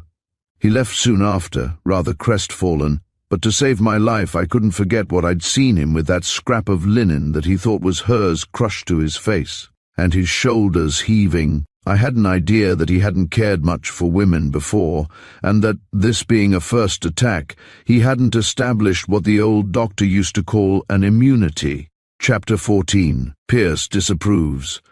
Mrs. Hutchins came out to the spring house the next morning. She was dressed in a black silk with real lace collar and cuffs, and she was so puffed up with pride that she forgot to be nasty to me. I thought I'd better come to you, Minnie, she said. There seems to be nobody in authority here any more. Mr. Carter has put Mr. von Inwald in the north wing. I cannot imagine why he should have given him the coldest and most disagreeable part of the house. I said I'd speak to Mr. Carter and try to have him moved, and she rustled over to where I was brushing the hearth and stooped down. Mr. von Inwald is incognito, of course, she said, but he belongs to a very old family in his own country, a noble family. He ought to have the best there is in the house. I promised that too, and she went away. But I made up my mind to talk to Mr. Pierce. The sanatorium business isn't one where you can put your own likes and dislikes against the comfort of the guests. Miss Cobb came out a few minutes after. She had on her new green silk with the white lace trimming. She saw me staring as she threw off her cape and put her curler on the log. It's a little dressy for so early, of course, Minnie, she said, but I wish you'd see some of the other women. Breakfast looked like an afternoon reception. What would you think of pinning this black velvet ribbon around my head? It might have done 20 years ago, Miss Cobb, I answered, but I wouldn't advise it now. I was working at the slot machine, and I heard her sniff behind me as she hung up her mirror on the window frame. She tried the curler on the curtain, which she knows I object to, but she was too full of her subject to be sulky for long. I wish you could see Blanche Moody, she began again, standing holding the curler, with a thin wreath of smoke making a halo over her head. Drawn in, my dear. I don't see how she can breathe. I guess there's no doubt about Mr. von Inwald. I'd like to know who put this beer check in the slot machine yesterday, I said as indifferently as I could. What about Mr. von Inwald? She tiptoed over to me, the halo trailing after her. About his being a messenger from the prince to Miss Jennings, she answered in a whisper. He spent last night closeted with Papa, and the chambermaid on that floor told Lily Biggs that there was almost a quarrel. That doesn't mean anything, I objected. If the angel Gabriel was shut in with Mr. Jennings for 10 minutes, he'd be blowing his trumpet for help. Miss Cobb shrugged her shoulders and took hold of a fresh wisp of hair with the curler. I dare say, she assented, but the angel Gabriel wouldn't have waited to breakfast with Miss Jennings, and have kissed her hand before everybody at the foot of the stairs. Is he handsome? I asked, curious to know how he would impress other women. But Miss Cobb had never seen a man she would call ugly. Handsome, she said. My dear, he's beautiful. He has a jewel scar on his left cheek. All the nobility have them over there. I've a cousin living in Berlin. She's the wittiest person, and she says the German child of the future will be born with a scarred left cheek. Well, I was sick enough of hearing of Mr. von Inwald before the day was over. All morning in the spring house they talked Mr. von Inwald. They pretended to play cards, but they were really playing European royalty. Every time somebody laid down a queen, he'd say, "Is the queen still living? Or didn't she die a few years ago?" And when they played the knave, they'd start off about the prince again. They'd all decided that Mr. von Inwald was noble. Somebody said that the von was a sort of title. The women were planning to make the evenings more cheerful too. They couldn't have a dance with the men using canes or forbidden to exercise. But Miss Cobb had a lot of what she called parlour games that she wanted to try out. Introducing the Jones family was one of them. In the afternoon, Mr. von Inwald came out to the spring house and sat around, very affable and friendly, drinking the water. He and the bishop grew quite chummy. Miss Patty was not there, but about 4 o'clock Mr. Pierce came out. He did not sit down, but wandered around the room, not talking to anybody, but staring whenever he could at the prince. Once I caught Mr. von Inwald's eyes fixed on him, as if he might have seen him before. After a while Mr. Pierce sat down in a corner like a sulky child and filled his pipe, and as nobody noticed him except to complain about the pipe, which he didn't even hear, he sat there for a half-hour, bent forward, with his pipe clenched in his teeth, and never took his eyes off Mr. von Inwald's face. Senator Biggs was the one who really caused the trouble. He spent a good deal of time in the spring house trying to fool his stomach by keeping it filled up all the time with water. He had got past the cranky stage, being too weak for it. His face was folded up in wrinkles like an accordion, and his double chin was so flabby you could have tucked it away inside his collar. "What do you think of American women, Mr. von Inwald?" he asked, and everybody stopped playing cards and listened for the answer. As Mr. von Inwald represented the prince, wouldn't he be likely to voice the prince's opinion of American women? It's my belief Mr. von Inwald was going to say something nice. He smiled as if he meant to, but just then he saw Mr. Pierce in his corner sneering behind his pipe. They looked at each other steadily, and nobody could mistake the hate in Mr. Pierce's face or his sneer. After a minute the prince looked away and shrugged his shoulders, but he didn't make his pretty speech. "American women," he said, turning his glass of spring water around on the table before him. "They are very lovely, of course." He looked around, and there were Mrs. Moody and Mrs. Biggs and Miss Cobb, and he even glanced at me in the spring. Then he looked again at Mr. Pierce and kept his eyes there. "But they are spoiled, fearfully spoiled. They rule their parents, and they expect to rule their husbands. In Europe we do things better. We are not, what is the English, hag-ridden." There was a sort of murmur among the men, but the women all nodded as if they thought Europe was entirely right. They'd have agreed with him if he'd advocated 16 wives sitting cross-legged on a mat, like the Turks. Mr. Pierce was still staring at the prince. "What I don't quite understand, Mr. von Inwald," the bishop put in his nice way, "is your custom of expecting a girl to bring her husband a certain definite sum of money and to place it under the husband's control. Our wealthy American girls control their own money." He was thinking of Miss Patty, and everybody knew it. The prince turned red and glared at the bishop. Then I think he remembered that they didn't know who he was, and he smiled and started to turning the glass again.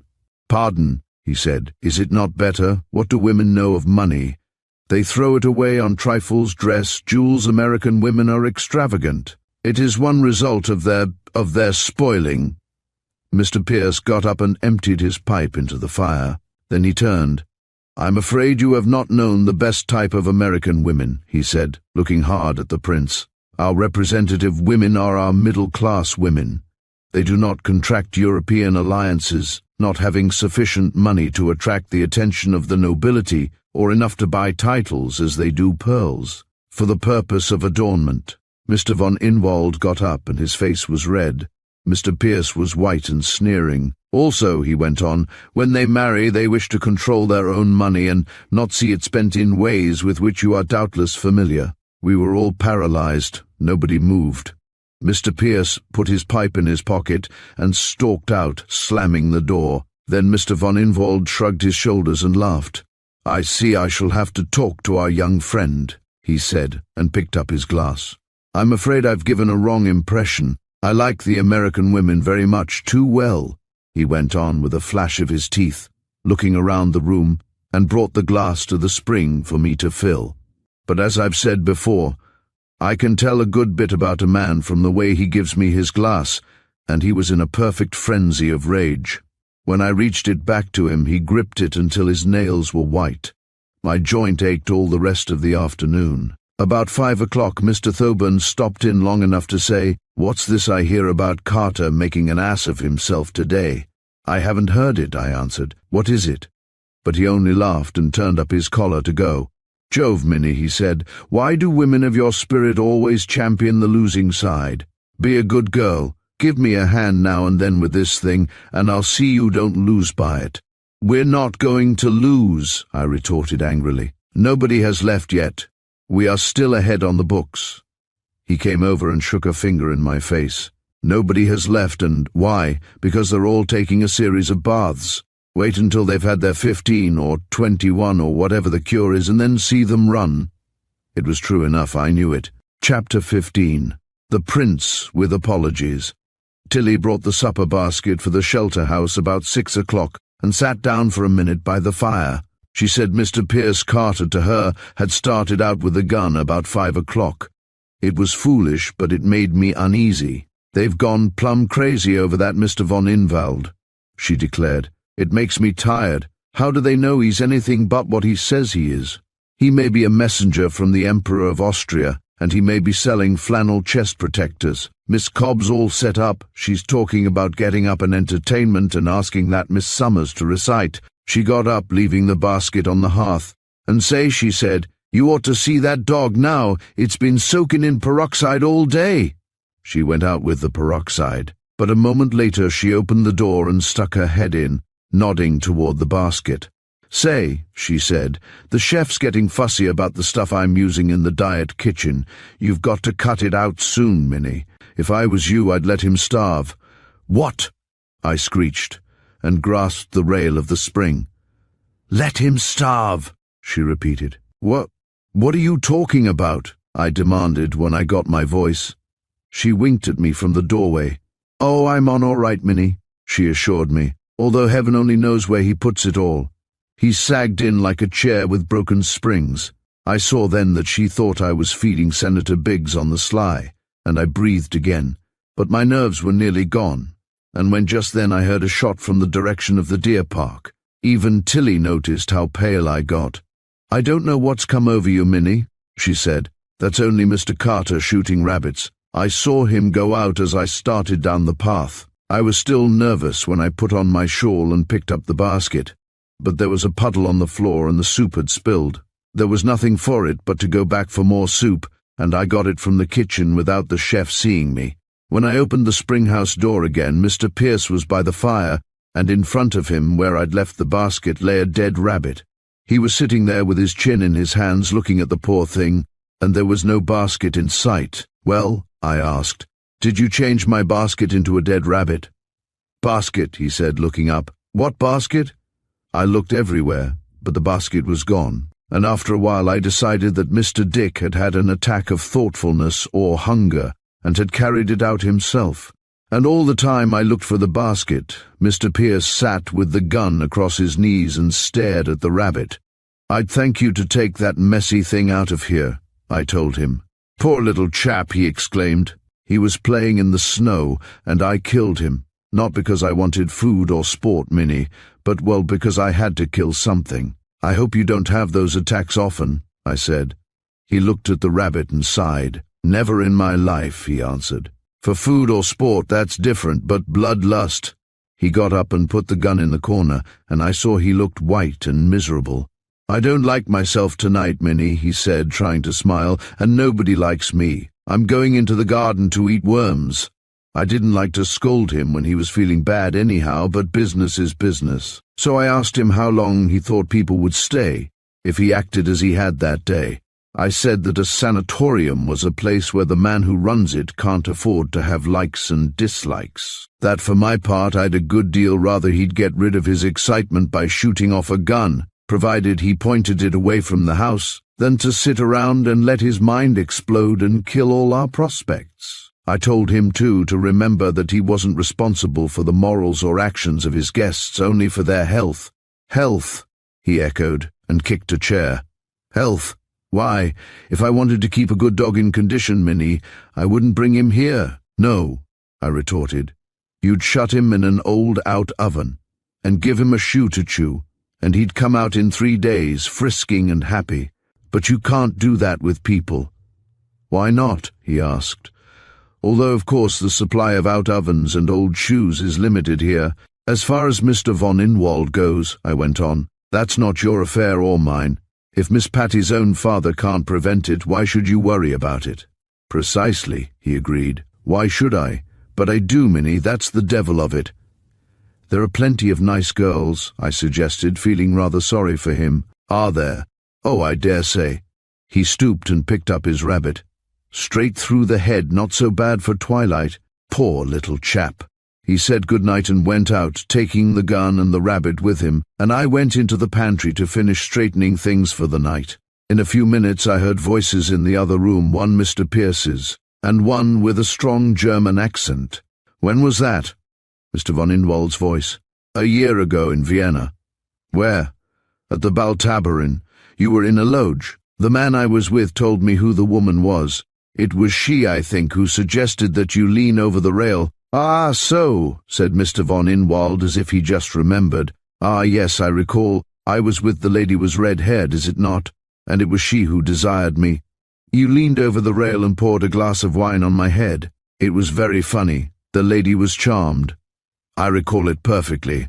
I remember that I did it under protest. It was a very fine wine and expensive. Then you also recall," said Mr. Pierce very quietly, "that because you were with a woman, I could not return your compliment, but I demanded the privilege at some future date when you were alone." "It is a pity," replied Mr. von Inwald, "that now, when I am alone, there is no wine." "No, there is no wine," Mr. Pierce agreed slowly, "but there is—" I opened the door at that, and both of them started.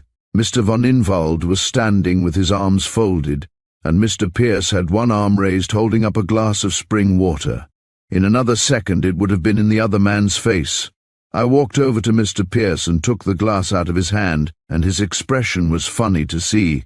"I've been looking everywhere for that glass," I said. "It's got to be washed." Mr. von Inwald laughed and picked up his soft hat from the table. He turned around at the door and looked back at Mr. Pierce, still laughing. "Accept my apologies," he said. "It was such a fine wine, and so expensive." Then he went out. Chapter 16. Stop, thief. I was pretty nervous when I took charge of the newsstand that evening. Amanda King had an appointment with the dentist and had left everything topsy-turvy. I was still straightening up when people began to come down to dinner. Miss Cobb walked over to the newsstand, and she'd cut the white yolk out of her purple silk. She looked very dressy, although somewhat thin. "Everybody has dressed for dinner tonight, Minnie," she informed me. "We didn't want Mr. von Inwald to have a wrong idea of American society, especially after Mr. Carter's ridiculous conduct this afternoon. And I wonder if you'll be sweet enough to start the phonograph in the orchestra gallery as we go in something with dignity, you know." the wedding march, or the overture from Aida? Ida's cracked, I said shortly, and as far as I'm concerned, Mr. von Inwald can walk into his meals without music or starve to death waiting for the band. But she got the phonograph anyhow, and put the elevator boy in the gallery with it. She picked out some things by Caruso and Tetrazzini and piled them on a chair, but James had things to himself up there, and played the spring chicken through 3 times during dinner, with Miss Cobb glaring at the gallery until the back of her neck ached, and the dining room girls waltzing in with the dishes and polkering out. Mr. Moody came out when dinner was over in a fearful rage and made for the newsstand. "One of your ideas, I suppose," he asserted. "What sort of a night am I going to have after chewing my food to ragtime, with my jaws doing a skirt dance? Why in heaven's name couldn't you have had something slow, like Handel's Largo, if you've got to have music?" But dinner was over 15 minutes sooner than usual. James cakewalked everybody out to my Ann Eliza, and Miss Cobb was mortified to death. 2 or 3 things happened that night. For one, I got a good look at Miss Julia Summers. She was light-haired and well-fleshed, with an ugly face but a pleasant smile. She wore a low-necked dress that made Miss Cobb's with the yoke out look like a storm collar, and if she had a broken heart she didn't show it. "Hello," she cried, looking at my hair. "Are you selling tobacco here, or are you the cigar lighter?" "Neither," I answered, looking over her head. "I'm employed as the extinguisher of gay guests." "Good," she said, smiling. "I'm something fine at that myself. Suppose I stay here and help. If I watch that line of knitting women, I'll be crocheting Arabella's wool in my sleep tonight." Well, she was too cheerful to be angry with, so she stayed around for a while, and it was amazing how much tobacco I sold that evening. Men who usually bought Toby's bought the best cigars, and when Mr. Jennings came up scowling, and I handed him the brand he'd smoked for years, she took one, clipped the end of it as neat as a fingernail, and gave it to him, holding up the lighter. "I'm not going to smoke yet, young woman," he said, glaring at her, but she only smiled. "I'm sorry," she said. "I've been waiting hungrily until some discriminating smoker would buy one of those and light it. I love the aroma." And he stood there for 30 minutes, standing mostly on one foot on account of the gouty one, puffing like a locomotive, with her sniffing at the aroma and telling him how lonely she felt with no friends around and just recovering from a severe illness. At 8 o'clock he had Mrs. Hutchins bring him his fur-lined coat, and he and Miss Julia took Arabella, the dog, for a walk on the veranda. The rest of the evening was quiet, and I needed it. Miss Patty and Mr. von Inwald talked by the fire, and I think he told her something, not all of the scene in the spring house, for she passed Mr. Pierce at the foot of the stairs on her way up for the night, and she pretended not to see him. He stood there looking up after her with his mouth set, and at the turn she glanced down and caught his eye. I thought she flushed, but I wasn't sure, and at that minute Senator Biggs bought 3 25-cent cigars and told me to keep the change from $1. I was so surprised at the alteration in him that I forgot Miss Patty entirely.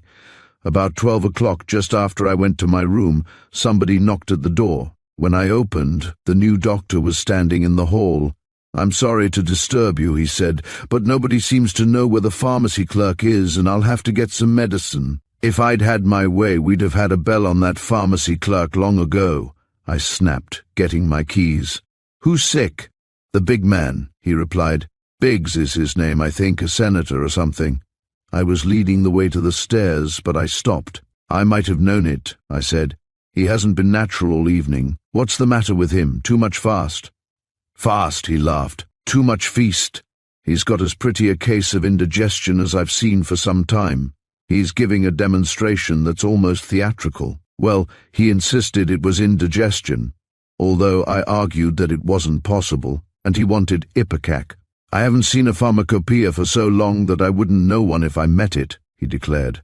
"But I've got a system of mnemonics that never fails. Ipecac and colic both end with C. I'll never forget that conjunction. It was pounded in and poured in my early youth. Well, the pharmacy was locked and we couldn't find a key to fit it, and when I suggested mustard and warm water, he jumped at the idea.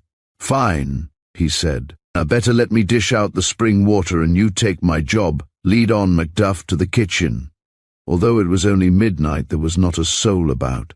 A hall leads back of the office to the kitchen and pantries, and there was a low light there, but the rest was dark. We bumped through the diet kitchen and into the scullery, when we found we had no matches. I went back for some, and when I got as far as the diet kitchen again, Dr. Barnes was there, just inside the door. "Shh," he whispered. "Come into the scullery. The kitchen is dark, but there is somebody in there fumbling around, striking matches. I suppose you don't have such things as burglars in this neck of the woods? Well, somebody had broken into Timmons' candy store a week before and stolen a box of chewing gum and 100 postcards." And I told him so in a whisper. "Anyhow, it isn't the chef," I said. "He's had a row with the bathman and is in bed with a cut hand and a black eye, and nobody else has any business here." We tiptoed into the scullery in the dark. Just then, somebody knocked a kettle down in the kitchen, and it hit the stove below with a crash. Whoever was there swore, and it was not Francois, who expresses his feelings mostly in French. This was English. There's a little window from the kitchen into the scullery as well as a door. The window had a wooden slide, and it was open an inch or so.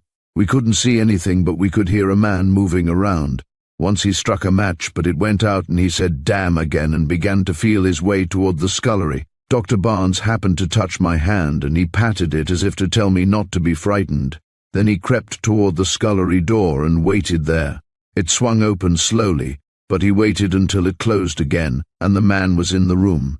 Then he yelled and jumped, and there was the sound of a fall. I could hardly strike the match, I was trembling so, but when I did, there was Mr. Dick lying flat on the floor and the doctor sitting on him. "Mr. Dick!" I gasped and dropped the match.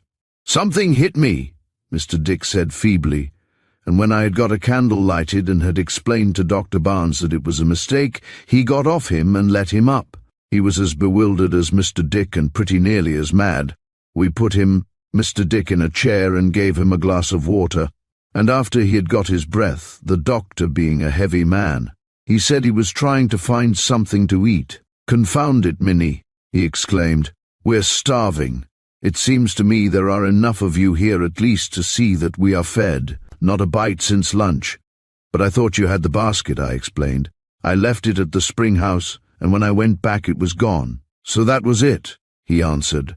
And then he explained that just about the time they expected their supper, they saw a man carry a basket stealthily through the snow to the deer park. It was twilight, but they watched him from the window, and he put the basket through the barbed wire fence and then crawled after it. Just inside, he sat down on a log and, opening the basket, began to eat. He was still there when it got too dark to see him. "If that was our dinner," he finished savagely, "I hope he choked to death over it." Dr. Barnes chuckled. "He didn't," he said, "but he's got the worst case of indigestion in 7 counties. Well, I got the mustard and water ready with Mr. Dick standing by hoping Mr. Biggs would die before he got it. And then I filled a basket for the shelter house. I put out the light and he took the basket and started out, but he came back in a hurry. "There's somebody outside talking," he said. I went to the door with him and listened. "The sooner the better," Mike was saying. "I'm no good while I've got it on my mind. And Mr. Thoburn, tomorrow is too soon, they're not in the mood yet. Perhaps the day after, I'll let you know." I didn't get to sleep until almost morning, and then it was to dream that Mr. Pierce was shouting hypocrites to all the people in the sanatorium and threatening to throw glasses of mustard and warm water at them. Chapter 17. A Bunch of Letters. When people went down to breakfast the next morning, they found a card hanging on the office door with a half-dozen new rules on it. And when I went out to the spring house, the guests were having an indignation meeting in the sun parlor, with the bishop in the chair, and Senator Biggs, so wobbly he could hardly stand, making a speech. I tried to see Mr. Pierce, but early as it was, he had gone for a walk, taking Arabella with him. So I called a conference at the shelter house. Miss Patty, Mr., and Mrs. Van Alstyne, Mr., and Mrs. Dick and myself. Mrs. Dick wasn't dressed, but she sat up on the edge of her cot in her dressing gown, with her feet on the soapbox, and yawned. As we didn't have enough chairs, Miss Patty jerked the soapbox away and made me sit down. Mr. Dick was getting breakfast. We were in a tight place and we knew it. "He is making it as hard for us as he can, Mrs." Sam declared. The idea of having the card room lights put out at midnight and the breakfast room closed at 10. Nobody gets up at that hour. He was to come here every evening for orders, said Mr. Dick, measuring ground coffee with a tablespoon as I had showed him. He came just once, and as for orders, well, he gave them to me. But Miss Patty was always fair. I loathe him, she asserted. I want to quarrel with him the minute I see him. He is presumptuous to the point of impertinence, but he's honest. He thinks we're all hypocrites, those that are well, and those that are sick, or think they are, and he hates hypocrisy. Everybody talked at once then, and she listened. Very well, she said. I'll amend it. We're not all hypocrites. My motives in all this are perfectly clear and selfish. You and old Pierce would make a fine team, Pat, Mrs. Dick remarked with a yawn. I like hypocrites myself. They're so comfy. But if you're not above advice, Pat, you'll have Aunt Honoria break her neck or something, anything, to get father back to town. Something is going to explode, and Oscar doesn't like to be agitated. She curled up on the cot with that and went sound asleep. The rest of us had coffee and talked, but there wasn't anything to do. As Mr. Sam said, Mr. Pierce didn't want to stay anyhow. And as likely as not, if we went to him in a body and told him he must come to the shelter house for instructions, and be suave and gentle when he was called down by the guests about the steam pipes making a racket, he'd probably prefer to go down to the village and take Dr. Barnes's place washing dishes at the station. That wouldn't call for any particular mildness.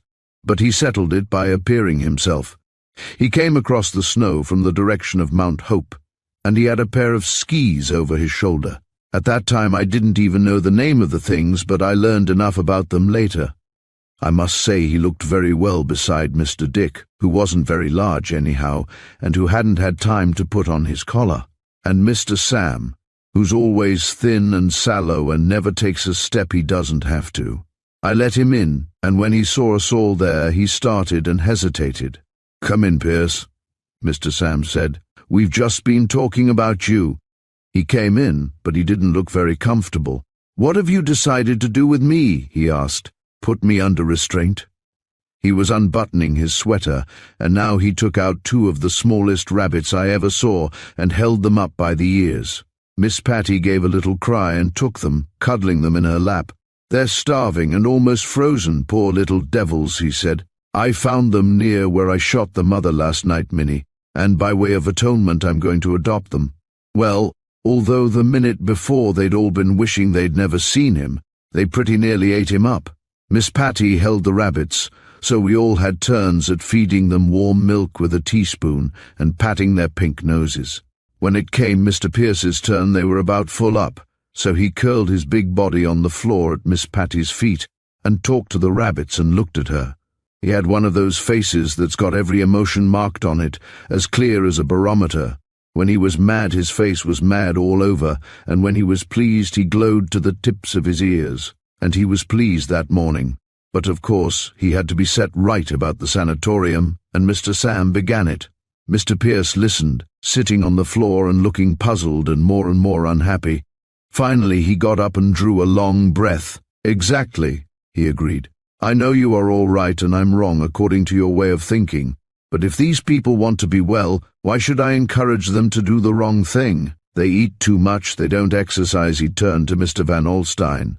"Why, do you know, I asked a half-dozen of the men one after the other to go skiing with me this morning, and not one of them accepted."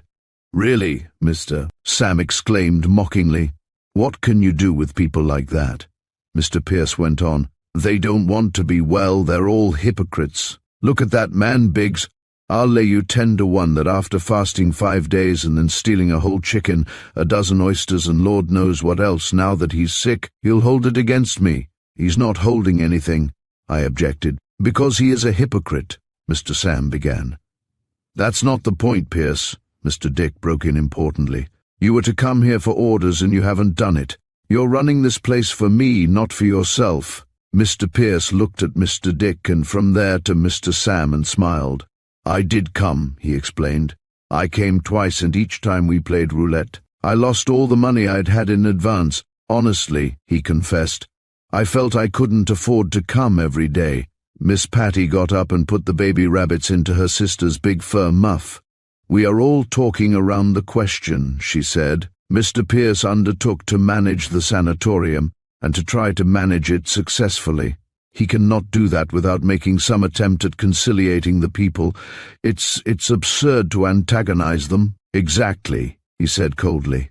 "I was to manage it, and to try to do it successfully.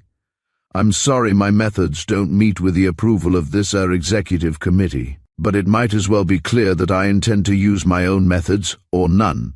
Well, what could we do? Miss Patty went out with her head up, and the rest of us stayed and ate humble pie, and after a while he agreed to stay if he wasn't interfered with. He said he and Dr. Barnes had a plan that he thought was a winner, that it would either make or break the place, and he thought it would make it. And by that time we were so meek that we didn't even ask what it was. Dr. Barnes and Miss Summers were the first to come to the mineral spring that morning. She stopped just inside the door and sniffed. "Something's dead under the floor," she said. "If there's anything dead," Dr. Barnes replied, "it's in the center of the earth. That's the sulfur water." She came in at that, but unwillingly, and sat down with her handkerchief to her nose. Then she saw me. "Good gracious," she exclaimed. "What have you done that they put you here?" "If you mean the bouquet from the spring, you get to like it after a while," I said grimly. "Ordinary air hasn't got any snap for me now." "Humph!" She looked at me suspiciously, but I was busy wiping off the tables. "Well," she said, holding up the glass Dr. Barnes had brought her, "it doesn't cost me anything, so here goes. But think of paying money for it." She drank it down in a gulp and settled herself in her chair. "What'll it do to me?" she asked. "Mixed drinks always play the deuce with me, Barnes, and you know it." "If you'll cut down your diet and take some exercise, it will make you thin," I began. "The process is painless, and certain kindly nature in her benevolent plan." "Give me another," she interrupted, and Dr. Barnes filled her glass again. "Some women spell fate F-A-T-E, she said, looking at the water, "but I spell it without the E." She took half of it and then put down the glass. "Honestly," she declared, "I'd rather be fat." Mr. Pierce met them there a few minutes later, and they had a three-cornered chat. But Miss Summers evidently didn't know just how much I knew and was careful of what she said. Once, however, when I was in the pantry, she thought I was beyond earshot. "Good heavens, Pierce," she said, "if they could put that in a play." "Cut it out, Julia," Dr. Barnes snapped, and it wasn't until they had gone that I knew she'd meant me. I looked through the crack of the door, and she was leaning over taking a puff at Dr. Barnes's cigarette. "Curious old world, isn't it?" she said between puffs. "Here we are, the three of us snug and nice, having 7 kinds of hellfire water and not having to pay for it. 3 meals a day and afternoon tea ditto, good beds and steam heat ditto, and 4 days ago, where were we? Pierce, you were hocking your clothes. Doc, you—" "Washing dishes," he said. "I never knew before how extravagant it is to have a saucer under a cup. And I," she went on, "I, Julia Summers, was staring at a ceiling in the Finleyville Hotel with a face that looked like a toy balloon. And now," said Dr. Barnes, "you are more beautiful than ever. I am a successful physician. Oh Lord, Julia, if you'd hear me faking lines in my part.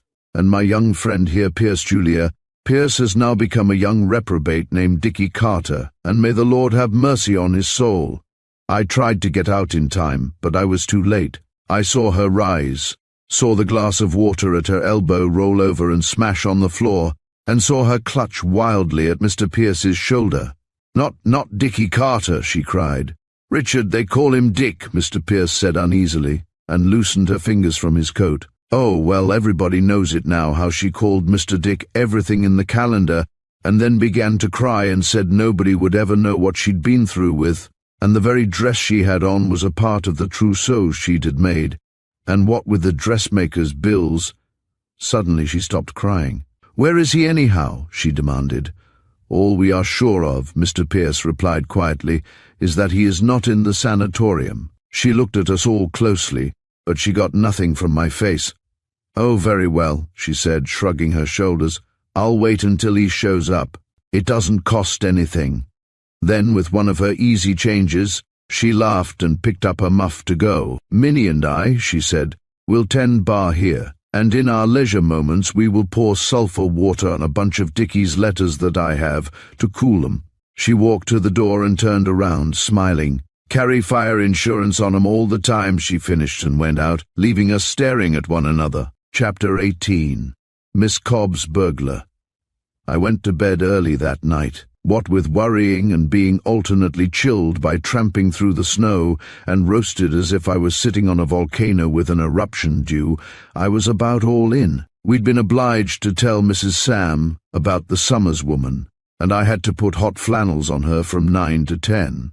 She was quieter when I left her, but, as I told Mr. Sam, it was the stillness of despair, not resignation. I guess it was about 4 o'clock in the morning when a hand slid over my face and I sat up and yelled. The hand covered my mouth at that, and something long and white and very thin beside the bed said, "Shh! For heaven's sake, Minnie."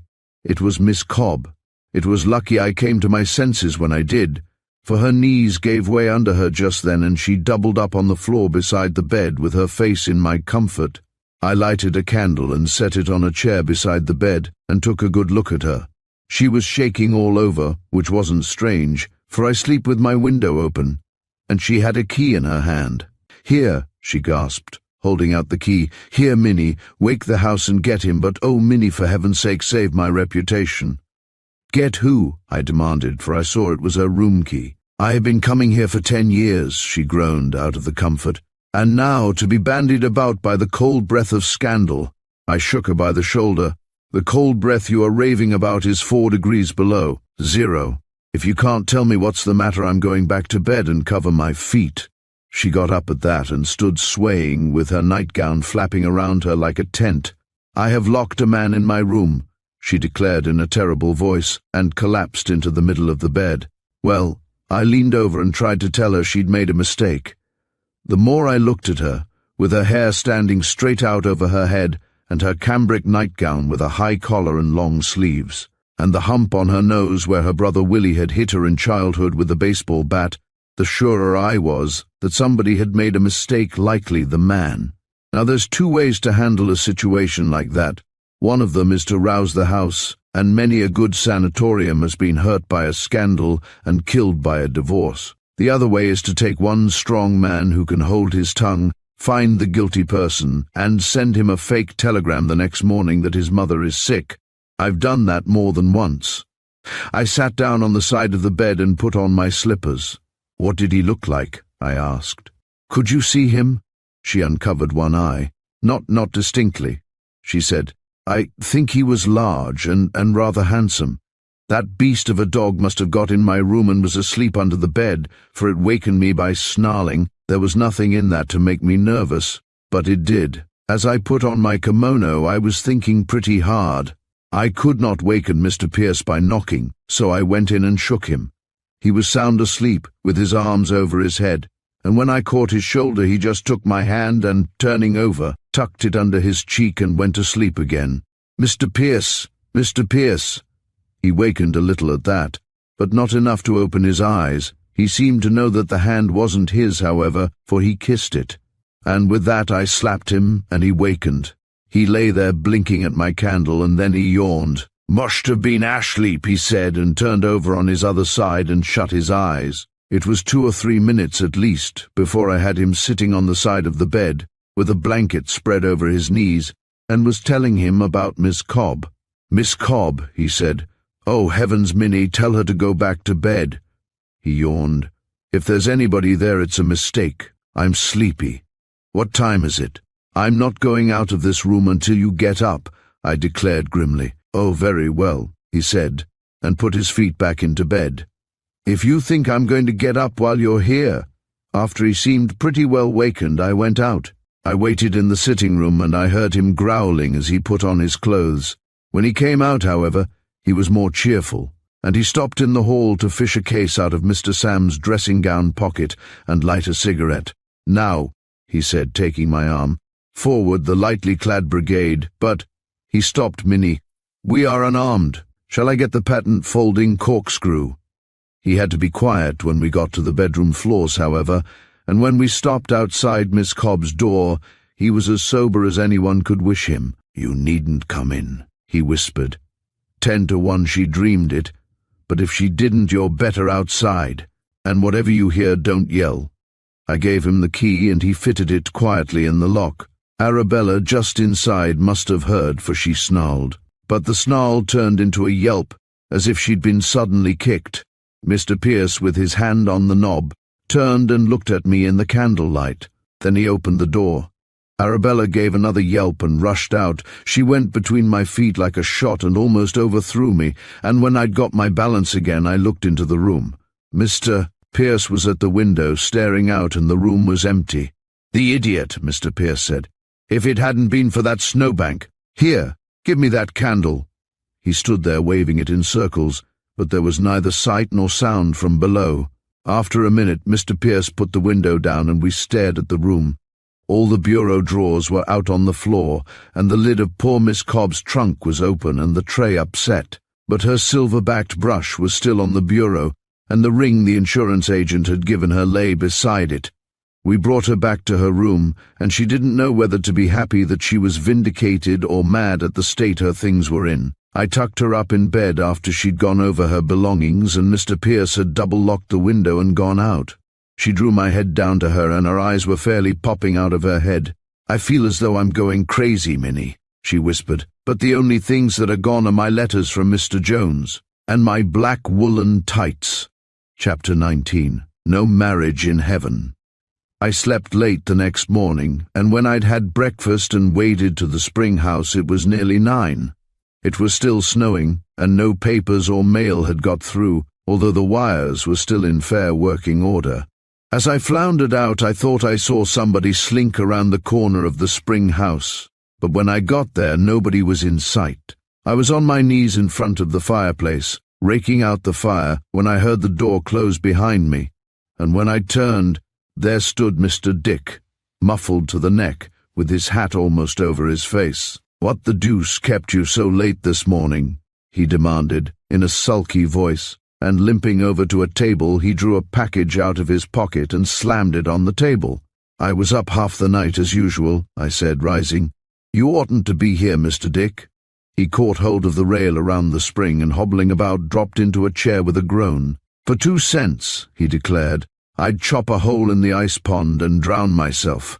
There's no marriage in heaven." "That's no argument for the other place," I answered, and stopped, staring. He was pulling something out of his overcoat pocket, an inch at a time. "For God's sake, Minnie," he exclaimed, "return this garment to whomever it belongs to." He handed it to me, and it was Miss Cobb's black tights. I stood and stared. "And then," he went on, reaching for the package on the table, "when you've done that, return to Binky these letters from her Jonesy." He took the newspaper off the bundle then, and I saw it was wrapped with a lavender ribbon. I sat down and gazed at him, fascinated. He was the saddest-eyed piece of remorse I'd seen for a long time. "And when you've got your breath back, Minnie," he said feebly, "and your strength, would you mind taking the floor mop and hitting me a few cracks? Only not on the right leg, Minnie, not on the right leg. I landed on it last night. It's twisted like a pretzel. Don't stand and stare," he continued irritably when I didn't make a move. "At least get that infernal black garment out of sight. Cover it with the newspaper. And if you don't believe that a sweet-faced young girl like my wife has a positive talent for wickedness and suspicion, go out to the shelter house this morning." "So it was you," I gasped, putting the newspaper over the tights. "Why in the name of peace did you jump out the window, and what did you want with these things?" He twisted around in his chair to stare at me, and then stooped and clutched frantically at his leg as if for inspiration. "Want with those things?" he snarled. "I suppose you can't understand that a man might wake up in the middle of the night with a mad craving for a pair of black woolen tights and—" "You needn't be sarcastic with me," I broke in. "You can save that for your wife. I suppose you also had a wild longing for the love letters of an insurance agent." And then it dawned on me, and I sat down and laughed until I cried. "And you thought you were stealing your own letters?" I cried. "The one she carries fire insurance on. Oh, Mr. Dick. How was I to know it wasn't Miss Summer's room?" he demanded angrily. "Didn't I follow the dratted dog?" And wouldn't you have thought the wretched beast would have known me instead of sitting on its tail under the bed and yelling for mother? I gave her the dog myself. Oh, I tell you, Minnie, if I ever get away from this place—" "You've got to get away this minute," I broke in, remembering. "They'll be coming any instant now." He got up and looked around him helplessly. "Where'll I go?" he asked. "I can't go back to the shelter house." I looked at him and he tried to grin. "Fact," he said. "Hard to believe, but fact, Minnie. She's got the door locked. Didn't I tell you she is of a suspicious nature? She was asleep when I left, and mostly she sleeps all night. And just because she wakes when I'm out and lets me come in thinking she's asleep, when she has one eye open all the time, and she sees what I'd never even seen myself, that the string of that damned garment, whatever it is fastened to the hook of my shoe, me thinking all the time that the weight was because I'd broken my leg jumping, doesn't she suddenly sit up and ask me where I've been? And I'm unsuspicious, Minnie, by nature, and I said I'd been asleep. Then she jumped up and showed me that thing, those things hanging to my shoe, and she hasn't spoken to me since. I wish I was dead. And just then a dog barked outside and somebody on the steps stamped the snow off his feet. We were both paralyzed for a moment. "Julia!" Mr. Dick cried and went white. I made a leap for the door, just as the handle turned, and put my back against it. "Just a minute," I called. "The carpet is caught under it." Mr. Dick had lost his head and was making for the spring, as if he thought hiding his feet would conceal him. I made frantic gestures to him to go into my pantry, and he went at last, leaving his hat on the table. I left the door and flung it after him. The hat, of course, not the door. And when Miss Summers sauntered in just after, I was on my knees brushing the hearth, with my heart going 3-4 time and skipping every 6th beat. "Hello," she said. "Lovely weather for polar bears. If the natives wade through this all winter, it's no wonder they walk as if they are hamstrung. Don't bother getting me a glass. I'll get my own." She was making for the pantry when I caught her, and I guess I looked pretty wild. "I'll get it," I said. That's one of the rules." She put her hands in the pockets of her white sweater and smiled at me. "Do you know," she declared, "the old ladies' knitting society isn't so far wrong about you, about your making rules, whatever you want, whenever you want 'em." She put her head on one side. "Now," she went on, "suppose I break that rule and get my own glass, what happens to me? I don't think I'll be put out." I threw up my hands in despair, for I was about at the end of my string. "Get it then," I exclaimed, and sat down, waiting for the volcano to erupt. But she only laughed and sat down on a table, swinging her feet. "When you know me better, Minnie," she said, "you'll know I don't spoil sport. I happen to know you have somebody in the pantry, moreover. I know it's a man. There are tracks on the little porch, my dear girl, not made by your galoshes. Also, my dearest girl, there's a gentleman's glove by your chair there." I put my foot on it, and just to show you what a good fellow I am, she got off the table, still smiling, and sauntered to the pantry door, watching me over her shoulder. "Don't be alarmed," she called through the door. "I'm not coming in.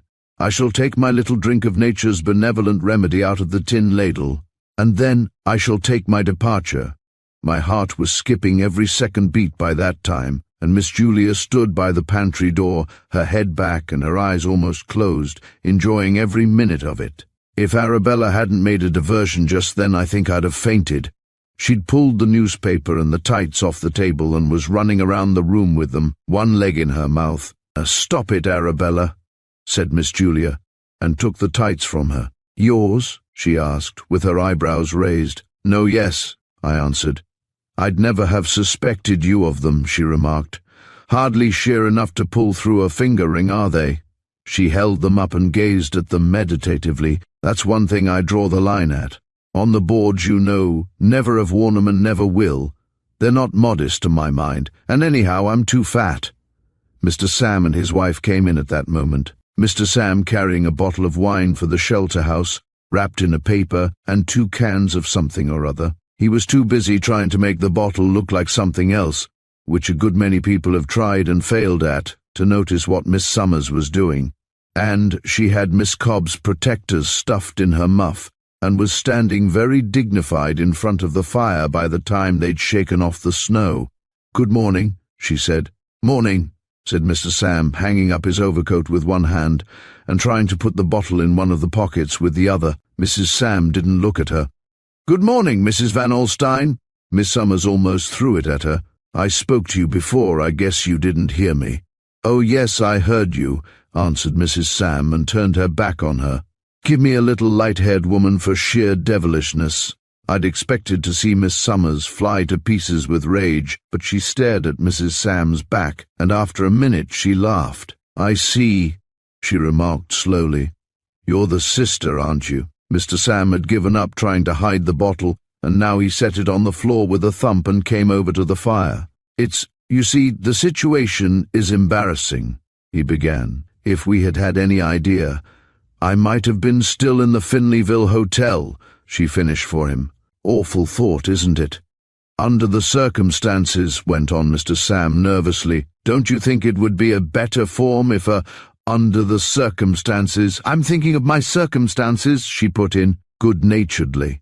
"If you imagine that 6 weeks of one-night stands has left me anything but a rural wardrobe and a box of dog biscuit for Arabella, you're pretty well mistaken. I haven't even a decent costume.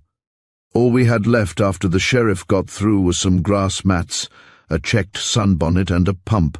"Minnie," Mrs. Sam said coldly, "that little beast of a dog is trying to drink out of the spring." I caught her in time and gave her a good slapping. When I looked up, Miss Summers was glaring down at me over the rail.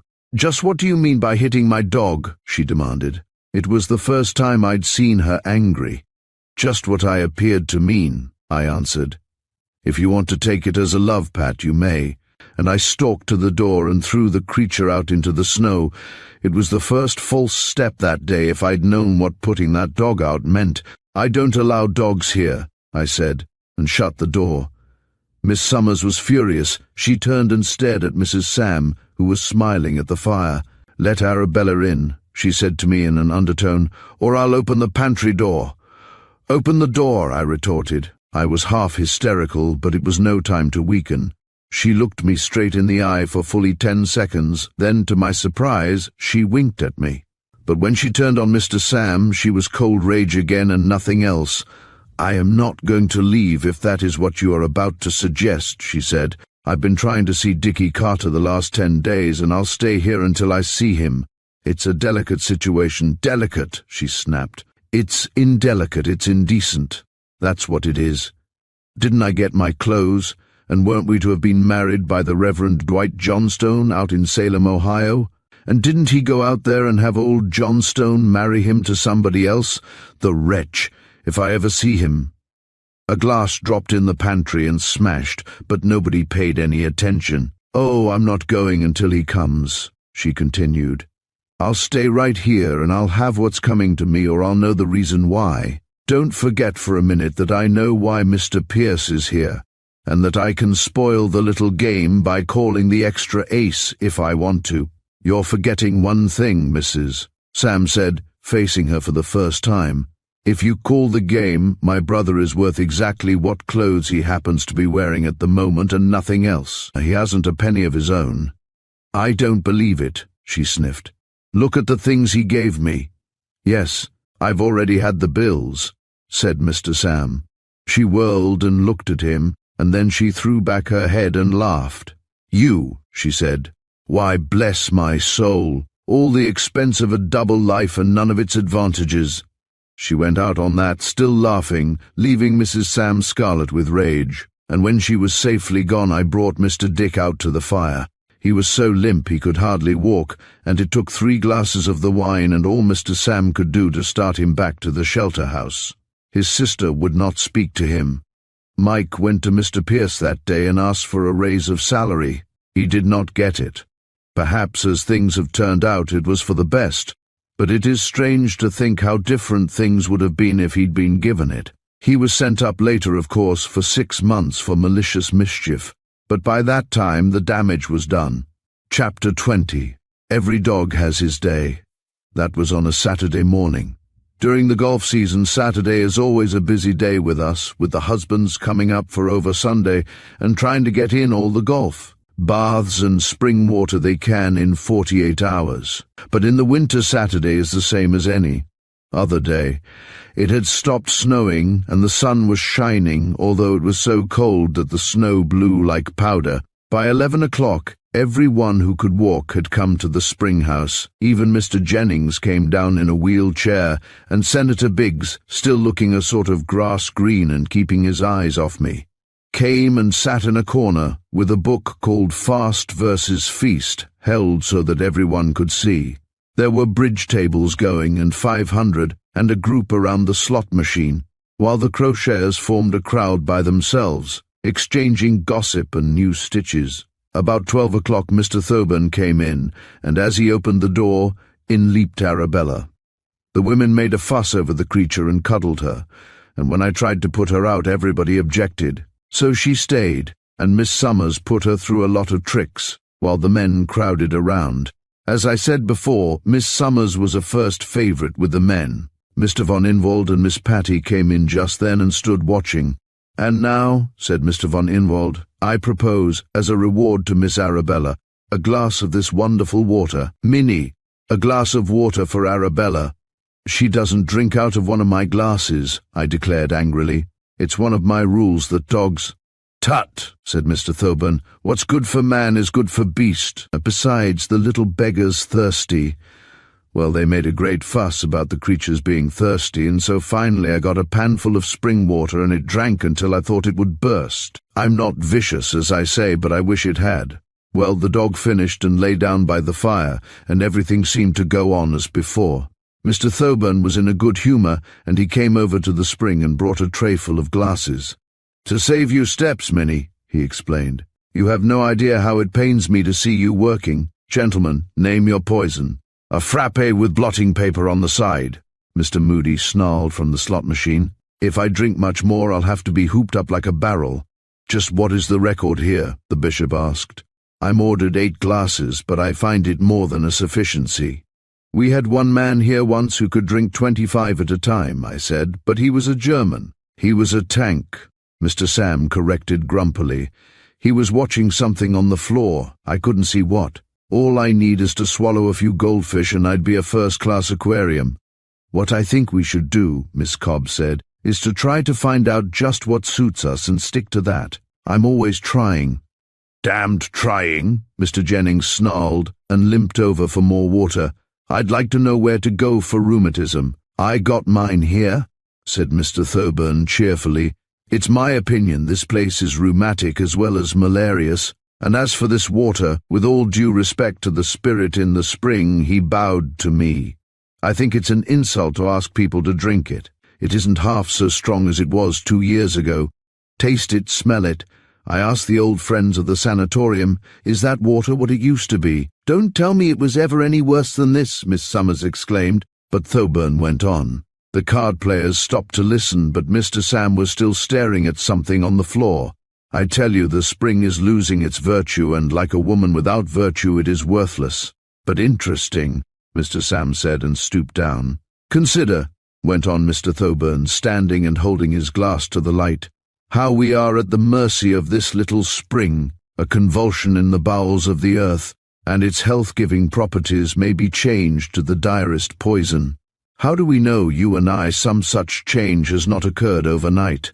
Unlikely as it is, it's a possibility that sitting here calmly, we may be sipping our death potion." Some of the people actually put down their glasses, and everybody began to look uneasy except Mr. Sam, who was still watching something I could not see. Mr. Thoburn looked around and saw he'd made an impression. "We may," he continued, "although my personal opinion of this water is that it's growing too weak to be wicked. I prove my faith in Mother Nature. If it is poisoned, I am gone. I drink." Mr. Sam suddenly straightened up and glanced at Miss Summers. "Perhaps I'm mistaken," he said, "but I think there is something the matter with Arabella." Everybody looked. Arabella was lying on her back, jerking and twitching and foaming at the mouth. "She's been poisoned," Miss Summers screeched, and fell on her knees beside her. "It's that wretched water." There was pretty nearly a riot in a minute. Everybody jumped up and stared at the dog, and everybody remembered the water he or she had just had, and coming on top of Mr. Thoburn's speech, it made them babbling lunatics. As I look back, I have a sort of picture of Miss Summers on the floor with Arabella in her lap, and the rest telling how much of the water they had had and crowding around Mr. Thoburn. "It seems hardly likely it was the water," he said, "although from what I recall of my chemistry it is distinctly possible. Springs have been known to change their character, and the coincidence, the dog and the water, is certainly startling. Still, as nobody feels ill, but they weren't sure they didn't." The bishop said he felt perfectly well, but he had a strange inclination to yawn all the time, and Mrs. Biggs's left arm had gone to sleep. And then, with the excitement and all, Miss Cobb took a violent pain in the back of her neck, and didn't know whether to cry or to laugh. Well, I did what I could.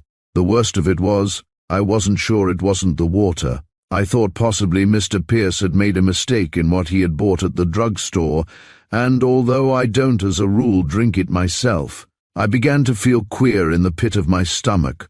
Mr. Thoburn came over to the spring and, filling a glass, took it to the light with everyone watching anxiously. When he brought it back, he stooped over the railing and whispered to me. "When did you fix it?" he asked sternly. "Last night," I answered. "It was no time to beat about the bush. It's yellower than usual," he said. "I'm inclined to think something has gone wrong at the drugstore, Minnie." I could hardly breathe. I had the most terrible vision of all the guests lying around like Arabella, twitching and foaming, and me going to prison as a wholesale murderess. Any hair but mine would have turned grey in that minute. Mr. von Inwald was watching like the others, and now he came over and caught Mr. Thoburn by the arm. "What do you think?" he asked nervously. I have had 3 glasses of it." "3!" shouted Senator Biggs, coming forward. "I've had 11. I tell you, I've been feeling queer for 24 hours. I'm poisoned. That's what I am." He staggered out, with Mrs. Biggs just behind him, and from that moment they were all demoralized. I stood by the spring and sipped at the water to show I wasn't afraid of it, with my knees shaking under me and Arabella lying stock still, as if she had died under my very nose. One by one they left to look for Dr. Barnes or to get the white of egg which somebody had suggested as an antidote. Miss Cobb was one of the last to go. She turned in the doorway and looked back at me, with tears in her eyes. "It isn't your fault, Minnie," she said, "and forgive me if I have ever said anything unkind to you." Then she went, and I was alone, looking down at Arabella. Or rather, I thought I was alone, for there was a movement by one of the windows, and Miss Patty came forward and knelt by the dog. "Of all the absurdities," she said. "Poor little thing, Minnie, I believe she's breathing." She put the dog's head in her lap, and the little beast opened its eyes and tried to wag its blue tail. "Oh, Miss Patty, I exclaimed, and I got down beside her and cried on her shoulder, with her stroking my hand and calling me dearest. Me. I was wiping my eyes when the door was thrown open, and Mr. Pierce ran in. He had no hat on, and his hair was powdered with snow. He stopped just inside the door and looked at Miss Patty. He said you were all right. You are not." He came forward and stood over her with his heart in his eyes. She must have known from that minute. "My God," he exclaimed, "I thought you were poisoned." She looked up without smiling, and then I thought she half shut her eyes as if what she saw in his face hurt her. "I am all right," she assured him, "and little Arabella will be all right too. She's had a convulsion, that's all, probably from overeating. As for the others, where is von Inwald?" "He has gone to take the white of an egg," she replied rather haughtily. She was too honest to evade anything, but she flushed.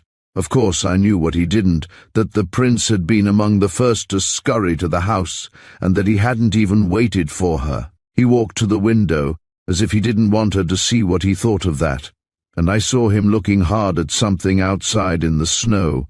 When he walked back to the fire he was smiling, and he stooped over and poked Arabella with his finger. "So that was it," he said. "Full to the scuppers, poor little wretch. Minnie, I am hoist with my own petard, which in this case was a boomerang." "Which is in English?" I asked. With the instinct of her sex, Arabella has unearthed what was meant to be buried forever. She had gorged herself into a convulsion on that rabbit I shot last night. Chapter 21. The Mutiny. They went to the house together, he carrying Arabella like a sick baby and Miss Patty beside him. As far as I could see, they didn't speak a word to each other. but once or twice I saw her turn and look up at him as if she was puzzled. I closed the door and stood just inside, looking at Father's picture over the mantel. As sure as I stood there, the eyes were fixed on the spring, and I sensed, as you may say, what they meant. I went over and looked down into the spring, and it seemed to me it was darker than usual. It may have smelled stronger, but the edge had been taken off my nose, so to speak, by being there so long. From the spring I looked again at Father, and his eyes were on me, mournful and sad. I felt as though, if he'd been there, Father would have turned the whole affair to the advantage of the house, and it was almost more than I could bear. I was only glad the old doctor's enlargement had not come yet. I couldn't have endured having it see what had occurred. The only thing I could think of was to empty the spring and let the water come in plain. I could put a little sulphur in to give it colour and flavour, and if it turned out that Mr. Pierce was right and that Arabella was only a glutton, I could put in the other things later. I was carrying out my first pailful when Dr. Barnes came down the path and took the pail out of my hand. "What are you doing?" he asked. "Making a slide?" "No," I said bitterly. "I am watering the flowers." "Good." He was not a bit put out. "Let me help you." He took the pail across the path and poured a little into the snow at the base of a half-dozen fence posts. "There," he said, coming back triumphant. "The roses are done. Now let's have a go at the pansies and the ladies' slippers and the begonias." I say he stopped suddenly on his way in sulphur water. On a begonia, what would it make? Skunk cabbage? Inside, however, he put down the pail and, pulling me in, closed the door. "Now forget it," he commanded. "Just because a lot of damn fools see a dog in a fit and have one too, is that any reason for your being scared, wall-eyed and knock-kneed?" "I'm not," I snapped. "Well, you're wall-eyed with fright," he insisted. "Of course, you're the best judge of your own knees, but after last night, had any lunch?" I shook my head. "Exactly," he said. "You make me think of the little boy who dug post holes in the daytime and took in washings at night to support the family. Sit down." I sat. "Inhale and exhale slowly 4 times, and then swallow the lump in your throat." "Gone?" "Yes." "Good." He was fumbling in his pocket and he brought out a napkin. When he opened it, there was a sandwich, a piece of cheese, and a banana. "What do you think of that?" he asked, watching me anxiously. "Looks pretty good?" "Fine," I said, hating to disappoint him, although I never eat sardines and bananas give me indigestion. "I'm hungry enough to eat a raw Italian." "Then fall to," he directed, and with a flourish he drew a bottle of ginger ale from his pocket. "How's this?" he demanded, holding it up. "Cheers, but doesn't inebriate. Not a headache in a barrel, ginger ale to the gingery." "A quart of ale is a dish for a king," he said, holding up a glass. "That's Shakespeare, Miss Minnie."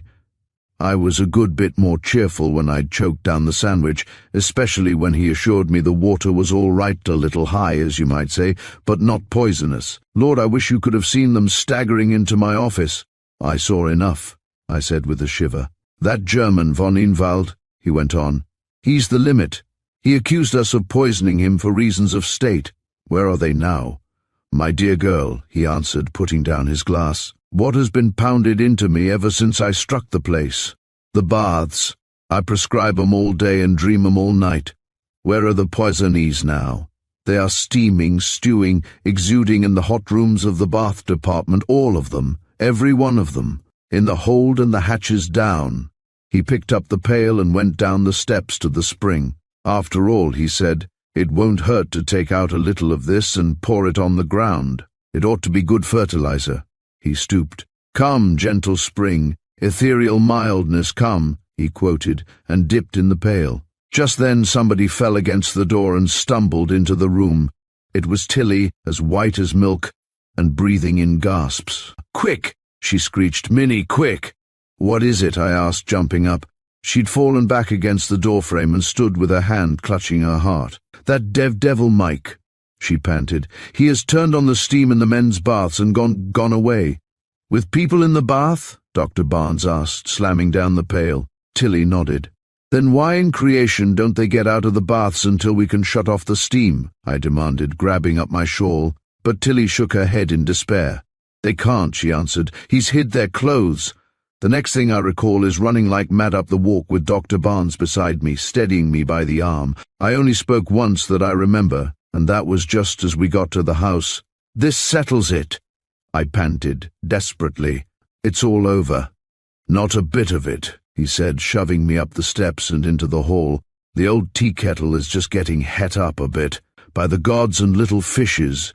Just listen to it singing down there." The help was gathered in a crowd at the head of the bathhouse staircase, where a cloud of steam was coming up, and down below we could hear furious talking and somebody shouting, "Mike! Mike!" in a voice that was choked with rage and steam.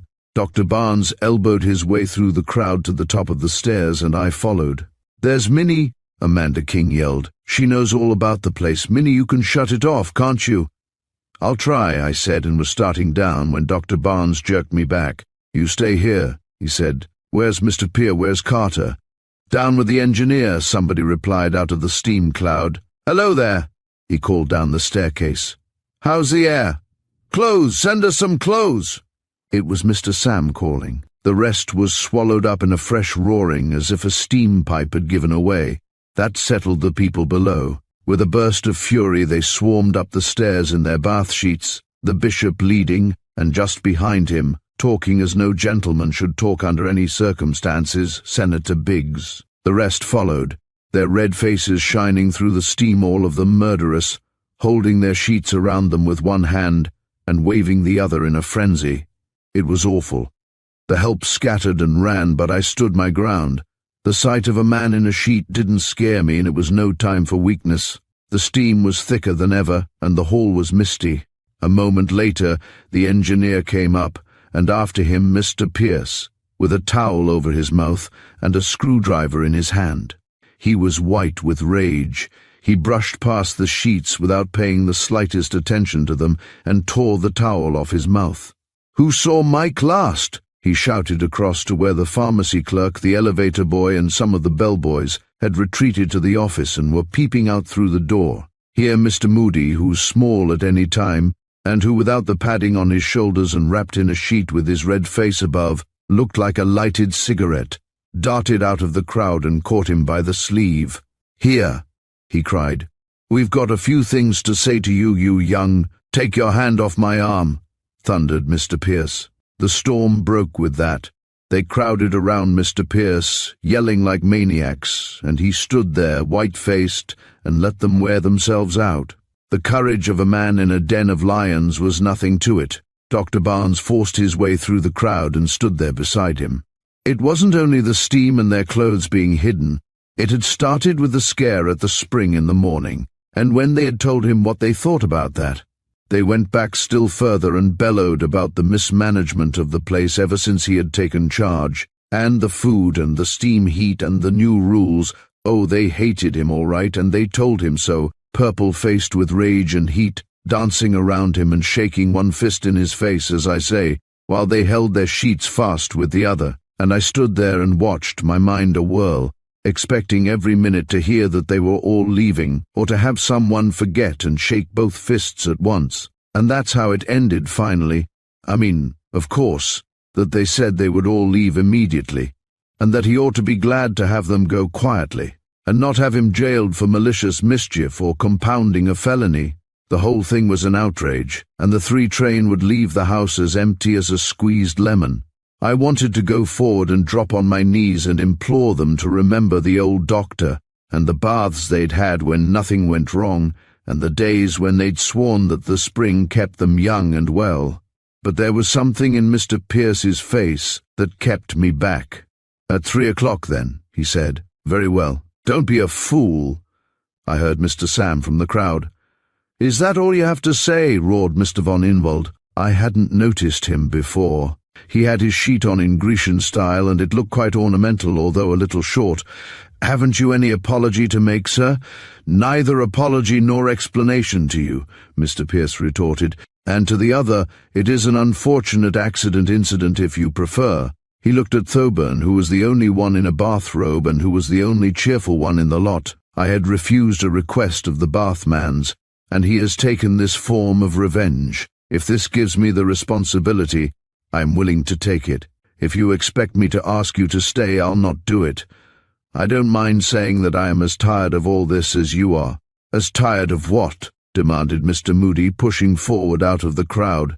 Mr. Sam was making frantic gestures to catch Mr. Pierce's eye, but he would not look at him. "Of all this," he said, "of charging people sanatorium prices under a pretense of making them well, does anybody here imagine he's going to find health by sitting around in an overstuffed leather chair with the temperature at 80, eating 5 meals a day, and walking as far as the mineral spring for exercise?" There was a sort of angry snarl in the air, and Mr. Sam threw up his one free hand in despair. "In fact," Mr. Pierce went on, "I'd about decided on a new order of things for this place anyhow. It's going to be a real health resort, run for people who want to get well or keep well.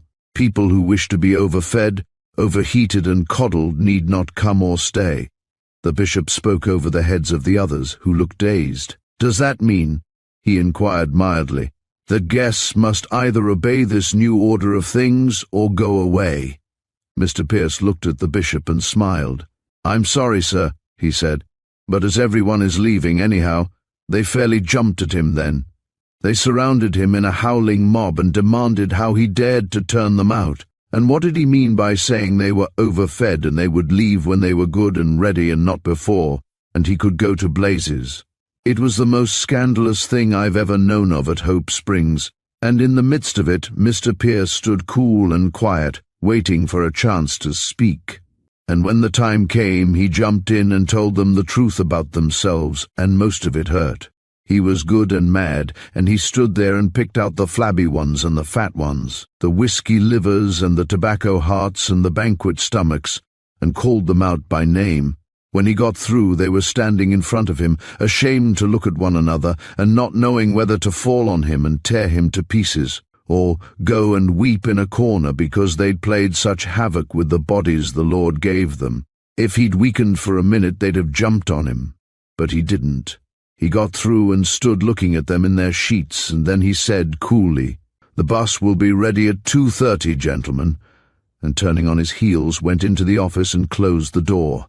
They scattered to their rooms in every stage of rage and excitement, and at last only Mr. Sam and I were left staring at each other. "Damned young idiot," he said. "I wish to heavens you'd never suggested bringing him here, Minnie." And leaving me speechless with indignation, he trailed himself and his sheet up the stairs. Chapter 22. Home to roost. I couldn't stand any more. It was all over. I rushed to my room and threw myself on the bed. At 2:30 I heard the bus come to the porte cochere under my window and then drive away. That was the last straw. I put a pillow over my head so nobody could hear me, and then and there I had hysterics. I knew I was having them, and I wasn't ashamed. I'd have exploded if I hadn't. And then somebody jerked the pillow away, and I looked up, with my eyes swollen almost shut, and it was Dr. Barnes. He had a glass of water in his hand, and he held it right above me. "One more yell," he said, "and it goes over you." I lay there staring up at him, and then I knew what a fright I looked, and although I couldn't speak yet, I reached up and felt for my hairpins. "That's better," he said, putting down the glass. "Another 10 minutes of that, and you'd have burst a blood vessel. Don't worry. I know I have no business here, but I anticipated something of this kind, and it may interest you to know that I've been outside in the hall since the first whoop. It's been a good safety valve." I sat up and stared at him. I could hardly see out of my eyes. He had his back to the light, but I could tell that he had a cross of adhesive plaster on his cheek, and that one eye was almost shut. He smiled when he saw my expression. "It's the temperament," he said. "It goes with the hair. I've got it too, only I'm apt to go out and pick a fight at such times, and a woman hasn't got that outlet. As you see, I found Mike, and my disfigurement is to Mike's as starlight to the noonday glare. Come and take a walk." I shook my head, but he took my arm and pulled me off the bed. "You come for a walk," he said. "I'll wait in the hall until you powder your nose. You look like a fire that's been put out by a rainstorm." I didn't want to go, but anything was better than sitting in the room moping. I put on my jacket and Miss Patty's chinchillas, which cheered me a little, But as we went downstairs, the quiet of the place sat on my chest like a weight. The lower hall was empty. A new card-headed rules hung on the door into the private office, but I did not read it. What was the use of rules without people to disobey them? Mrs. Moody had forgotten her crocheting bag, and it hung on the back of a chair. I had to bite my lip to keep it from trembling again. "The Jenningses are still here," said the doctor. "The old man is madder than any hornet ever dared be, and they go in the morning." But the situation was too much for our German friend. He left with the others. Well, we went out, and I took the path I knew best, which was out toward the spring house. There wasn't a soul in sight. The place looked lonely, with the trees hung with snow and arching over the boardwalk. At the little bridge over the creek, Dr. Barnes stopped, and leaning over the rail, took a good look at me.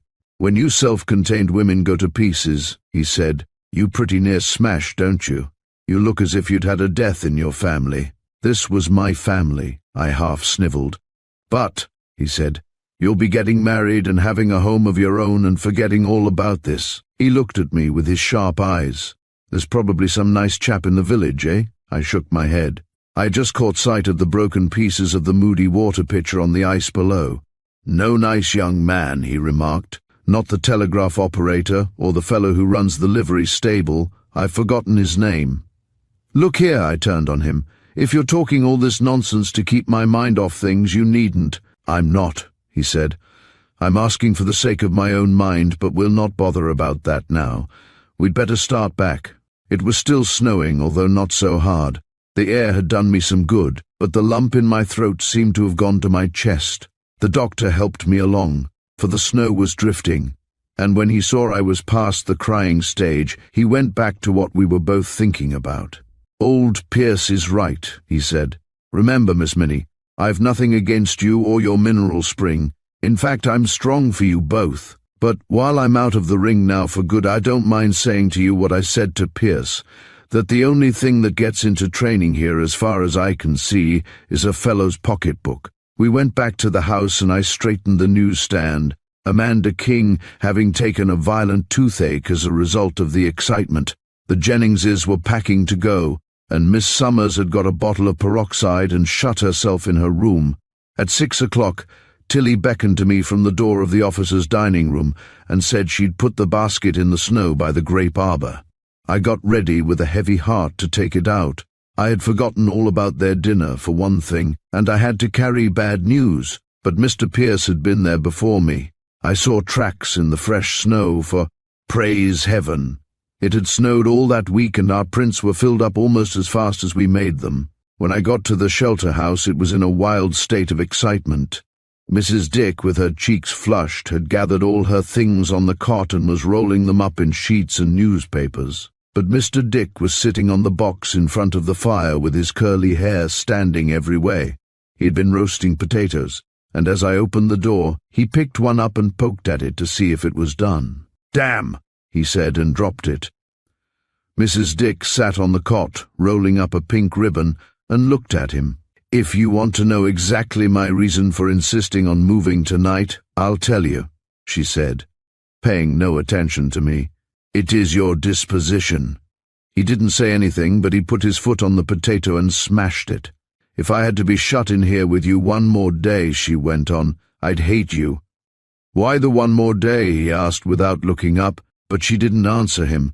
She was in the worst kind of a temper. She threw the ribbon down and, coming over, lifted the lid of my basket and looked in.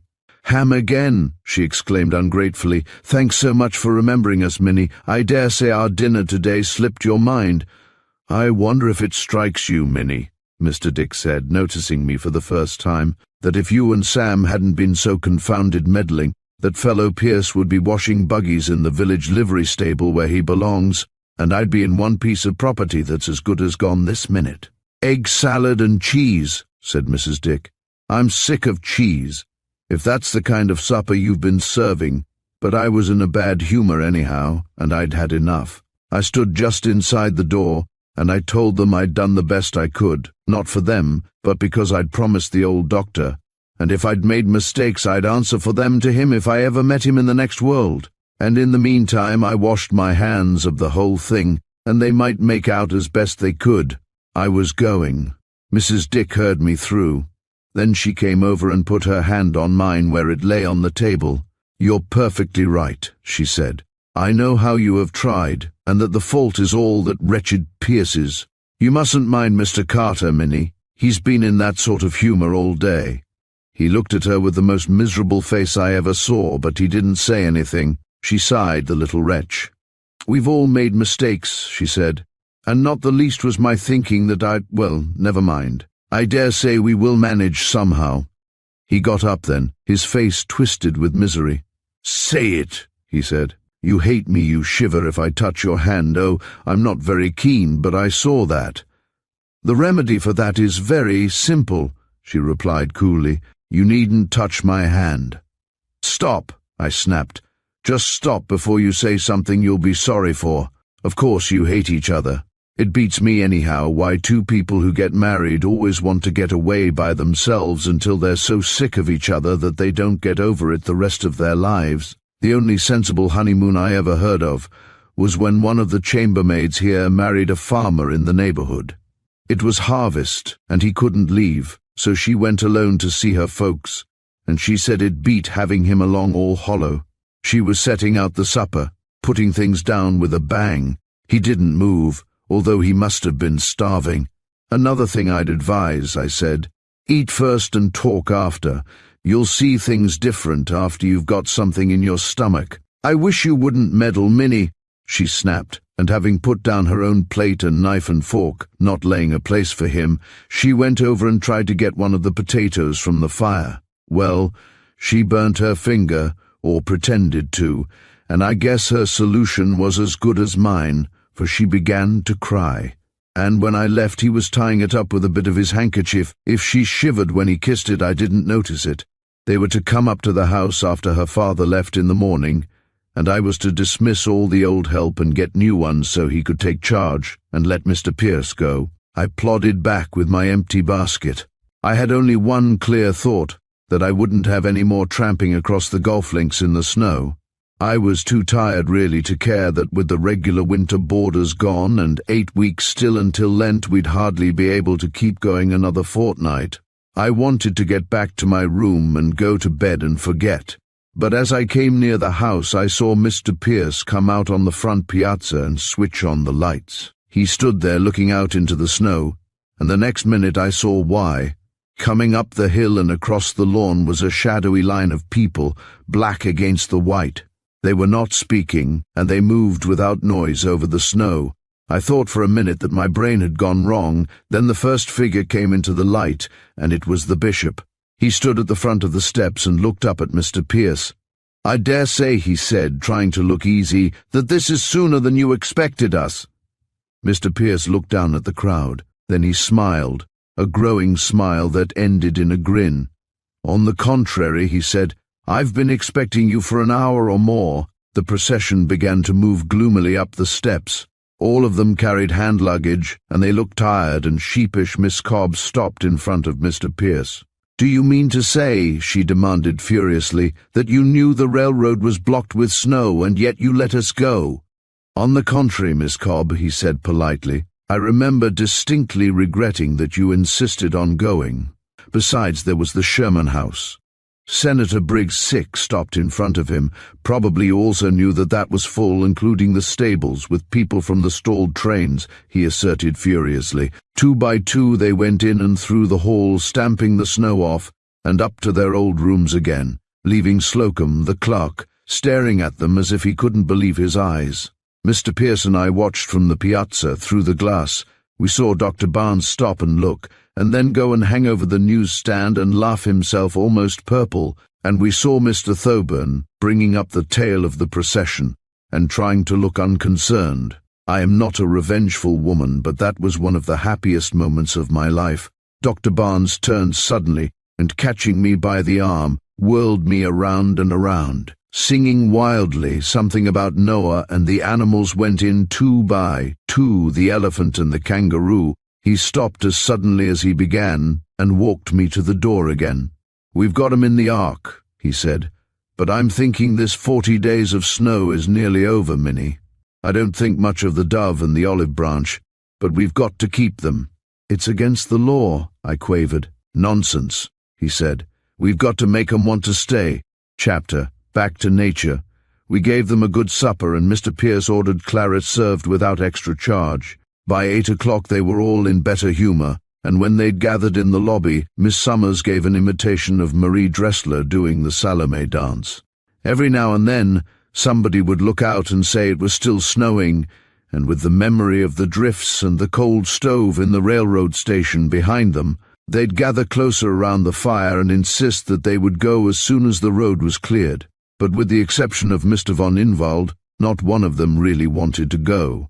As Dr. Barnes said over the newsstand, each side was bluffing and wouldn't call the other, and the fellow with the most nerve would win. "And oh, my aunt," he said, "what a sweet disposition the von Inwald has. Watch him going up and banging his head against the wall." Everybody was charmed with the Salome dance, especially when Miss Summers drew the cover off a meat platter she'd been dancing around, and there was Arabella sitting on her hind legs with a card tied to her neck. And the card said that at 11 there would be a clambake in the kitchen for all the guests. The clambake was my idea, but the dog, of course, was Miss Julia's. I never saw a woman so full of ideas, although it seems that what should have been on the platter was the head of somebody or other. Just after the dance, I saw Mr. von Inwald talking to Miss Patty. He had been ugly all evening, and now he looked like a devil. She stood facing him with her head thrown back, and her fingers twisting her ruby ring. I guessed that she was about as much surprised as anything else, people having a habit of being pleasant to her most of the time. He left her in a rage, and as he went, he collided with Arabella and kicked her. Miss Patty went white, but Miss Summers was not a bit put out. She simply picked up the howling dog and confronted Mr. von Inwald. "Perhaps you didn't notice," she said sweetly, "but you kicked my dog. Why don't you keep her out of the way?" He snarled, and they stood glaring at each other. "Under the circumstances, Arabella," Miss Julia said, and everybody was listening, "we can only withdraw Mr. von Inwald's invitation to the kitchen. Thank you. I had not intended to go," he said furiously, and went out into the veranda, slamming the door behind him. Mr. Jennings looked up from where he was playing chess by the fire and nodded at Miss Summers. "Serves him right for his temper," he said. "Checkmate," said the bishop. Mr. Jennings turned and glared at the board. Then with one sweep he threw all the chessmen on the floor. As Tilly said later, it would be a pity to spoil two houses with Mr. von Inwald and Mr. Jennings. If they were in the same family, they could work it off on each other. Miss Patty came down to the newsstand and pretended to hunt for a magazine. I reached over and stroked her hand. "Don't take it too hard, dearie," I said. "He's put out tonight, and maybe he isn't well. Men are like babies.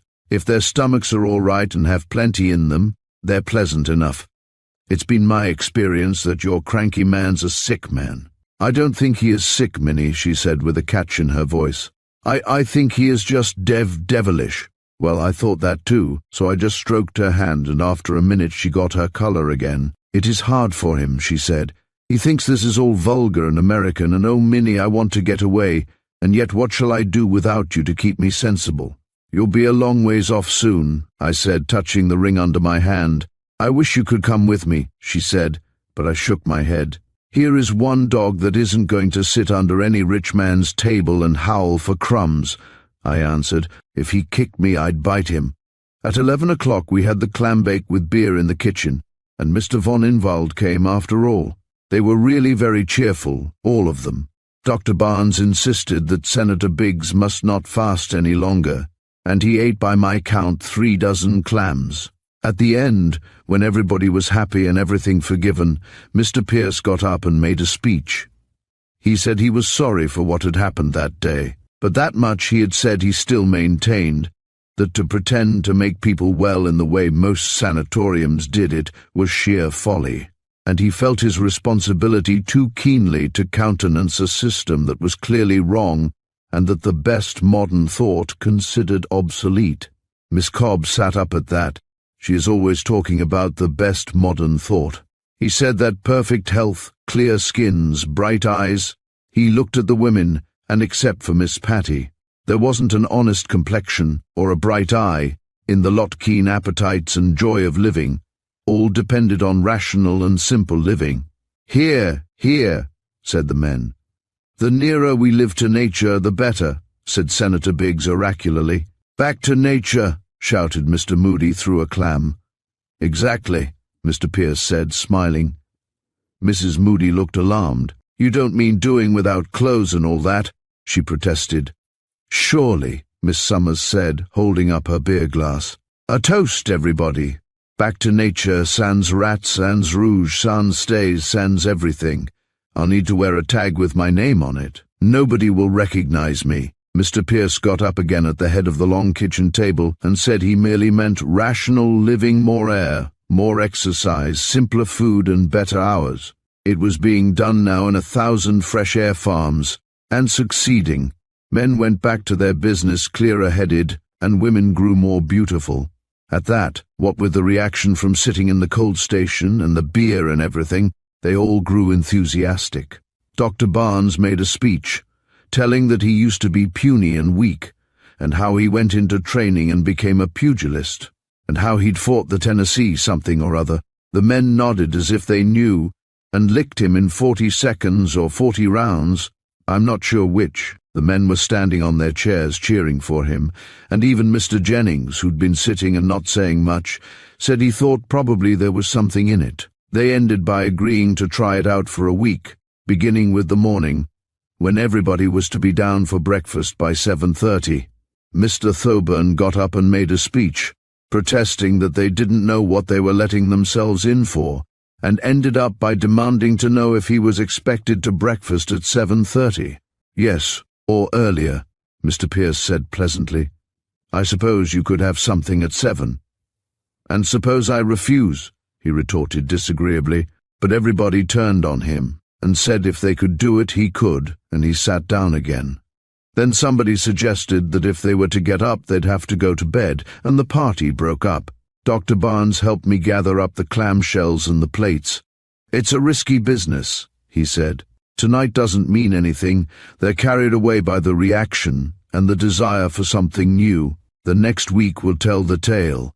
"If we could only get rid of Mr. Thoburn," I exclaimed. Dr. Barnes chuckled. "We may not get rid of him," he said, "but I can promise him the most interesting week of his life. He'll be too busy for mischief. I'm going to take 6 inches off his waistline."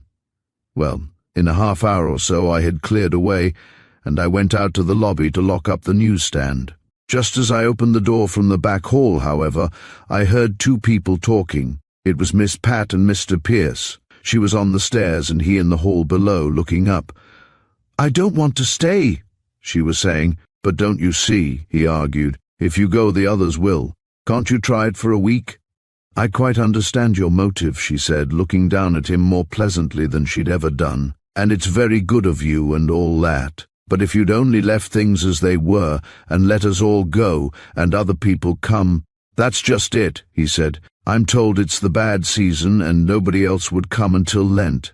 And anyhow, it's not business to let a lot of people go away mad. It gives the place a black eye." "Dear me," she said, "how businesslike you are growing." He went over close to the stairs and dropped his voice. "If you want the bitter truth," he went on, trying to smile, "I've put myself on trial and been convicted of being a fool and a failure. I've failed regularly and with precision at everything I have tried. I've been going around so long trying to find a place that I fit into that I'm scarred as with many battles. And now I'm on probation for the last time. If this doesn't go, "What?" she asked, leaning down to him. "You'll not—" "Oh no," he said. "Nothing dramatic, of course. I could go around the country in a buggy selling lightning rods." She drew herself back as if she resented his refusal of her sympathy. "Or open a saloon in the Philippines," he finished mockingly. "There's a living in that." "You are impossible," she said, and turned away. "Oh, I haven't any excuse to make for him. I think he was just hungry for her sympathy and her respect, knowing nothing else was coming to him. But the minute they grew a bit friendly, he seemed to remember the prince, and that, according to his idea of it, she was selling herself. And he would draw off and look at her in a mocking, unhappy way that made me want to slap him. He watched her up the stairs and then turned and walked to the fire. with his hands in his pockets and his head down.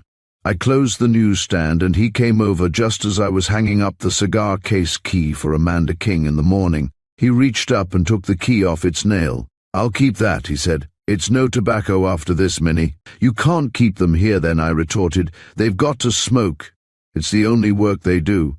"We'll see," he said quietly. "And oh, yes, Minnie, now that we shall not be using the mineral spring—" "Not use the mineral spring," I repeated, stupefied. "Certainly not," he said. "This is a drugless sanatorium, Minnie, from now on. That's part of the theory, no drugs." "Well, I'll tell you one thing," I snapped. "Theory or no theory, you've got to have drugs. No theory that I ever heard of is going to cure Mr. Moody's indigestion and Miss Cobb's neuralgia. They won't have indigestion and neuralgia. Or Amanda King's toothache. We won't have Amanda King." He put his elbow on the stand and smiled at me. "Listen, Minnie," he said, "if you hadn't been wasting your abilities in the mineral spring, I'd be sorry to close it. But there will be plenty for you to do. Don't you know that the day of the medicine closet in the bathroom and the department store patent remedy counter is over? We've got sanatoriums now instead of family doctors.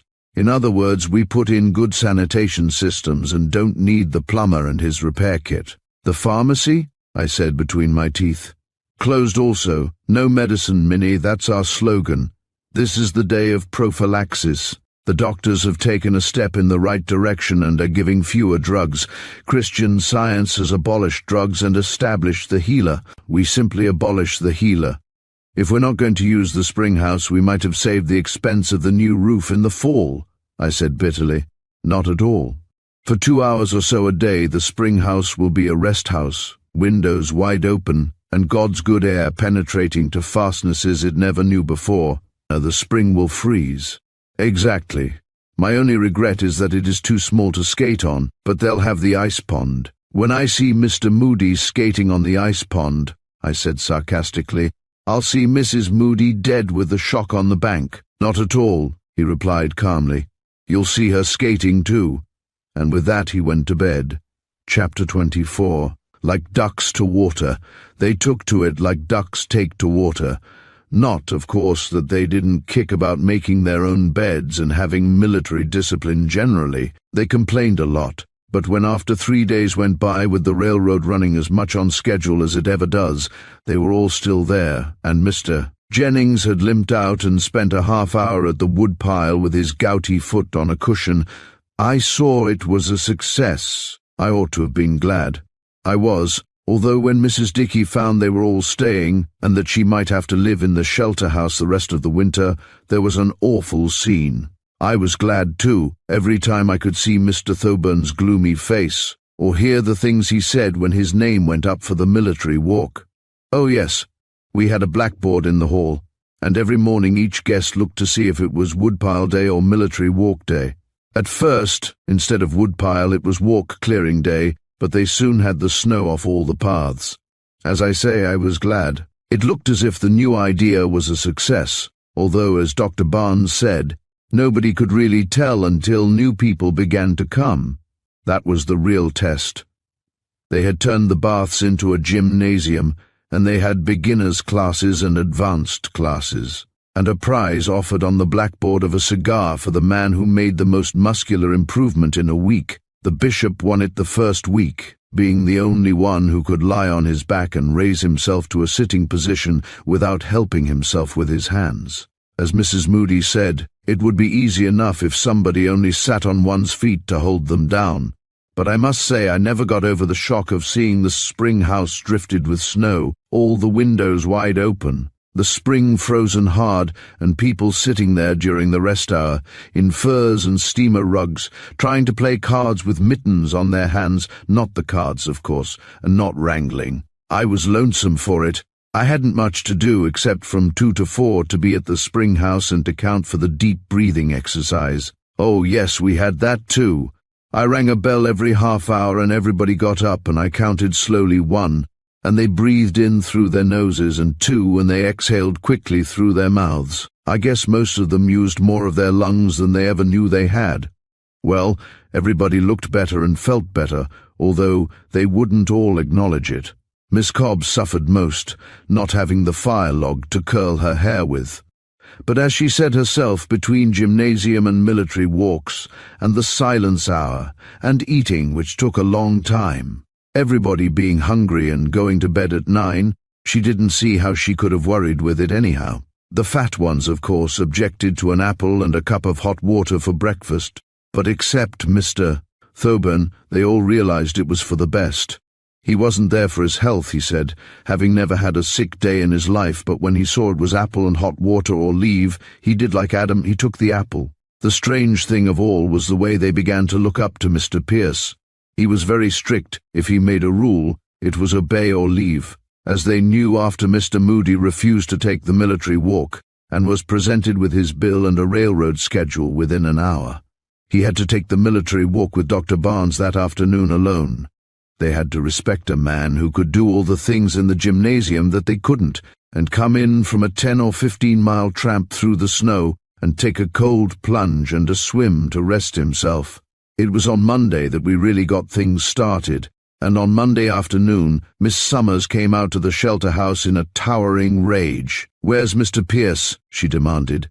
"I guess you can see he isn't here," I said. "Just wait until I see him," she announced. "Do you know that I am down on the blackboard for the military walk today?" "Why not?" She turned and glared at me. "Why not?" she repeated. "Why, the audacity of the wretch. He brings me out into the country in winter to play in his atrocious play, strands me, and then tells me to walk 20 miles a day and smile over it." She came over to me and shook my arm. "Not only that," she said, "but he has cut out my cigarettes and put Arabella on Dog Biscuit Arabella, who can hardly eat a chicken wing." "Well, there's something to be thankful for," I said. "He didn't put you on Dog Biscuit."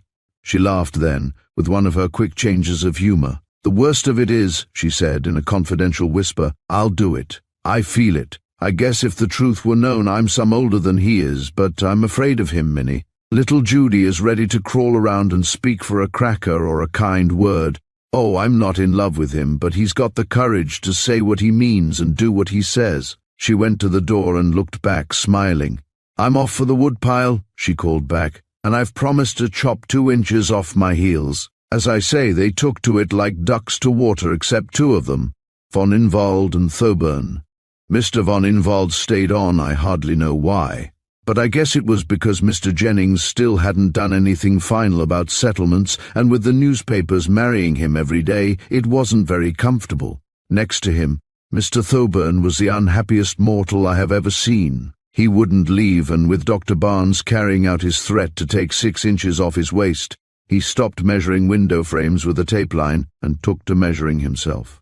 I came across him on Wednesday, the 3rd day, straggling home from the military walk. He and Mr. von Inwald limped across the tennis court and collapsed on the steps of the spring house, while the others went on to the sanatorium. I had been brushing the porch, and I leaned on my broom and looked at them. "You're both looking a lot better," I said. "Not so well, not so beery. How do you like it by this time?" "Fine," answered Mr. Thoburn. "Wouldn't stay if I didn't like it, wouldn't you? But I'll tell you this, Minnie," he said, changing his position with a groan to look up at me. "Somebody ought to warn that young man. Human nature can stand a lot, but it can't stand everything. He's overdoing it." "They like it," I said. "They think they do," he retorted. "Mark my words, Minnie, if he adds another mile to the walk tomorrow, there will be a mutiny. Kingdoms may be lost by an extra blister on a heel." Mr. von Inwald had been sitting with his feet straight out, scowling, but now he turned and looked at me coolly. "All that keeps me here," he said, "is Minnie's lovely hair. It takes me mentally back home, Minnie, to a lovely lady. May I have a bit of it to keep by me?" "You may not," I retorted angrily. "Oh, the lovely lady, but never mind that. For the sake of my love for you, Minnie, find me a cigarette, like a good girl. I am desolate." "There's no tobacco on the place," I said firmly, and went on with my sweeping. "When I was a boy," Mr. Thoburn remarked, looking out thoughtfully over the snow, "we made a sort of cigarette out of corn silk. You don't happen to have any corn silk about, do you, Minnie?" "No," I said shortly. "If you take my advice, Mr. Thoburn, you'll go back to town. You can get all the tobacco you want there, and you're wasting your time here." I leaned on my broom and looked down at him, but he was stretching out his foot and painfully working his ankle up and down. "Am I?" he asked, looking at his foot. "Well, don't count on it too much, Minnie. You always inspire me, and sitting here I've just thought of something." He got up and hobbled off the porch, followed by Mr. von Inwald. I saw him say something to Mr. von Inwald, who threw back his head and laughed. Then I saw them stop and shake hands and go on again in deep conversation. I felt uneasy. Dr. Barnes came out that afternoon and watched me while I closed the windows. He had a package in his hand. He sat on the railing of the spring and looked at me. "You're not warmly enough dressed for this kind of thing," he remarked. "Where's that grey rabbit's fur or whatever it is?"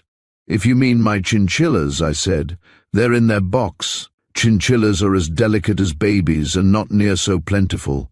I'm warm enough." "You look it." He reached over and caught one of my hands. "Look at that, blue nails. It's about 4 degrees above zero here, and while the rest are wrapped in furs and steamer rugs, with hot water bottles at their feet, you've got on a shawl. I'll bet you $2 you haven't got on any winter flannels." "I never bet," I retorted, and went on folding up the steamer rugs. "I'd like to help," he said, "but you're so darned capable, Miss Minnie. You might see if you can get the slot machine empty," I said. "It's full of water. It wouldn't work, and Mr. Moody thought it was frozen. He's been carrying out boiling water all afternoon. If it stays in there and freezes, the thing will explode." He wasn't listening. He'd been fussing with his package, and now he opened it and handed it to me in the paper. "It's a sweater," he said, not looking at me. "I bought it for myself, and it was too small. Confound it, Minnie, I wish I could lie. I bought them for you. There's the whole business: sweater, cap, leggings, and mittens. Go on, throw them at me." But I didn't. I looked at them, all white and soft, and it came over me suddenly how kind people had been lately, and how much I'd been getting: the old doctor's waistcoat buttons and Miss Pat's furs, and now this. I just buried my face in them and cried. Dr. Barnes stood by and said nothing. Some men wouldn't have understood, but he did. After a minute or so he came over and pulled the sweater out from the bundle.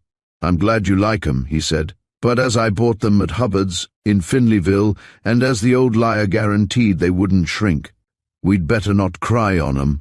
Well, I put them on, and I was warmer and happier than I had been for some time. But that night when I went out to the shelter house with the supper basket, I found both the honeymooners in a wild state of excitement. They said that about 5 o'clock Thoburn had gone out to the shelter house and walked all around it. Finally he had stopped at one of the windows of the other room, had worked at it with his penknife and got it open, and crawled through. They sat paralyzed with fright, and heard him moving around the other room, and he even tried their door. But it had been locked. They hadn't the slightest idea what he was doing, but after perhaps 10 minutes he went away, going out the door this time and taking the key with him. Mr. Dick had gone in when he was safely gone, but he could see nothing unusual, except that the door of the cupboard in the corner was standing open, and there was a brand-new folding foot rule in it. That day the bar was closed for good, and there was a good bit of fussing. To add to the trouble, that evening at dinner the pastries were cut off, and at 8 o'clock a delegation headed by Senator Biggs visited Mr. Pierce in the office, and demanded pastry put back on the menu and the stewed fruit taken off. But Mr. Pierce was firm, and they came out pretty well subdued. It was that night, I think, that candles were put in the bedrooms and all the electric lights were turned off at 9:30. At 10 o'clock I took my candle and went to Mr. Pierce's sitting-room door. I didn't think they'd stand much more, and I wanted to tell him so. Nobody answered, and I opened the door. He was asleep, face down on the hearthrug in front of the fire. His candle was lighted on the floor beside him, and near it lay a newspaper cutting crumpled in a ball. I picked it up. It was a list of the bridal party for Miss Patty's wedding. I dropped it where I found it and went out and knocked again loudly. He wakened after a minute and came to the door with the candle in his hand. "Oh, it's you, Minnie, come in." I went in and put my candle on the table. "I've got to talk to you," I said. "I don't mind admitting things have been going pretty well, but they won't stand for the candles. You mark my words. If they'll stand for the bar being closed, why not the candles?" he demanded. Well, I said, they can't have electric light sent up in boxes and labeled books, but they can get liquor that way. He whistled and then he laughed. Then we'll not have any books, he said. I guess they can manage. My only books were woman's looks. And then he saw the ball of paper on the floor and his expression changed. He walked over and picked it up, smoothing it out on the palm of his hand. After a minute he looked up at me. I haven't been to the shelter house today. They are all right. They're nervous. With everybody walking these days, they daren't venture a nose out of doors. He was still holding the clipping. And Miss Jennings, he said. I think she looks better.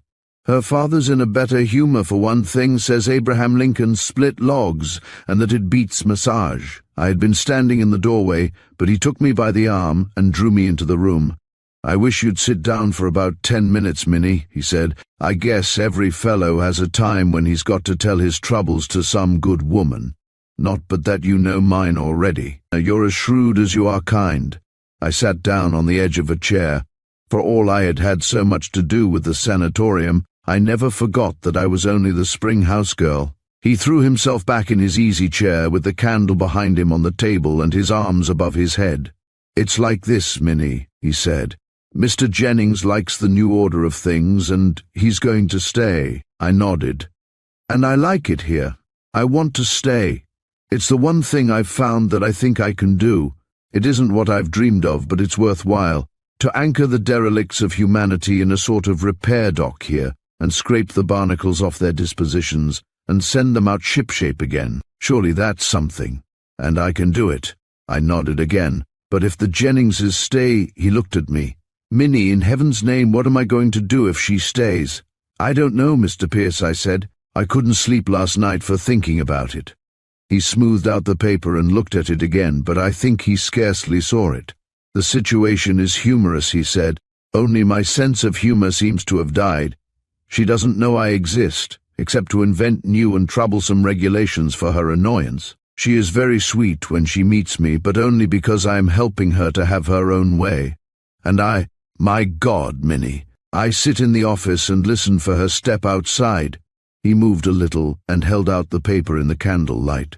It will please Americans to know, he read, that with the exception of the Venetian lace robe sent by the bridegroom's mother, all of Miss Patricia Jennings' elaborate trousseau is being made in America. Prince Oscar and his suite, according to present arrangements, will sail from Naples early in March, and the wedding date, although not yet definitely fixed, will probably be the first week in April. The wedding party will include— He stopped there and looked at me, trying to smile. I knew it all before, he said, but there's something inevitable about print. I guess I hadn't realized it. He had the same look of wretchedness he'd had the first night I saw him, a hungry look, and I couldn't help it. I went over to him and patted him on the head like a little boy. I was only the spring house girl, but I was older than he was, and he needed somebody to comfort him. I can't think of anything to say that will help any, I said, unless it's what you wrote yourself on the blackboard down in the hall. Keep busy and you'll keep happy. He reached up for my hand, and rough and red as it was, having been in the spring for so many years, he kissed it.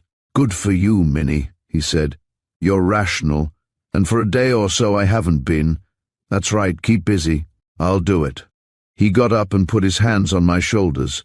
Good old pal, when you see me going around as if all the devils of hell were tormenting me, just come up and say that to me, will you? I promised. And he opened the door, candle in hand, and smiling. I'm 1,000% better already, he said. I just needed to tell somebody, I think. I dare say I've made a lot more fuss than it really deserves. At the far end of the hall, a girl came out of one room and, carrying a candle, went across to another. It was Miss Patty, going to bid her father good night. When I left, he was still staring down the hall after her, his candle dripping wax on the floor and his face white. I guess he hadn't overstated his case. Chapter 25. The First Fruits. By Friday of that week you would hardly have known any of them. The fat ones were thinner, and the thin ones fatter, and Miss Julia Summers could put her whole hand inside her belt. And they were pleasant. They'd sit down to a supper of ham and eggs and applesauce, and yell for more applesauce, and every evening in the billiard room they got up 2 weighing pools, one for the ones who wanted to reduce, and one for the people who wanted to gain. Everybody put in $1, and at gymnasium hour the next morning, the ones who'd gained or lost the most won the pool. Mr. Thoburn won the losing pool on Thursday and Friday. He didn't want to lose weight, but he was compelled to under the circumstances, and I think worry helped him to it. They fussed some still about sleeping with the windows open, especially the bald-headed men. However, the bishop, who had been bald for 30 years, was getting a fine down all over the top of his head, and this encouraged the rest. The bishop says it is nature's instinct to protect itself from cold. All animals have fur, and heavier fur in winter, and he believed that it was the ultimate cure for baldness. Men lose their hair on top, he said, because they wear hats, and so don't need it. But let the top of the head need protection, and lo, hair comes there. Although, as Mr. Thoburn said, his nose was always cold in winter, and nature never did anything for it. Mr. von Inwald was still there, and not troubling himself to be agreeable to any but the Jennings family. He and Mr. Pierce carefully avoided each other, but I knew well enough that only policy kept them apart. Both of them, you see, were working for something. Miss Cobb came to the Spring House early Friday morning, and from the way she came in and shut the door I knew she had something on her mind. She walked over to where I was polishing the brass railing around the spring. It had been the habit of years, and not easy to break, and stood looking at me and breathing hard. "Minnie," she exclaimed, "I have found the thief." "Lord have mercy," I said, and dropped the brass polish. "I have found the thief," she repeated firmly. "Minnie, our sins always find us out." "I guess they do," I said shakily, and sat down on the steps to the spring. "Oh, Miss Cobb, if only he would use a little bit of sense." "He?" she said. "He nothing.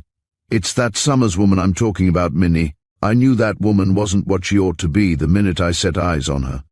"The Summers woman," I repeated. Miss Cobb leaned over the railing and shook a finger in my face.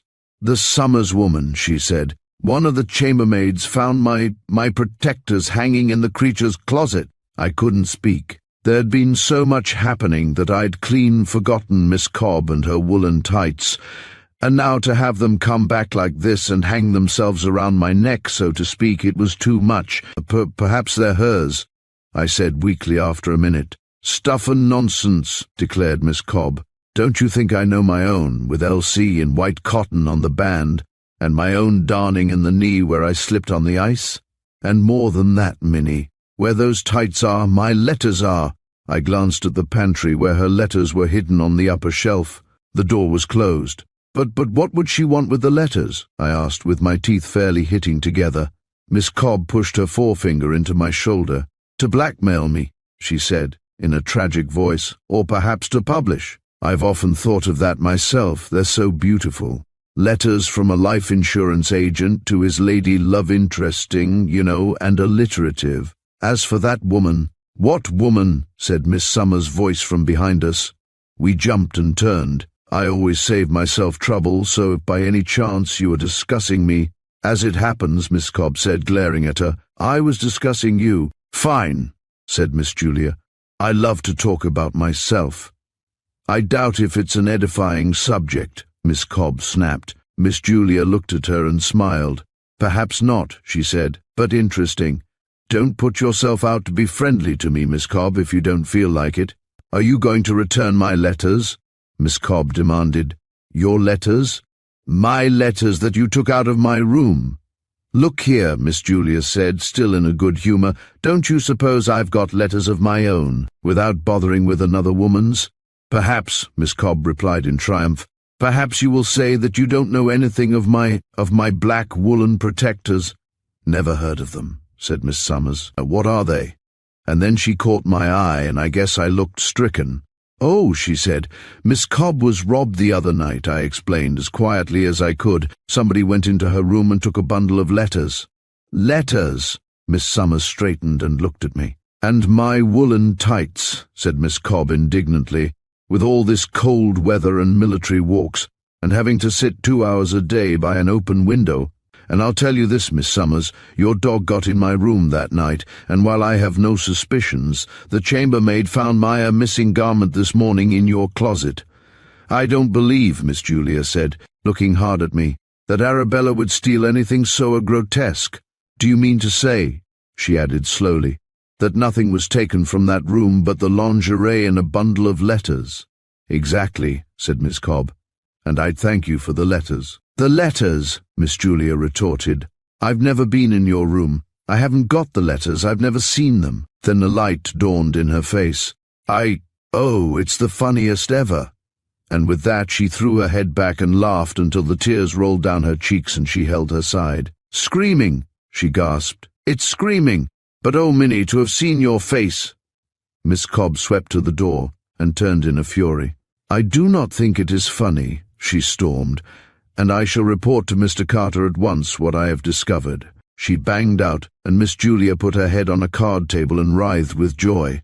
To have seen your face, Minnie, she panted, wiping her eyes. To have thought you had Dick Carter's letters, that I keep rolled in asbestos, and then to have opened them and found they were to Miss Cobb. Be as happy as you like, I snapped, but you are barking up the wrong tree. I don't know anything about any letters, and as far as that goes, do you think I've lived here 14 years to get into the wrong room at night? If I'd wanted to get into your room, I'd have found your room, not Miss Cobb's. She sat up and pulled her hat straight, looking me right in the eye. If you'll recall, she said, I came into the spring house and Arabella pulled that garment of Miss Cobb's off a table. It was early. Nobody was out yet. You were alone, Minnie, or no, she said suddenly. You were not alone. Minnie, who was in the pantry?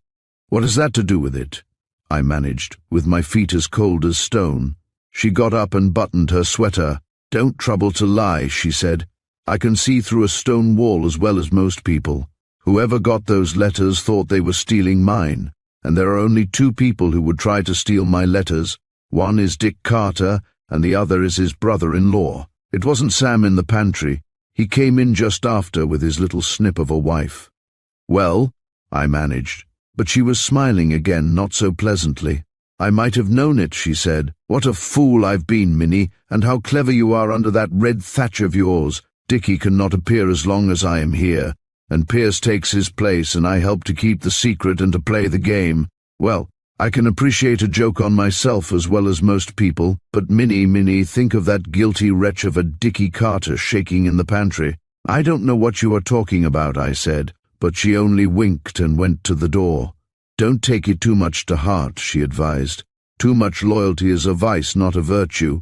And another piece of advice, Minnie, when I find Dickie Carter stand from under, something will fall. They had charades during the rest hour that afternoon, the overweights headed by the bishop, against the underweights headed by Mr. Moody. They selected their words from one of Horace Fletcher's books, and as Mr. Pierce wasn't either over or underweight, they asked him to be referee. Oh, they were crazy about him by that time. It was Mr. Carter here and dear Mr. Carter there, with the women knitting him neckties and the men coming up to be bullied and asking for more. And he kept the upper hand, too, once he got it. It was that day, I think, that he sent Senator Biggs up to make his bed again, and nobody in the place will ever forget how he made old Mr. Jennings hang his gymnasium suit up 3 times before it was done properly. The old man was mad enough at the time, but inside of 20 minutes he was offering Mr. Pierce the cigar he'd won in the wood-chopping contest. But if Mr. Pierce was making a hit with the guests, he wasn't so popular with the Van Alstynes or the Carters. The night the cigar stand was closed, Mr. Sam came to me and leaned over the counter. Put the key in a drawer, he said. I can slip down here after the lights are out and get a smoke. Can't do it, Mr. Van Alstyne, I said. Got positive orders. That doesn't include me. He was still perfectly good-humored. Sorry, I said. Have to have a written order from Mr. Pierce. He put a silver dollar on the desk between us and looked at me over it. Will that open the case? He asked, but I shook my head. Well, I'll be hanged. What the devil sort of order did he give you?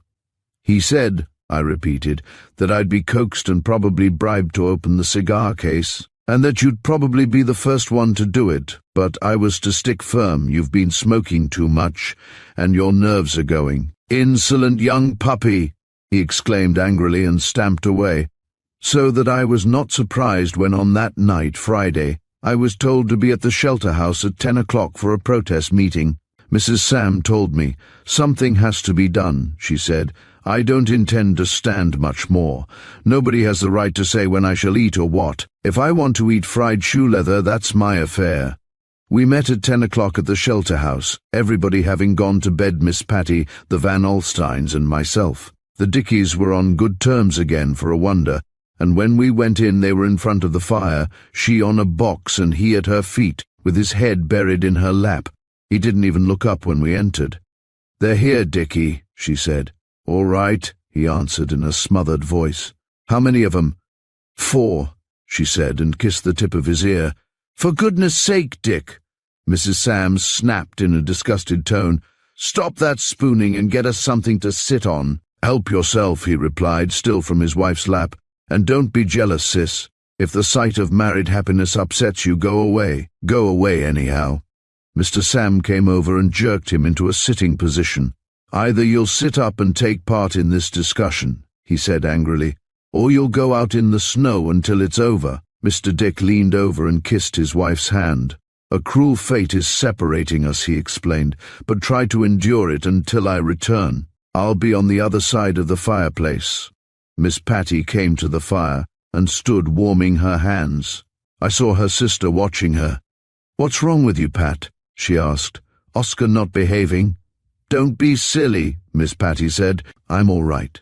"She's worked to death," Mrs. Sam put in. "Look at all of us. I'll tell you, I'm so tired these nights that by 9 o'clock I'm asleep on my feet."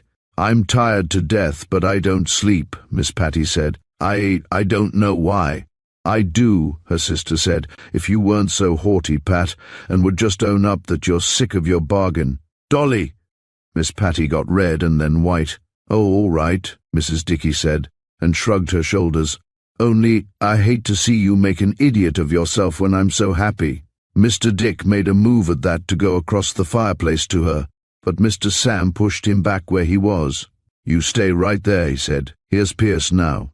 He came in smiling, and as he stood inside the door brushing the snow off, it was queer to see how his eyes went around the circle until he'd found Miss Patty and stopped at her. Nobody answered his smile, and he came over to the fire beside Miss Patty. "Great night," he said, looking down at her. "There's something invigorating in just breathing that wind." "Do you think so?" Mrs. Sam said disagreeably. "Of course, we haven't all got your shoulders." "That's so," he answered, turning to her. "I said you women should not come so far. We could have met in my sitting room." "You forget one thing," Mr. Dick put in disagreeably, "and that is that this meeting concerns me, and I cannot very well go to your sitting room." "Fact," said Mr. Pierce. "I'd forgotten about you for the moment." "You generally do," Mr. Dick retorted. "If you want the truth, Pierce, I'm about tired of your high-handed methods." Mr. Pierce set his jaw and looked down at him. "Why, I've saved the place, haven't I?" "Why, look here," he said, and pulled out a couple of letters. "These are the first fruits of those that weep. In other words, per aspera ad astra. 2 new guests coming the last of the week want to be put in training." Well, that was an argument nobody could find fault with, but their grievance was about themselves, and they couldn't forgive him. They turned on him in the most heartless way, even Miss Patty, and demanded that he give them special privileges breakfast when they wanted it, and Mr. Sam the key to the bar. And he stood firm, as he had that day in the lobby, and let the storm beat around him, looking mostly at Miss Patty. It was more than I could bear. "Shame on all of you," I said. "He's done what he promised he'd do and more. If he did what he ought, he'd leave this minute, and let you find out for yourself what it is to drive 30-odd different stomachs and the same number of bad dispositions in one direction." "You are perfectly right, Minnie," Miss Patty said. "We're beastly, all of us, and I'm sorry." She went over and held out her hand to him. "You've done the impossible," she told him. He beamed. "Your approval means more than anything," he said, holding her hand. Mrs. Dick sat up and opened her eyes wide. "Speaking of Oscar," she began, and then stopped, staring past her sister toward the door. We all turned, and there, blinking in the light, was MISS Summers. Chapter 26. Over the Fence is Out. "Well," she said, and stood staring. Then she smiled. I guess our faces were funny. "May I come in?" she asked, and without waiting she came in and closed the door. "You do look cozy," she said, and shook herself free of snow. Mr. Dick had turned white. He got up with his eyes on her, and twice he opened his mouth and couldn't speak. He backed, still watching her, to his wife, and stood in front of her, as if to protect her. Mr. Sam got his voice first. Bad night for a walk," he said. "Frightful," she said. "I've been buried to my knees. May I sit down?" To those of us who knew, her easy manner had something horrible in it. "Sorry there are no chairs, Julia," Mr. Pierce said. "Sit on the cot, won't you?" "Who I sit?" Mrs. Dick asked from, as you may say, her eclipse. She and Miss Summers were the only calm ones in the room. I don't know," Mr. Dick stammered. But the next moment Miss Julia from the cot looked across at him and grinned. "Well, Dickie," she said. "Who'd have thought it? You said you didn't know her," his wife said from behind him. "Who'd have thought what?" he asked with bravado. "All this." Miss Julia waved her hand around the room with its bare walls and blankets over the windows to keep the light in and the cold out, and the circle of us sitting around on sandboxes from the links and lawn rollers. "To find you here, all snug in your own home, with your household gods and a wife." Nobody could think of anything to say. "That is," she went on, "I believe there is a wife. Good heavens, Dickie, it isn't Minnie." He stepped aside at that, disclosing Mrs. Dick on her box with her childish eyes wide open. There I's a wife, Julia," he said. "This is her she. Well, she'd come out to make mischief. It was written all over her when she came in the door, but when Mr. Dick presented his wife, frightened as he was and still proud of her, and Mrs. Dick smiled in her pretty way, Miss Summers just walked across and looked down at her with a queer look on her face. I shut my eyes and waited for the crash, but nothing came. And when I opened them again, there were the two women holding hands and Miss Summers smiling a sort of crooked grin at Mr. Dick. "I ought to be very angry with your husband," she said. I never expected him to marry without my being among those present. But since he has done it, Dick, you wretched boy, you took advantage of my being laid up with the mumps." "Mumps?" Mrs. Dick said. "Why, he has just had them himself." She looked around the circle suspiciously, and every one of us looked as guilty as if he had been caught with the mumps concealed around him somewhere. "I didn't have real mumps," Mr. Dick explained. "It was only a swelling. You said it was mumps, and even now you hate pickles." Mr. Pierce had edged over to Miss Summers and patted her shoulder. "Be a good sport, Julia," he whispered. She threw off his hand. "I'm being an idiot," she said angrily.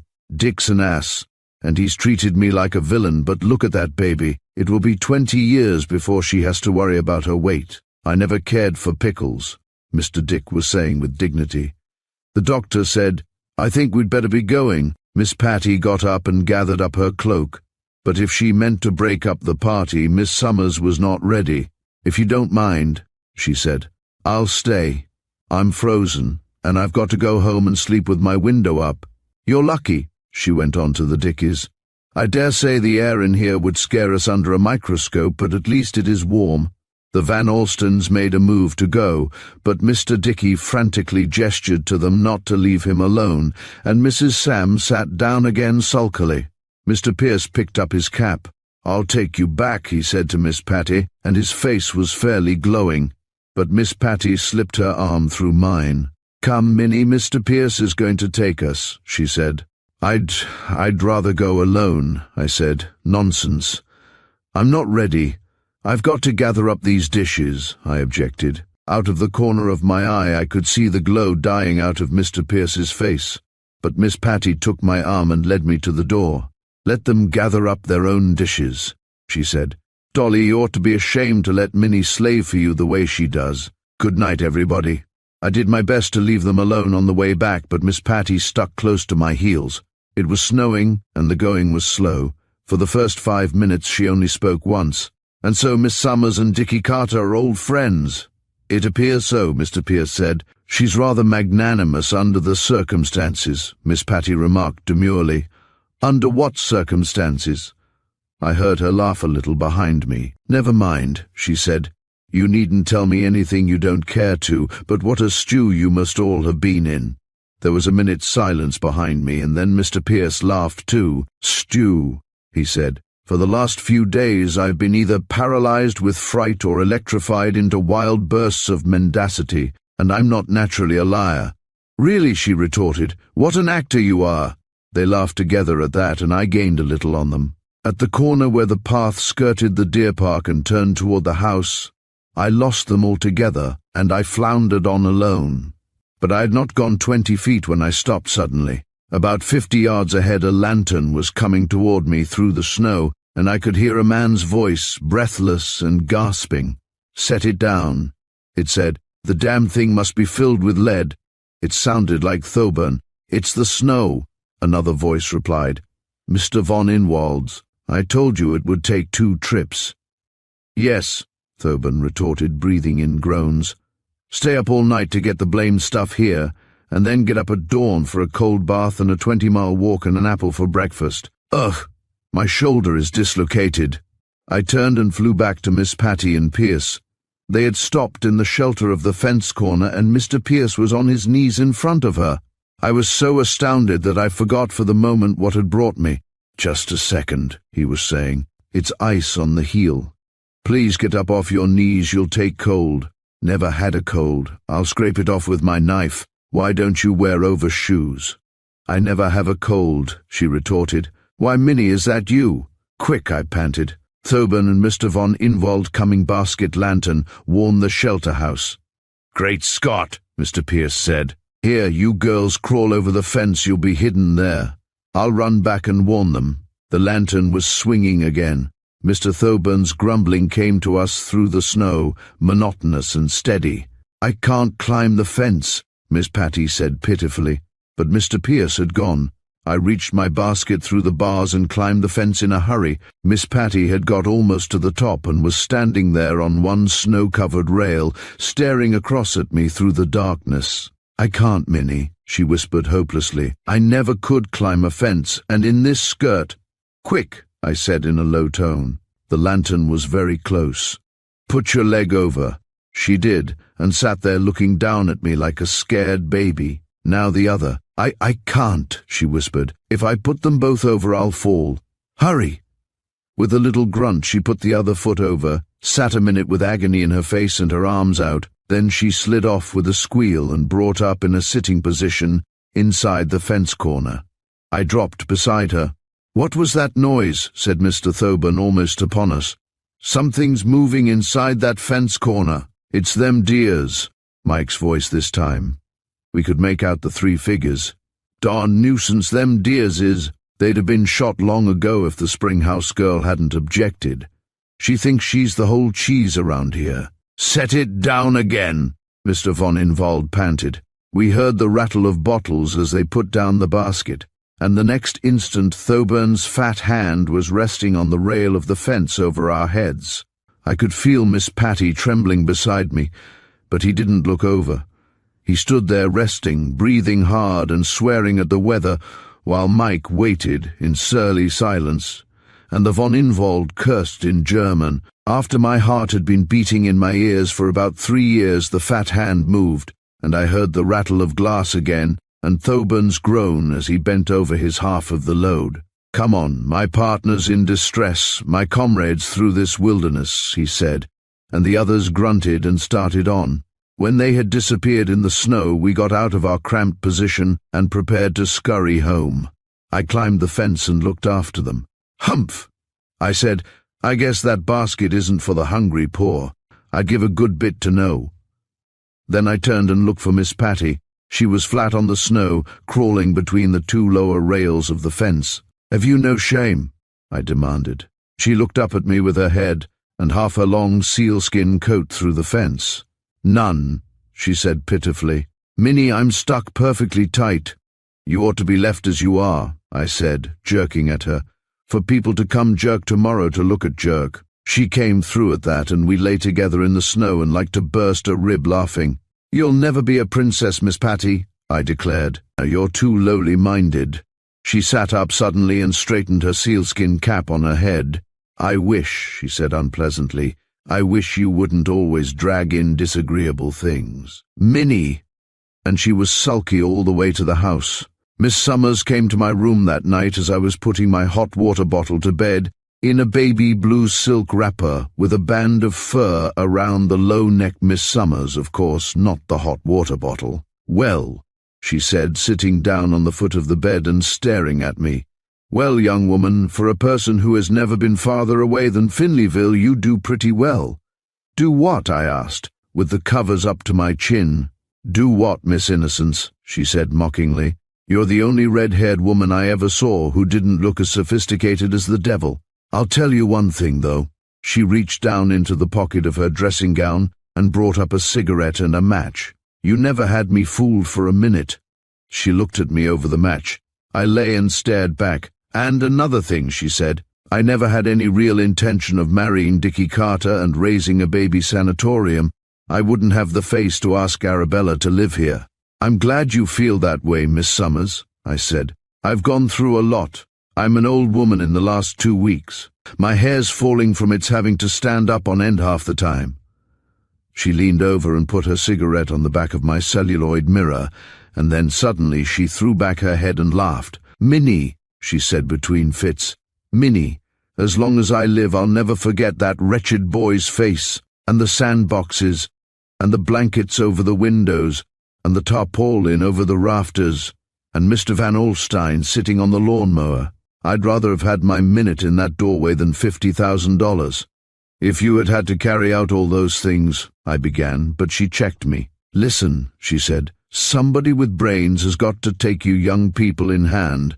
You're not able to look after yourselves. I'm fond of Alan Pierce for one thing, and I don't care to see a sanatorium that might have been the child of my solicitude kidnapped and reared as a summer hotel by Papa Thoburn. A good fat man is very, very good, Minnie, but when he is bad, he is horrid." "It's too late," I objected feebly. "He can't get it now." "Can't he?" She got up and yawned, stretching. "Well, I'll lay you 10 to 1 that if we don't get busy, he'll have the house empty in 36 hours and a bill of sale on it in as many days." The celluloid mirror blazed up at that minute, and she poured the contents of my water pitcher over the dresser. For the next hour, while I was emptying water out of the bureau drawers and hanging up my clothes to dry, she told me what she knew of Thoburn's scheme, and it turned me cold. But I went to bed finally. Just as I was dozing off, somebody opened my door, and I heard a curious scraping along the floor. I turned on the light, and there was Arabella, half dragging and half carrying a solid silver hand mirror with a card on it. "To Minnie, to replace the one that blew up. J.S. Chapter 27. A cupboard full of rye. Dr. Barnes came to me at the newsstand the next morning before gymnasium. "Well," he said, "you look as busy as a dog with fleas. Have you heard the glad tidings?" "What?" I asked, without much spirit. "I've heard considerable tidings lately, and not much of it has cheered me up any." He leaned over and ran his fingers up through his hair. "You know, Miss Minnie," he said, "somebody ought kindly to kill our friend Thoburn, or he'll come to a bad end." "Shall I do it, or will you?" I said, filling up the chewing gum jar. Mr. Pierce had taken away the candy case. Dr. Barnes glanced around to see if there was anyone near and leaned farther over. "The cupboard isn't empty now," he said. "Not for nothing did I spend part of the night in the Dicky Bird's nest. By the way, did you ever hear that touching story about little Sally walking up and laying an egg? I see you have. What do you think is in the cupboard?" "I know about it," I said shortly. "Liquor in a case labelled Books Breakable. Sing a song of sixpence, a cupboard full of rye," he said. "Almost a goal. But not only liquors, my little friend. Champagne cases of it, caviar, canned grouse with truffles, lobster, cheeses, fine cigars, everything you could think of. Erotic, exotic and narcotic. An orgy in cans and bottles, a bacchanalian revel, a cupboard full of indigestion, joy, forgetfulness and katzenjammer. Oh, my suffering palate to have to leave it all without one sniff, one sip, one nibble."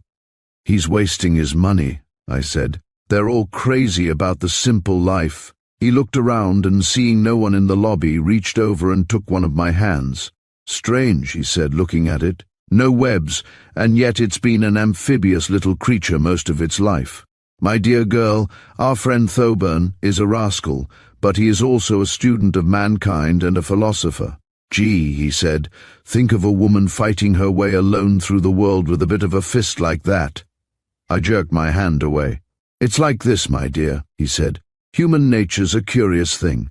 It's human nature, for instance, for me to be crazy about you when you're as hands-offish as a curly porcupine. And it is human nature, by the same token, to like to be bullied, especially about health, and to respect and admire the fellow who does the bullying. That's why we were crazy about Roosevelt, and that's why Pierce is trailing his kingly robes over them while they lie on their faces and eat dirt and stewed fruit. He reached for my hand again, but I put it behind me.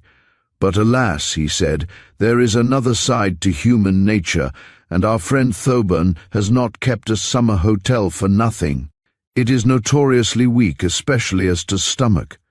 You may feed 'em prunes and whole wheat bread and apple sauce, and after a while they'll forget the fat days and remember only the lean and hungry ones. But let some student of human nature at the proper moment introduce just one fat day, one feast, one revel. Talk English, I said sharply.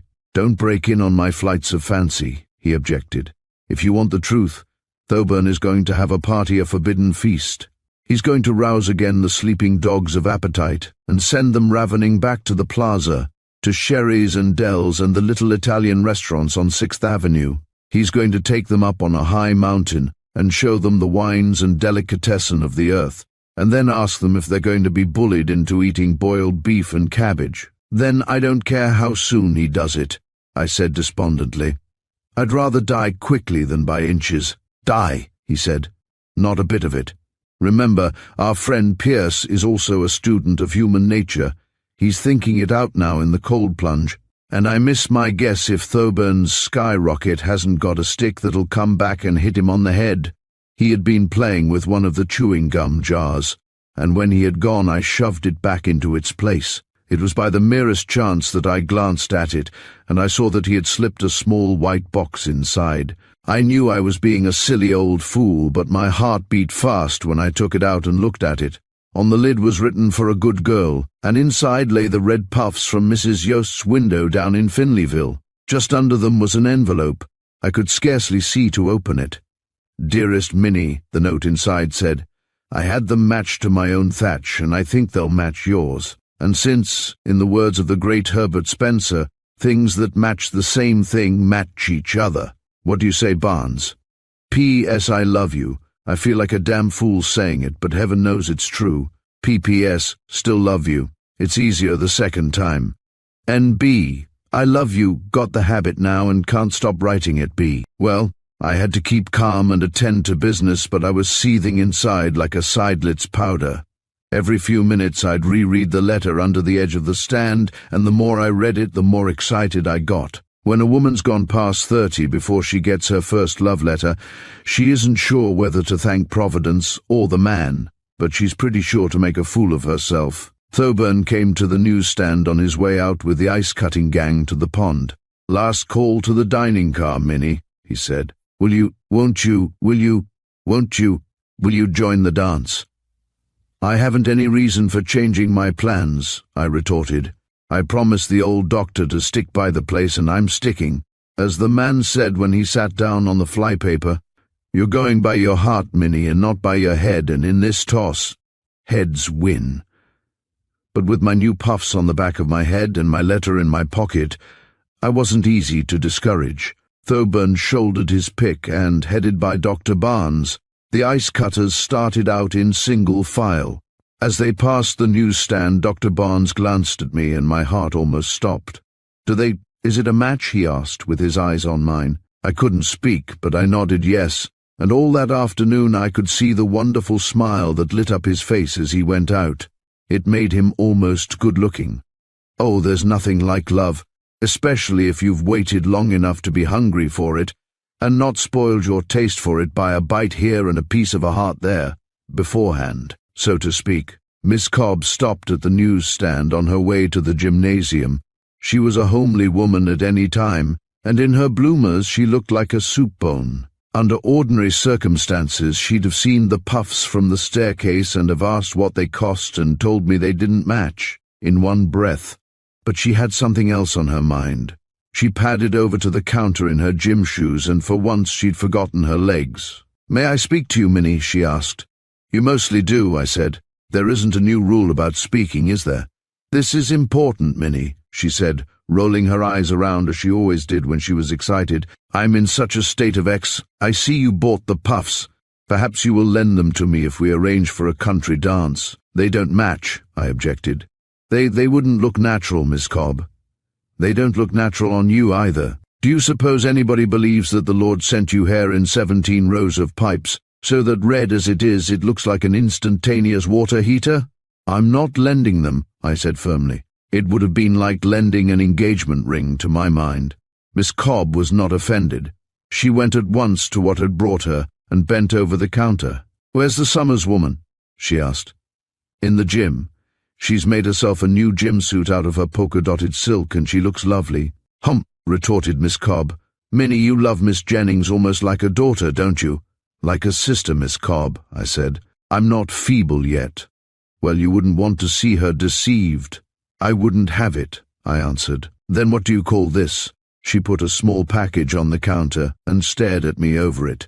"There's treachery here, black treachery." She pointed one long thin forefinger at the bundle. "What is it, a bomb?" I asked, stepping back. More than once it had occurred to me that having royalty around sometimes meant dynamite. Miss Cobb showed her teeth.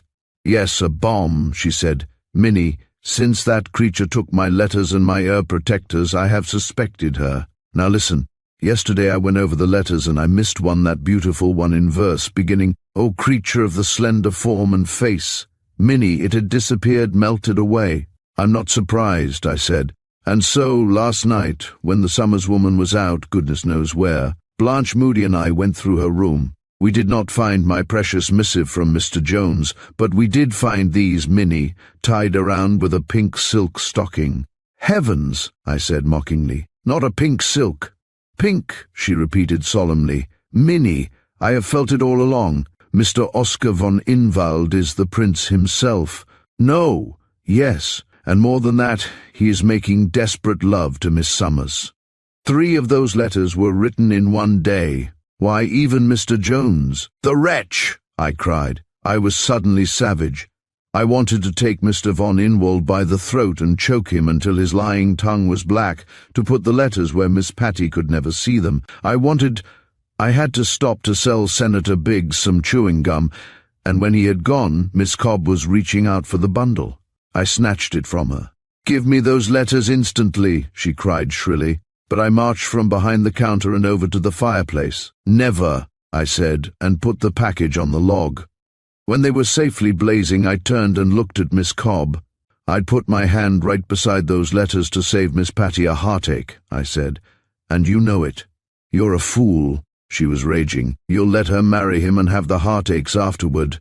"She won't marry him," I snapped, and walked away with my chin up, leaving her staring.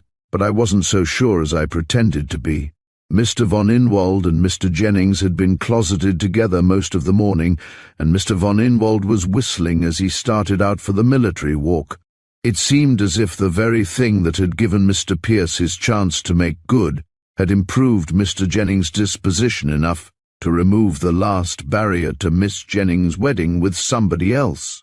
Well, what's one man's meat is another man's poison. Chapter 28. Love, love, love.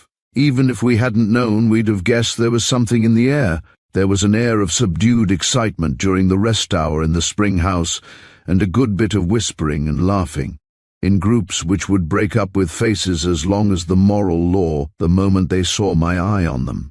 They were planning a mutiny, as you may say, and I guess no sailors on a pirate ship were more afraid of the captain's fist than they were of Mr. Pierce's disapproval. He'd been smart enough to see that most of them, having bullied other people all their lives, liked the novelty of being bullied themselves. And now they were getting a new thrill by having a revolt. They were terribly worked up. Miss Patty stayed after the others had gone, sitting in front of the empty fireplace in the same chair Mr. Pierce usually took, and keeping her back to me. When I'd finished folding the steamer rugs and putting them away, I went around and stood in front of her. "Your eyes are red," I remarked. "I've got a cold." She was very haughty. "Your nose isn't red," I insisted. "And anyhow, you say you never have a cold. I wish you would let me alone, Minnie." She turned her back to me. "I dare say I may have a cold if I wish." "Do you know what they are saying here?" I demanded.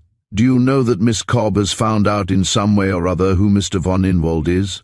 And that the 4 o'clock gossip edition says your father has given his consent and that you can go and buy a diadem or whatever you are going to wear right off?" "Well," she said in a choked voice, with her back to me, "what of it? Didn't you and Mr. Pierce both do your best to bring it about?" "Our what?" I couldn't believe my ears. "You made father well. He's so pleasant he'll do anything except leave this awful place." "Well, of all the ungrateful people," I began, and then Mr. Pierce came in. He had a curious way of stopping when he saw her, as if she just took the wind out of his sails, so to speak, and then of whipping off his hat, if anything with sails can wear a hat, and going up to her with his heart in his eyes. He always went straight to her, and stopped suddenly about 2 feet away, trying to think of something ordinary to say, because the extraordinary thing he wanted to say was always on the end of his tongue. But this day he didn't light up when he saw her. He went through all the other motions, but his mouth was set in a straight line, and when he came close to her and looked down, his eyes were hard. It's been my experience of men that the younger they are, the harder they take things and the more uncompromising they are. It takes a good many years and some pretty hard knocks to make people tolerant. "I was looking for you," he said to her. "The bishop has just told me. There are no obstacles now." "None," she said, looking up at him with wretchedness in her eyes, if he had only seen. "I am very happy." "She was just saying," I said bitterly, "how grateful she was to both of us." "I don't understand." "It is not hard to understand," she said, smiling. I wanted to slap her. "Father was unreasonable because he was ill. You have made him well. I can never thank you enough." But she rather overdid the joy part of it, and he leaned over and looked in her face. "I think I'm stupid," he said. "I know I'm unhappy, but isn't that what I was to do, to make them well if I could?" "How could anybody know?" she began angrily and then stopped. "You have done even more," she said sweetly. "You've turned them into cherubims and seraphims. Butter wouldn't melt in their mouths. Ugh, how I hate amiability raised to the nth power." He smiled. I think it was getting through his thick man's skull that she wasn't so happy as she should have been, and he was thrilled through and through. "My amiability must be the reason you dislike me," he suggested. They had both forgotten me. "Do I dislike you?" she asked, raising her eyebrows. "I never really thought about it, but I'm sure I don't." She didn't look at him, she looked at me. I knew she lied. His smile faded. "Well," he said, "speaking of disliking amiability, you don't hate yourself, I'm sure." "You are wrong," she retorted. "I loathe myself." And she walked to the window. He took a step or two after her. "Why do it at all?" he asked in a low tone. "You don't love him, you can't. And if it isn't love—" He remembered me suddenly and stopped. "Please go on," she said sweetly from the window. "Do not mind Minnie. She is my conscience anyhow. She is always scolding me. You might both scold in chorus." "I wouldn't presume to scold." "Then give me a little advice and look superior and righteous." "I'm accustomed to that also." "As long as you are in this mood, I can't give you anything but a very good day," he said angrily, and went toward the door. But when he had almost reached it, he turned. "I will say this," he said. "You have known for 3 days that Mr. Thoburn was going to have a supper tonight, and you didn't let us know. You must have known his purpose." I guess I was as surprised as she was. I'd never suspected she knew. She looked at him over her shoulder. "Why shouldn't he have a supper?" she demanded angrily. "I'm starving, we're all starving for decent food. I'm kept here against my will. Why shouldn't I have one respectable meal? You with your wretched stewed fruits and whole wheat breads. Ugh, I'm sorry. Thoburn's idea, of course, is to make the guests discontented so they will leave." "Oh," she said. She hadn't thought of that, and she flushed. "At least," she said, "you must give me credit for not trying to spoil Dick and Dolly's chance here." "We are going to allow the party to go on," he said, still stiff and uncompromising. It would have been better if he'd accepted her bit of apology. How kind of you. I dare say he would have it anyhow. She was sarcastic again. Probably. And you will go? Certainly. Even when the result— Oh, don't preach, she said, putting her hands to her ears. If you and Minnie want to preach, why don't you preach at each other? Minnie talks love, love, love, and you preach health and morality. You drive me crazy between you. Suppose, he said with a gleam in his eyes, suppose I preach love, love, love. She put her fingers in her ears again. Say it to Minnie, she cried, and turned her back to him. Very well, he said. Minnie, Miss Jennings refuses to listen, and there are some things I must say. Once again I am going to register a protest against her throwing herself away in a loveless marriage. I feel strongly on the subject, Minnie. She half turned, as if to interrupt. Then she thought better of it and kept her fingers in her ears, her face flushed. But he had learned what he hoped, that she could hear him. You ask me why I feel so strongly, Minnie, and you are right to ask. Under ordinary circumstances, Minnie, any remark of mine on the subject would be ridiculous impertinence. He stopped and eyed her back, but she did not move. It is impertinence under any circumstances, but consider the provocation. I see a young, beautiful and sensitive girl marrying, frankly without love, a man whom I know to be unworthy. And you ask me to stand aside and allow it to happen. Are you still preaching? She asked coldly over her shoulder. It must be a long sermon. And then, knowing he had only a moment more, his voice changed and became deep and earnest. His hands, that were clutching a chair back, took a stronger hold, so that the ends of the nails were white. You see, Minnie, he said, turning a little pale, I love Miss Jennings myself. You have known it a long time, for you love her too. It has come to the point that I measure the day by the hours when I can see her. She doesn't care for me. Sometimes I think she hates me. He paused here, but Miss Patty didn't move. I haven't anything to offer a woman except a clean life and the kind of love that a woman could be proud of. I have no title. Miss Patty suddenly took her fingers out of her ears and turned around. She was flushed and shaken, but she looked past him without blinking an eyelash to me. Dear me, she said, the sermon must have been exciting, Minnie. You are quite trembly. And with that she picked up her muff and went out with not a glance at him. He looked at me. Well, he said, that's over. She's angry, Minnie, and she'll never forgive me. Stuff, I snapped. I noticed she waited to hear it all, and no real woman ever hated a man for saying he loved her. Chapter 29. A big night tonight. I carried out the supper to the shelter house as usual that night, but I might have saved myself the trouble. Mrs. Dickey was sitting on a box with her hair in puffs and the folding card table before her, and Mr. Dick was uncorking a bottle of champagne with a nail. There were 2 or 3 queer-smelling cans open on the table. Mrs. Dick looked at my basket and turned up her nose. Put it anywhere, Minnie, she said loftily. I dare say it doesn't contain anything reckless. Cold ham and egg salad, I said, setting it down with a slam. Stewed prunes and boiled rice for dessert. If those cans taste as they smell, you'd better keep the basket to fall back on. Where'd you get that? Mr. Dick looked at me over the bottle and winked. In the next room, he said. Ice to the proper temperature, paid for by somebody else and coming after a 2 weeks drought. Minnie, there isn't a shadow on my joy. He'll miss it, I said. But Mr. Dick was pouring out 3 large tumblers full of the stuff, and he held one out to me. Miss it, he exclaimed. Hasn't he been out 3 times today tapping his little cash? And didn't he bring out Moody and the Senator and von Inwald this afternoon? And didn't they sit in the next room there from 2 to 4, roaring songs and cracking bottles and jokes? Beasts, Mrs. Dickey said savagely. 2 hours and we daren't move. Drink, pretty creature, Mr. Dick said, motioning to my glass. Don't be afraid of it, Minnie, it's food and drink. I don't like it, I said, sipping at it. I'd rather have the spring water. You'll have to cultivate a taste for it, he explained. You'll like the second half better. I got it down somehow and started for the door. Mr. Dick came after me with something that smelled fishy on the end of a fork. Better eat something, he suggested. That was considerable champagne, Minnie.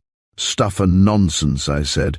I was tired and it has rested me. That's all, Mr. Dick. Sure? Certainly, I said with dignity. I'm really rested, Mr. Dick, and happy. "I'm very happy, Mr. Dick. Perhaps I'd better close the door," he said. "The light may be seen." "You needn't close it until I've finished talking," I said. "I've done my best for you and yours, Mr. Dick. I hope you appreciate it. Night after night I've tramped out here through the snow and lost sleep and lied myself black in the face. You've no idea how I've had to lie, Mr. Dick." "Come in and shut the door, Dick," Mrs. Dick called. "I'm freezing." That made me mad. "Exactly," I said, glaring at her through the doorway. "Exactly. I can wade through the snow, bringing you meals that you scorn. Oh yes, you scorn them. What did you do to the basket tonight? Look at it, lying there, neglected in a corner, with perfectly good ham and stewed fruit in it. All of a sudden I felt terrible about the way they had treated the basket, and I sat down on the steps and began to cry. I remember that, and Mr. Dick sitting down beside me and putting his arm around me and calling me good old Minnie, and for heaven's sake not to cry so loud. But I was past caring. I had a sort of recollection of his getting me to stand up, and our walking through about 21 miles of snow to the spring house. When we got there, he stood off in the twilight and looked at me. "I'm sorry, Minnie," he said. "I never dreamed it would do that." "Do what?" "Nothing. You're sure you won't forget?" "I never forget," I said. I'd got up the steps by this time and was trying to figure why the spring house door had 2 knobs. I hadn't any idea what he meant. "Remember," he said very slowly, "Thoburn is going to have his party tonight instead of tomorrow. Tell Pierce that. Tonight, not tomorrow." I was pretty well ashamed when I got in the spring house and sat down in the dark. I kept saying over and over to myself so I'd not forget, "Tonight, not tomorrow," but I couldn't remember what was to be tonight. I was sleepy too, and my legs were cold and numb. I remember going into the pantry for a steamer rug and sitting down there for a minute, with the rug around my knees before I started to the house. And that is all I do remember. I was wakened by a terrible hammering in the top of my head. I reached out for the glass of water that I always put beside my bed at night, and I touched a doorknob instead. Then I realized that the knocking wasn't all in my head. There was a sort of steady movement of feet on the other side of the door, with people talking and laughing. And above it all rose the steady knock-knock of somebody beating on tin. "Can't do it." It was the bishop's voice. "I am convinced that nothing but dynamite will open this tin of lobster." "Just a moment, Bishop," Mr. Thoburn's voice and the clink of bottles. "I have a can opener somewhere. You'll find the sauce, a la Newburgh. Here, somebody, a glass, quick, a bottle's broken. Did anybody remember to bring salt and pepper?" "Dear Mr. Thoburn." It sounded like Miss Cobb. "Think of thinking of all this." "The credit is not mine, dear lady," Mr. Thoburn said. "Where the deuce is that corkscrew?" "No, dear lady. Man makes his own destiny, but his birth date remains beyond his control." "Ladies and gentlemen," somebody said, "to Mr. Thoburn's birthday being beyond his control." There was the clink of glasses, but I had remembered what it had been that I was to remember, and now it was too late. I was trapped in the pantry of my spring house, and Mr. Pierce was probably asleep. I clutched my aching head and tried to think. I was roused by hearing somebody say that Miss Jennings had no glass, and by steps nearing the pantry. I had just time to slip the bolt. "Pantry's locked," said a voice. "Drat that Minnie," somebody else said. "The girl's a nuisance." "Hush," Miss Summers said. "She's probably in there now, taking down what we say and what we eat, convicting us out of our own mouths." I held my breath and the knob rattled. Then they found a glass for Miss Patty and forgot the pantry. Under cover of the next burst of noises, I tried the pantry window, but it was frozen shut. Nothing but a hammer would have loosened it. I began to dig at it with a wire hairpin, but I hadn't much hope. The fun in the spring house was getting fast and furious. Miss Summers was leaning against the pantry door, and I judged that most of the men in the room were around her as usual. I put my ear to the panel of the door, and I could pretty nearly see what was going on. They were toasting Mr. Thoburn, and getting hungrier every minute as the supper was put out on the card tables. "To the bottle," somebody said. "In infancy, the milk bottle; in our prime, the wine bottle; in our dotage, the pill bottle." Mr. von Inwald came over and stood beside Miss Summers, and I could hear every whisper. "I have good news for you," she said in an undertone. "Oh, and what?" "Shh, you may recall," she said, "the series of notes, letters, epistles with which you have been honoring me lately. How could I forget? They were written in my heart's blood." "Indeed," her voice lifted its eyebrows, so to speak. "Well, somebody got in my room last night and stole, I dare say, a pint of your heart's blood. They're gone." He was pretty well upset, as he might be, and she stood by and listened to the things he said, which, if they were as bad in English as they sounded in German, I wouldn't like to write down. And when he cooled down and condensed, as you may say, into English, he said Miss Jennings must have seen the letters, for she would hardly speak to him. And Miss Summers said she hoped Miss Jennings she was too nice a girl to treat shamefully. And after he had left her there alone, I heard a sort of scratching on the door behind Miss Summers' back, and then something being shoved under the door. I stooped down and picked it up. It was a key. I struck a match, and I saw by the tag that it was the one to the old doctor's rooms. I knew right off what it meant. Mr. Pierce had gone to bed, or pretended to throw them off the track, and Thoburn had locked him in. Thoburn hadn't taken any chances. He knew the influence Mr. Pierce had over them all, and he and his champagne and tin cans had to get in their work before Mr. Pierce had another chance at them. I had no time to wonder how Miss Summers knew I was in the pantry. I tried the window again, but it wouldn't work. Somebody in the spring house was shouting, "Hot butter blue beans, please come to supper," and I could hear them crowding around the tables. I worked frantically with a hairpin, and just then 2 shadowy figures outside slipped around the corner of the building. It was Mr. Pierce and Dr. Barnes. I darted back and put my ear to the door, but they did not come in at once. Mr. Thoburn made a speech, saying how happy he was that they were all well and able to go back to civilization again, where the broiled lobster flourished like a green bay tree and the prune and the cabbage were unknown. There was loud applause, and then Senator Biggs cleared his throat. "Ladies and gentlemen, distinguished fellow guests," he began, "I suggest a toast to the autocrat of Hope Springs. It is the only blot on the evening that, owing to the exigencies of the occasion, he cannot be with us. Securely fastened in his room, he is now sleeping the sleep that follows a stomach attuned to prunes, a mind attuned to rule. Eat, drink, and be merry," somebody said, "for tomorrow you diet."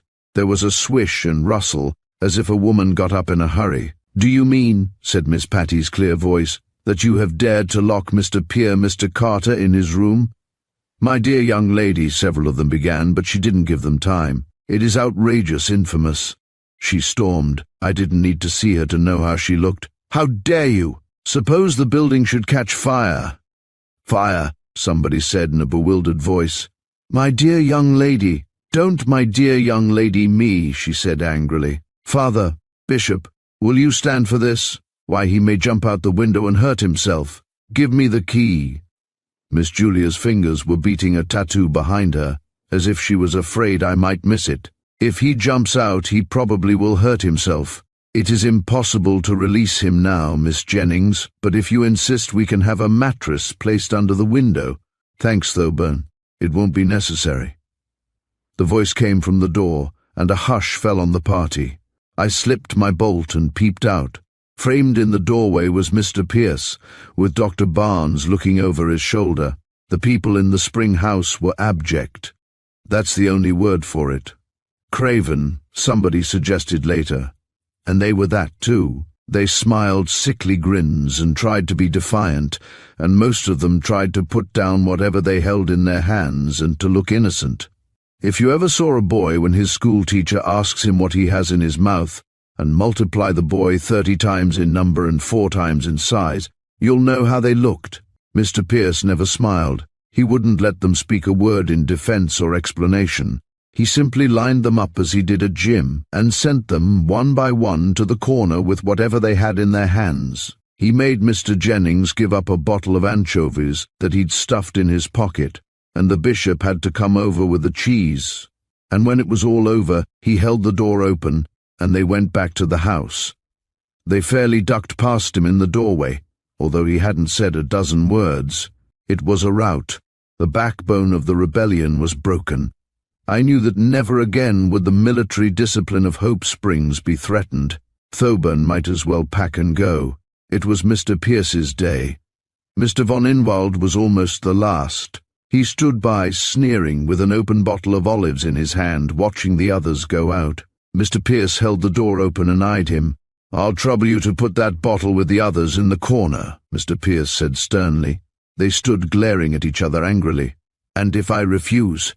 "You know the rules here. If you refuse, there is a hotel at Finleyville." Mr. von Inwald glanced past Mr. Pierce to where Dr. Barnes stood behind him, with his cauliflower ear and his pugilist shoulders. Then he looked at the bottle in his hand and from it to Miss Patty standing haughtily by. "I have borne much for you, Patricia," he said, "but I refuse to be bullied any longer. I shall go to the hotel at Finleyville and I shall take the little olives with me." He smiled unpleasantly at Mr. Pierce, whose face did not relax. He walked jauntily to the door and turned, flourishing the bottle. "The land of the free and the home of the brave," he sneered, raising the bottle in the air. Standing jeering in the doorway, he bowed to Miss Patty and Mr. Pierce and put an olive into his mouth. But instantly he made a terrible face and clapped a hand just in front of his left ear. He stood there a moment, his face distorted, then he darted into the night, and I never saw him again. "Mumps!" Dr. Barnes ejaculated, and stood staring after him from the steps. Chapter 30. Let Good Digestion. There was no one left but Miss Patty. As she started out past him with a crimson spot in each cheek, Mr. Pierce put his hand on her arm. She hesitated, and he closed the door on Dr. Barnes and put his back against it. I had just time to slip back into the pantry and shut myself in. For a minute there wasn't a sound. Then, "I told you I should come," Miss Patty said in her haughtiest manner. "You need not trouble to be disagreeable." "Disagreeable," he repeated. "I am abject." "I don't understand," she said, "but you needn't explain. It really does not matter." "It matters to me. I had to do this tonight. I promised you I would make good. And if I had let this pass, don't you see, I couldn't let it go. You can let me go now. Not until I have justified myself to you. I am not interested." I heard him take a step or two toward her. "I don't quite believe that," he said in a low tone. "You were interested in what I said here this afternoon." "I didn't hear it." "None of it. Not all. I spoke, you remember, about your sister, and about Dick." He paused. I could imagine her staring at him in her wide-eyed way. "You never mentioned them," she said scornfully and stopped. He laughed, a low laugh, boyish and full of triumph. "Ah," he said, "so you did hear. I'm going to say it again anyhow. I love you, Patty. I'm mad for you. I've loved you hopelessly for so long that tonight, when there's a ray of hope, I'm hardly sane. Please," she said. "I love you so much that I waken at night just to say your name over and over, and when dawn comes through the windows—" "You don't know what you are saying," she said wildly. I welcome the daylight," he went on, talking very fast, "because it means another day when I can see you. If it sounds foolish, it's really lots worse than it sounds, Patty." The door opened just then, and Dr. Barnes's voice spoke from the step. "I say," he complained, "you needn't—" "Get out!" Mr. Pierce said angrily, and the door slammed. The second's interruption gave him time, I think, to see how far he'd gone, and his voice, when he spoke again, was not so hopeful. "I'm not pleading my cause," he said humbly. "I know I haven't any cause. I have nothing to offer you. You said this afternoon," Miss Patty said softly, "that you could offer me the kind of love that a woman could be proud of." She finished off with a sort of gasp, as if she was shocked at herself. I was so excited that my heart beat a tattoo against my ribs, and without my being conscious of it, as you may say, the pantry door opened about an inch, and I found myself with an eye to the crack. They were standing facing each other, he all flushed and eager, and my dear Miss Patty pale and trembly. But she wasn't shy. She was looking straight into his eyes, and her blessed lips were quivering. "How can you care?" she asked, when he only stood and looked at her. "I've been such a selfish beast." "Hush!" He leaned toward her, and I held my breath. "You are everything that is best in the world, and what can I offer you? I have nothing, not even this sanatorium, no money, no title." "Oh, that," she interrupted, and stood waiting. "Well, you could at least offer yourself." "Patty!" She went right over to him and put her hands on his shoulders. "And if you won't," she said, "I'll offer myself instead." His arms went around her like a flash at that, and he kissed her. I've seen a good many kisses in my day, the Springhouse Walk being a sort of lover's lane, but they were generally of the quick getaway variety. This was different. He just gathered her up to him and held her close, and if she was 1/10 as much thrilled as I was in the pantry, she'd be ready to die kissing.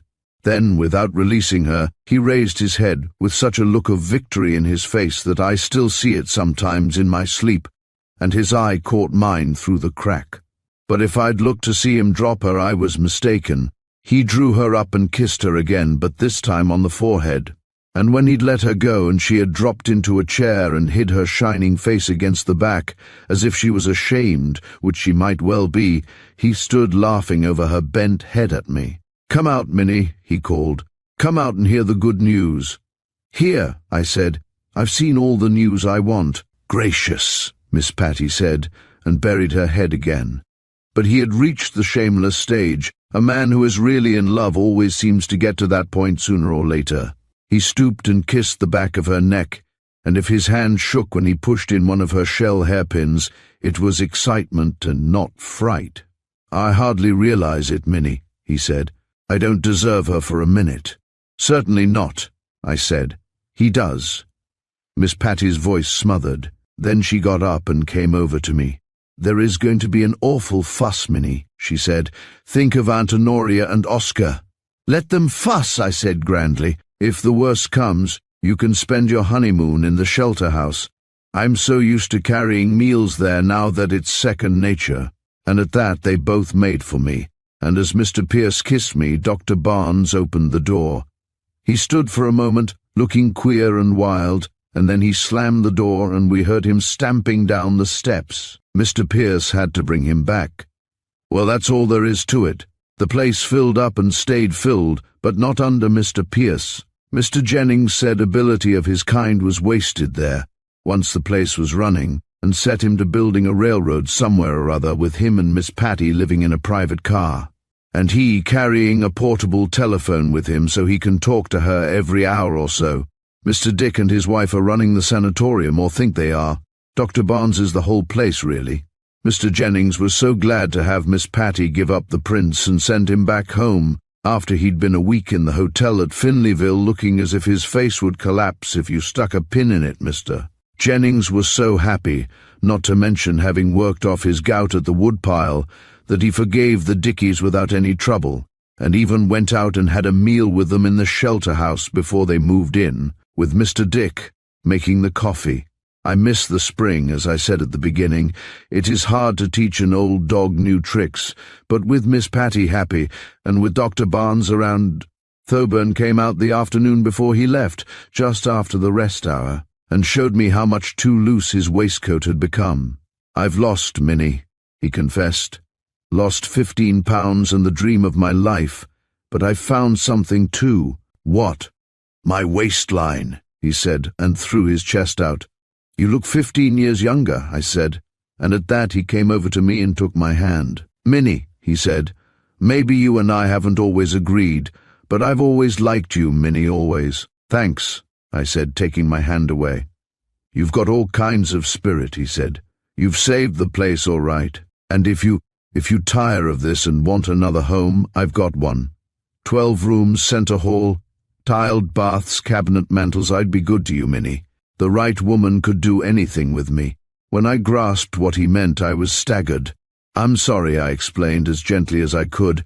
I'm going to marry Dr. Barnes one of these days." He stared at me. Then he laughed a little and went toward the door. "Barnes," he said, turning, "another redhead, by gad. Well, I'll tell you this, young woman, you're red, but he's redder. Your days for running things to suit yourself are over." "I'm glad of it," I retorted. "I want to be managed myself for a change. Somebody," I said, "who won't be always thinking how he feels unless it's how he